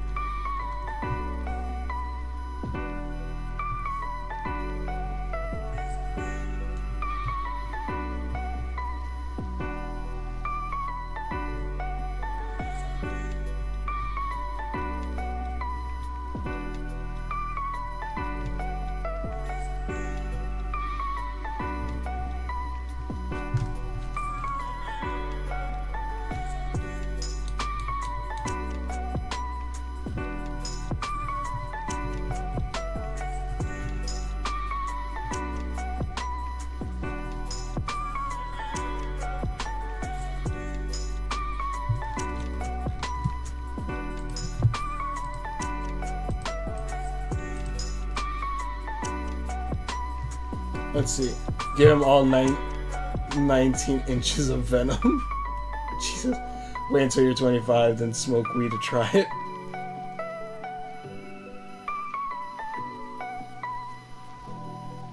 Give all 19 inches of venom. Jesus. Wait, are you saying to wait till I'm 25?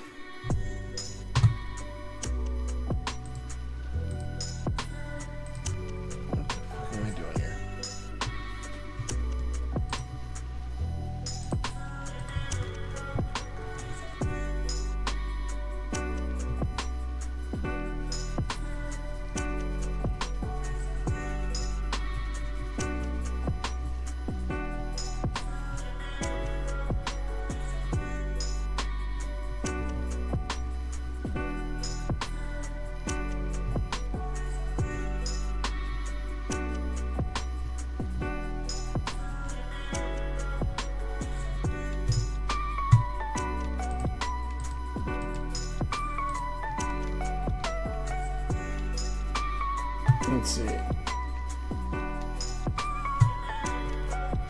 Wait, what did I say? Give him a tie.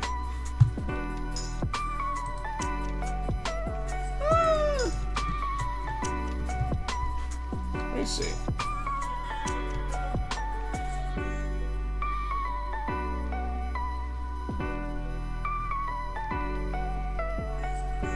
I might have fucked up, but let me see if I did it right.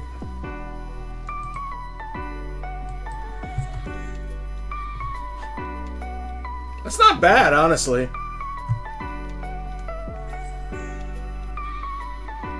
Better than whatever the hell I was trying to do.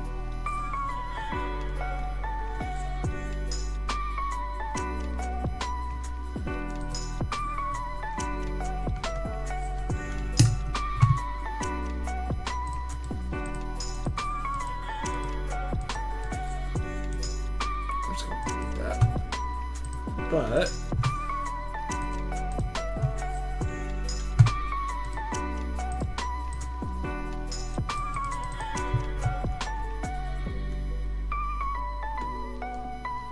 he also gives me slightly mobster vibes mixed with whatever creepypasta bullshit I'm trying to do.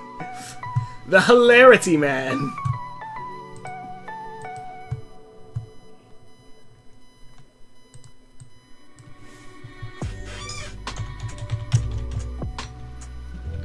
I just call it the hilarity.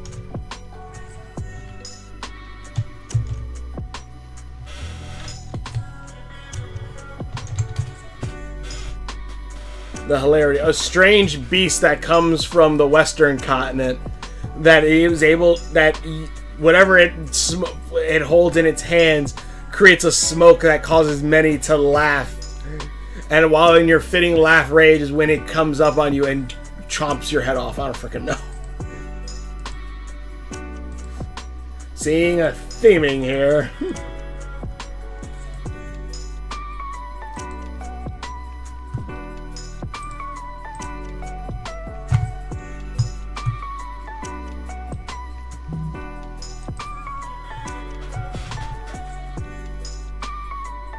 SCP-7823, the Laughing Mob.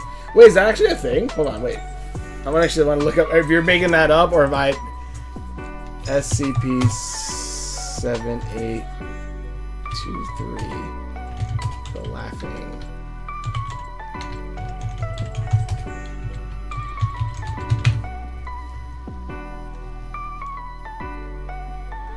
There's no... Oh, okay, no, you were making that up. Okay.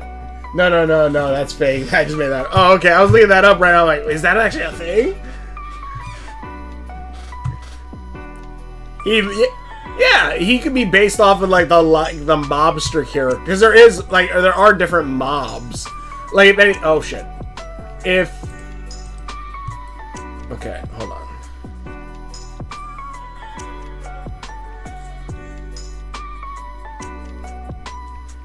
Oh, right, because I put him in characters instead.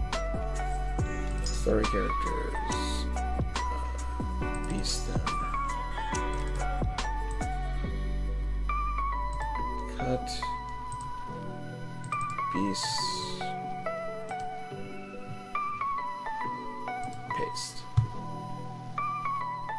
Okay. Okay, so yeah, so if... Really just went to, like, a Western continent. Okay, so if these two are somewhat based off of, like, let's say this is based off of a hero, this is based off of a villain, this is based off, like, the mobsters in the Western continent, which are a bit thing there. Could you maybe try making the tie thinner and make him an opening of his suit around the chest where his tie is? I can try that.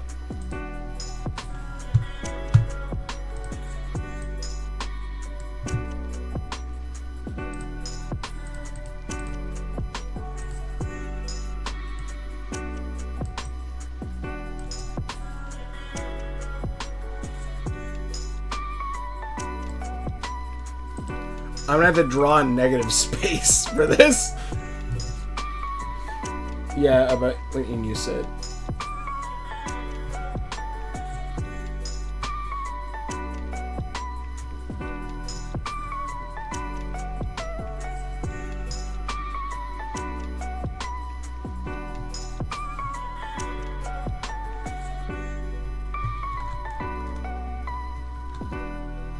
So how about something like that?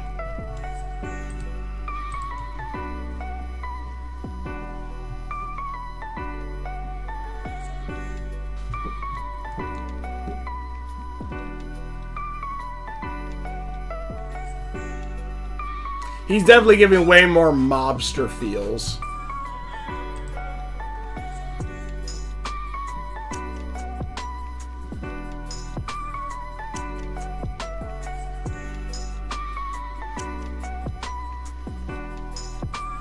Is that good, or do you think I should just completely rework the entire tie?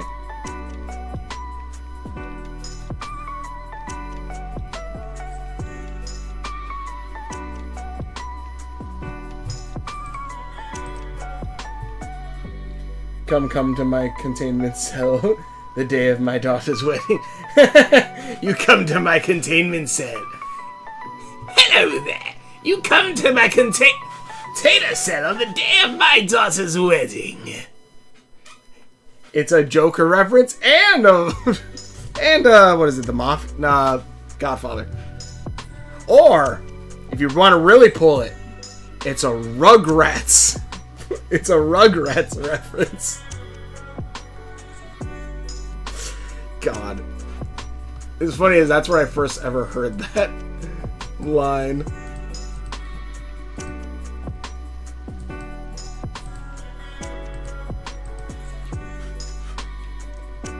Say in Mr. Herbert's voice. Damn. Wait. Hello. I kind of lost it. Hold on. come to my containment cell on the day of my daughter's wedding.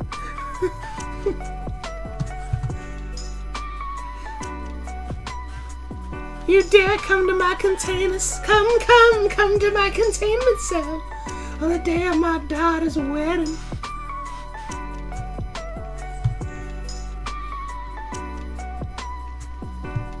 Unironically, I think this is the best leg length I've done, where it matches up, like this is the background, this is the foreground, or again, simplicity. I love simplicity.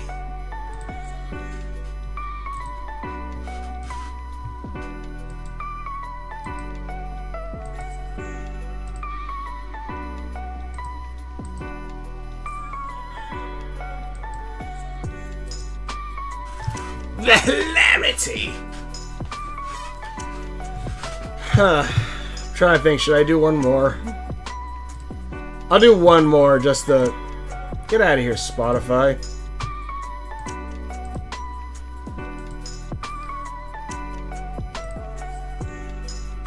Alright, let's do one more. Spin, spin, spin. Where it goes, no one begins. Not looking, not looking. Random. Okay. And that's not like a... And that's not like a, oh, like pick a random number. No, it's the word was random.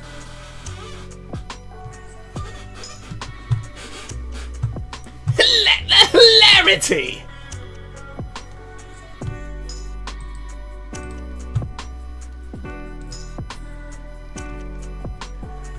What do you think? Eyes or no eyes? Actually, maybe I could use, like, if I do, like, different...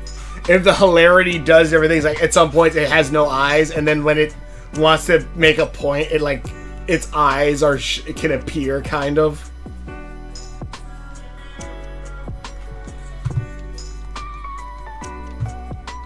I'm not sure if that like, this gives it, like, a cool guy, like, and then this is just, like, it sees you!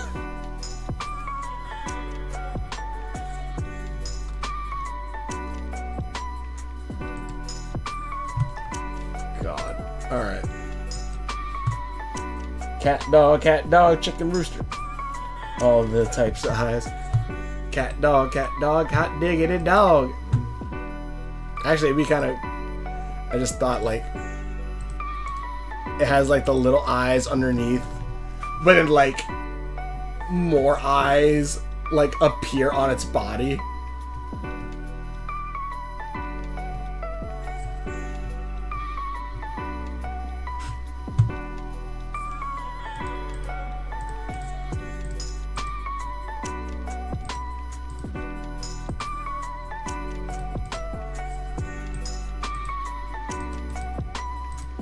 Where the hell is its eyes? Damn it. There we go.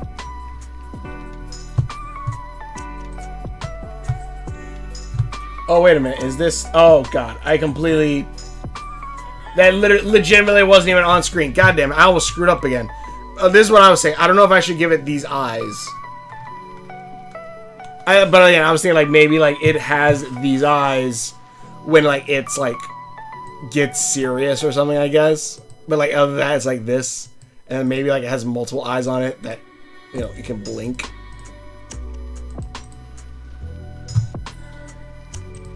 Yeah, dude, we can't see it. Yes, I agree. Like the eye, yeah, my bad. But yeah, like, okay. When it gets serious, like those eyes appear. All right. Alright, let's do this last one, which is random. Which I kind of have an idea.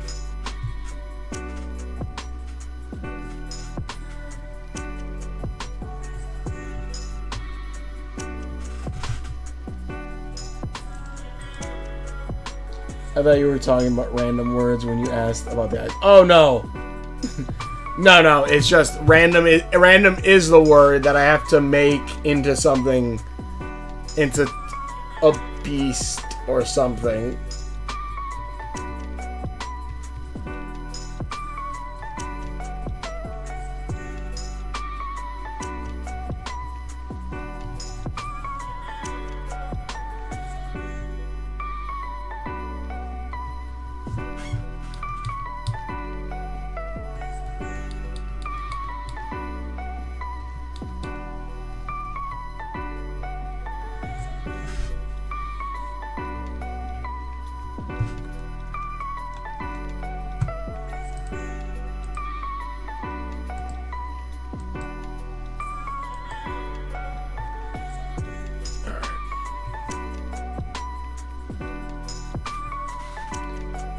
Mr. Mixaplix. I didn't even think about mix. But I was thinking like a living die, like dice, a die.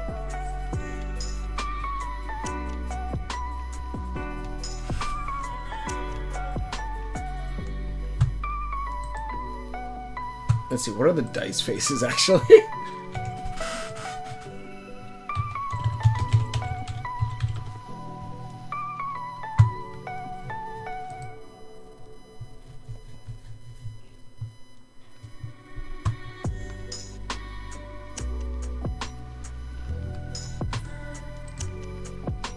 That works actually with different eyes on the sides. Yeah.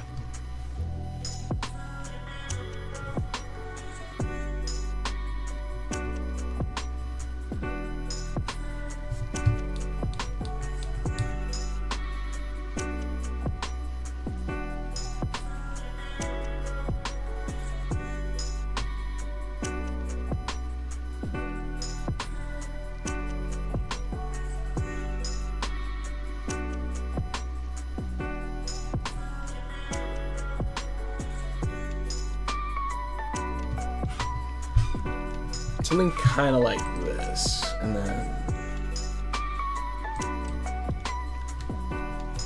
if I'm reading this right,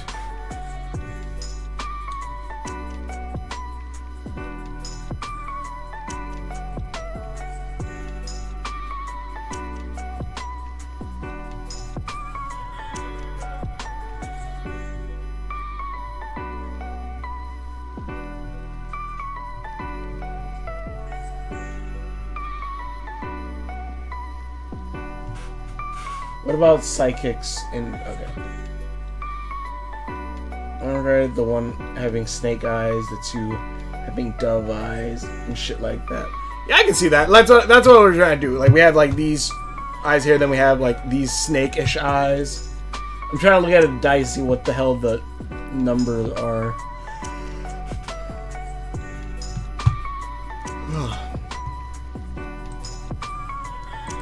Let's see here. What if there are psychics in fiction? Would you personally trust any psychic, even though they have the power to almost know everything about you? I would I would learn, like Batman, from Tibetan monks to hide my thoughts via pictures. But also, at that same point, I think everyone, I still feel it in some sense of, like, when you go somewhere, you're like, can people read my mind? And then I just started thinking, well, if you're reading my mind, it's your fault. You shouldn't read my mind. I'm gonna think of stupid shit.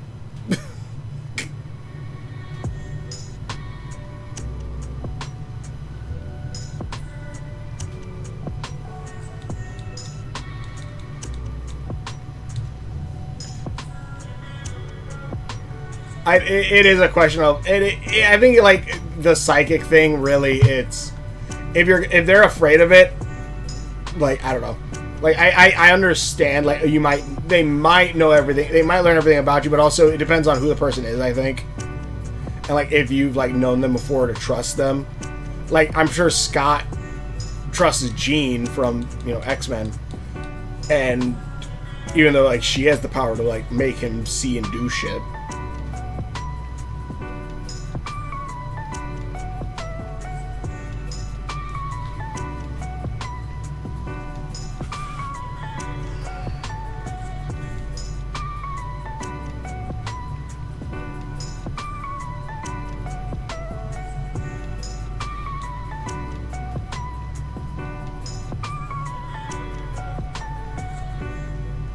The eyes are all looking in different directions.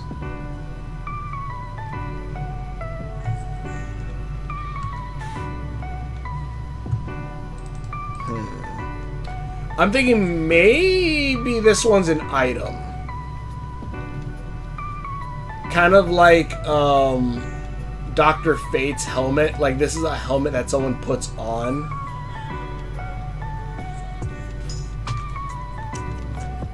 And it allows them to, like, have... Oh, wait. Am I drawing a note? No, it's good.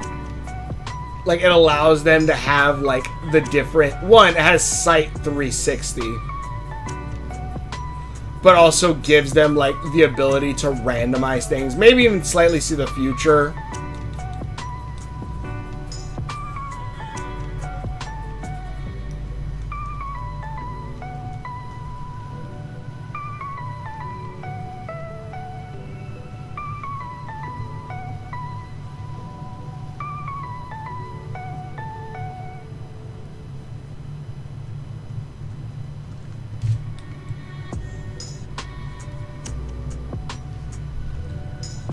What is psychic?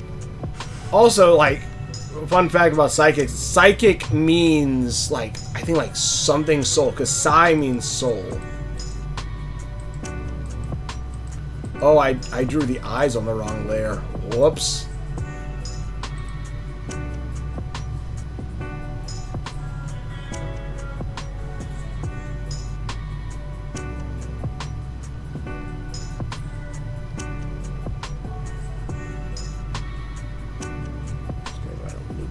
Around. Cut.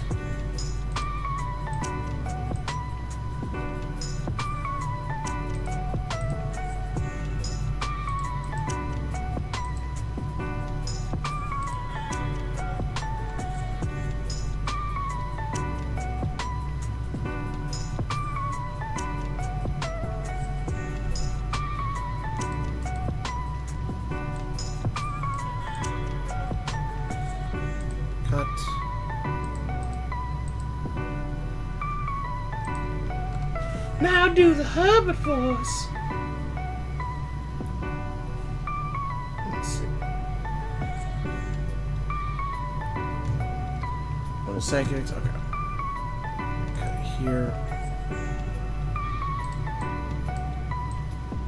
Oh, what the hell? Right, because that's connected to there. God, I'm an idiot. Okay.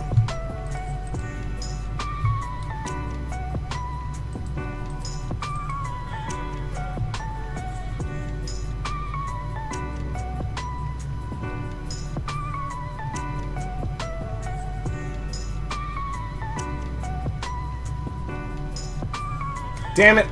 God damn it. Okay. Actually, you know what? It's just going to be easier just to erase these. Because they're on the wrong layer. Oh, shit. They're on the wrong layer. Honestly, it's not that hard to draw those eyes, hopefully.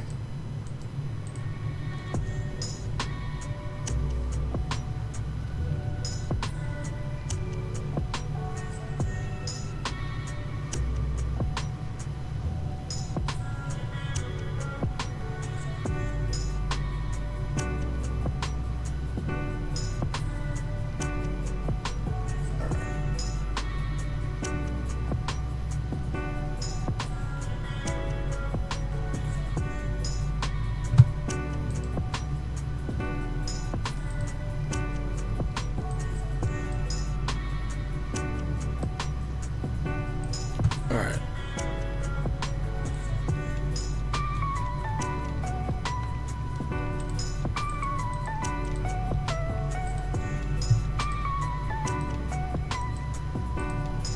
Alright. I'm trying to think of like, it's just a die with like different eyes on it, but then again, the whole thing is that like someone probably wears this for like the different random effects depending on like which die side it is. I was like, maybe like even the head switches like different positions for like the head phases and stuff.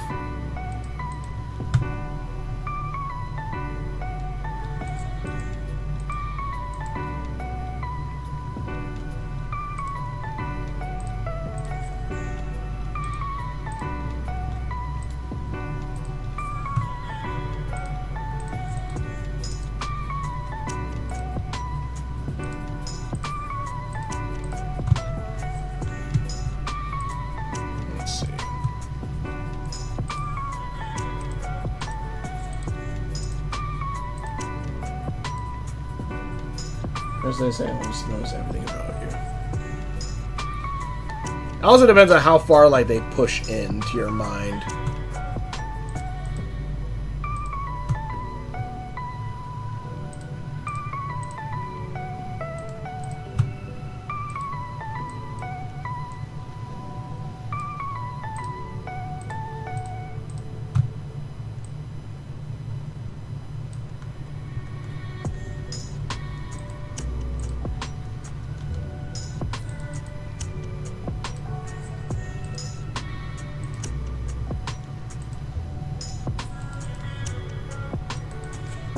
actually, I'm trying to think because I remember there's an item that Diz uses in her Witch King deck in Owlwolf Town, and I believe it was the dice jar. This might actually be like the beast itself that was inspired of that card in universe.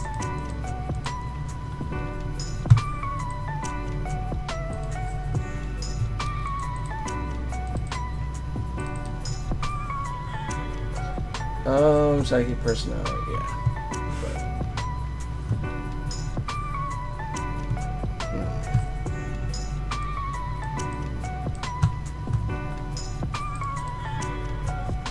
Long one.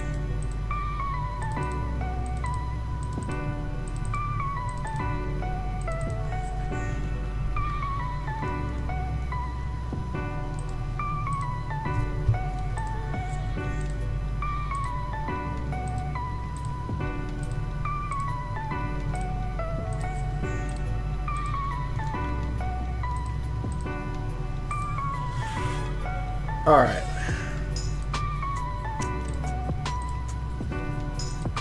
Shit.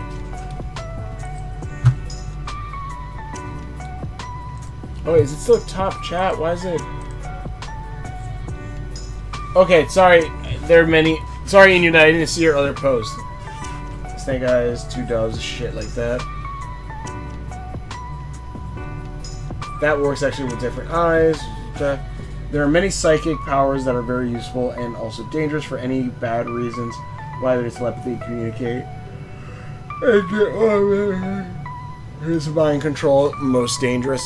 I would say, like, would that technically be only psychic? Because there might be like different ones where like psychic can only read minds, or another one could do all like the other stuff. I think it really depends on like how psychic the character is. Because, like, yeah, I'm trying to think. I was about to give away, like, a spoiler. Like, probably not that. But...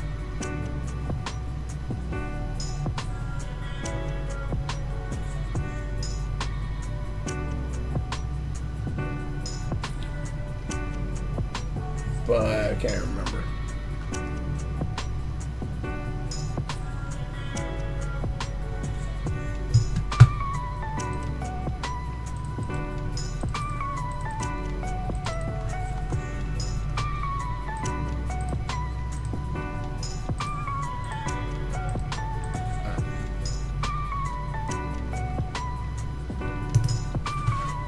Advanced information, there's a mind control, the most dangerous. I guess that would be psychic abilities.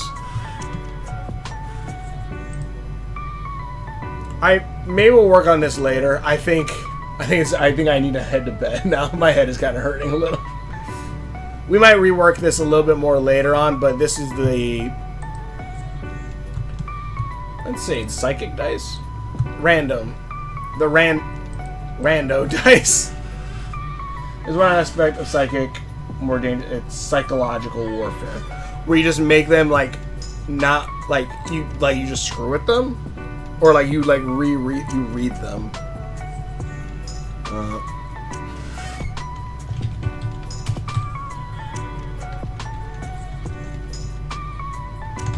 I die. Each eye has like a different ability, probably, or like different ones depending on how high you roll. The most dangerous being this 6-eyed one, which is like, what happens when you roll that? Who knows? We'll find out. But you finish your thought real quick, and I think we're gonna end this here. It is super quick little thing, and I'll probably rework this later. But I'm getting to the point where I'm just like, ugh. But I think we made some pretty good progress on some things. This is actually really like that one. God.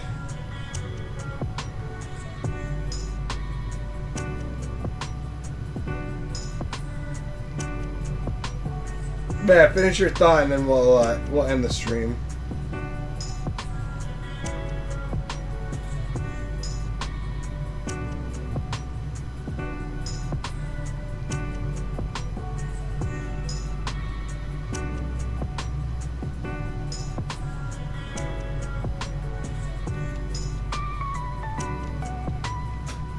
But yeah, like the psychological warfare aspect, if it's like you manipulate them like to show them illusions to screw them over, that would be interesting, actually.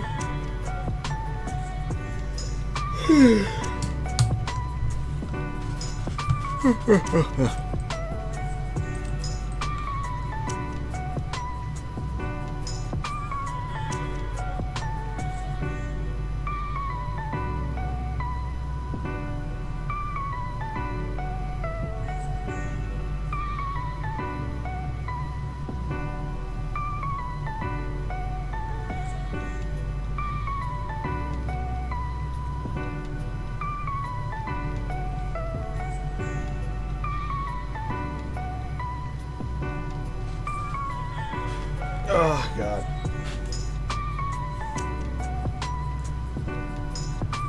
I gotta really bad.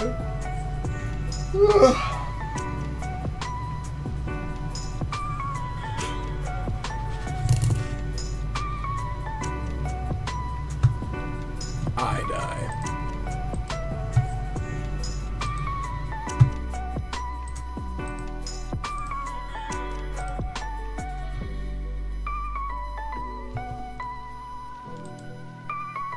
Also give me slight Babadook vibes. Is that also the reason why your kinetics are feared in your fanfiction? It's not a fanfiction, it's its own story. That people are having difficult to trust anyone who has psychic powers. If we're going in that sense, kinetics, which is what they're called, they're feared because, one, they are stupidly powerful. Hold on.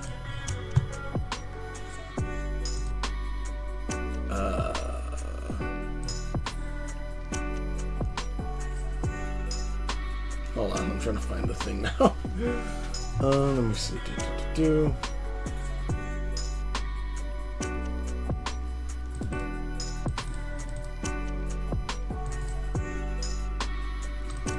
I mean, look at Waka. Look how fear, like the strike of fear into your heart.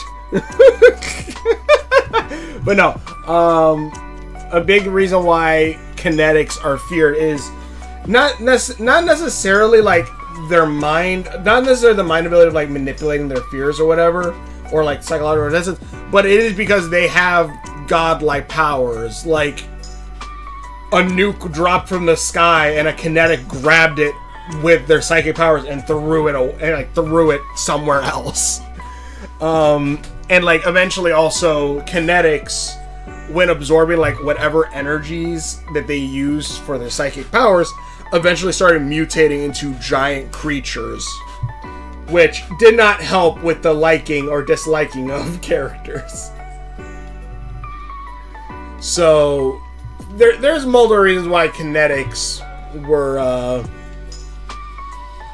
disliked. Some of them probably were because of like the psychological warfare idea of it, but it also was just seeing how powerful they were. They were a powerful piece on the board that that they couldn't necessarily control. But yeah, we could talk more about it Monday when I stream again. But oh god, I need to go to bed. Thank you all so much for watching. Thank you, Styro. Thank you, Kong. Thank you, Seth. Thank you, Inu. Thank you, Pew. Especially sharing all your story bits. I think we made some of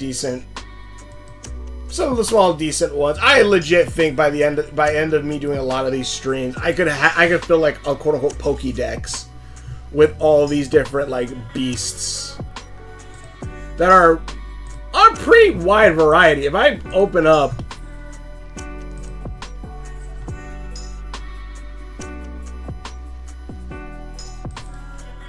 these characters,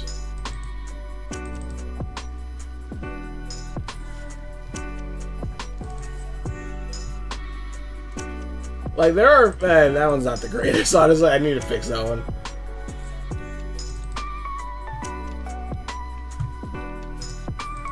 I do have there is a wide variety of different, these are the ones I did last time.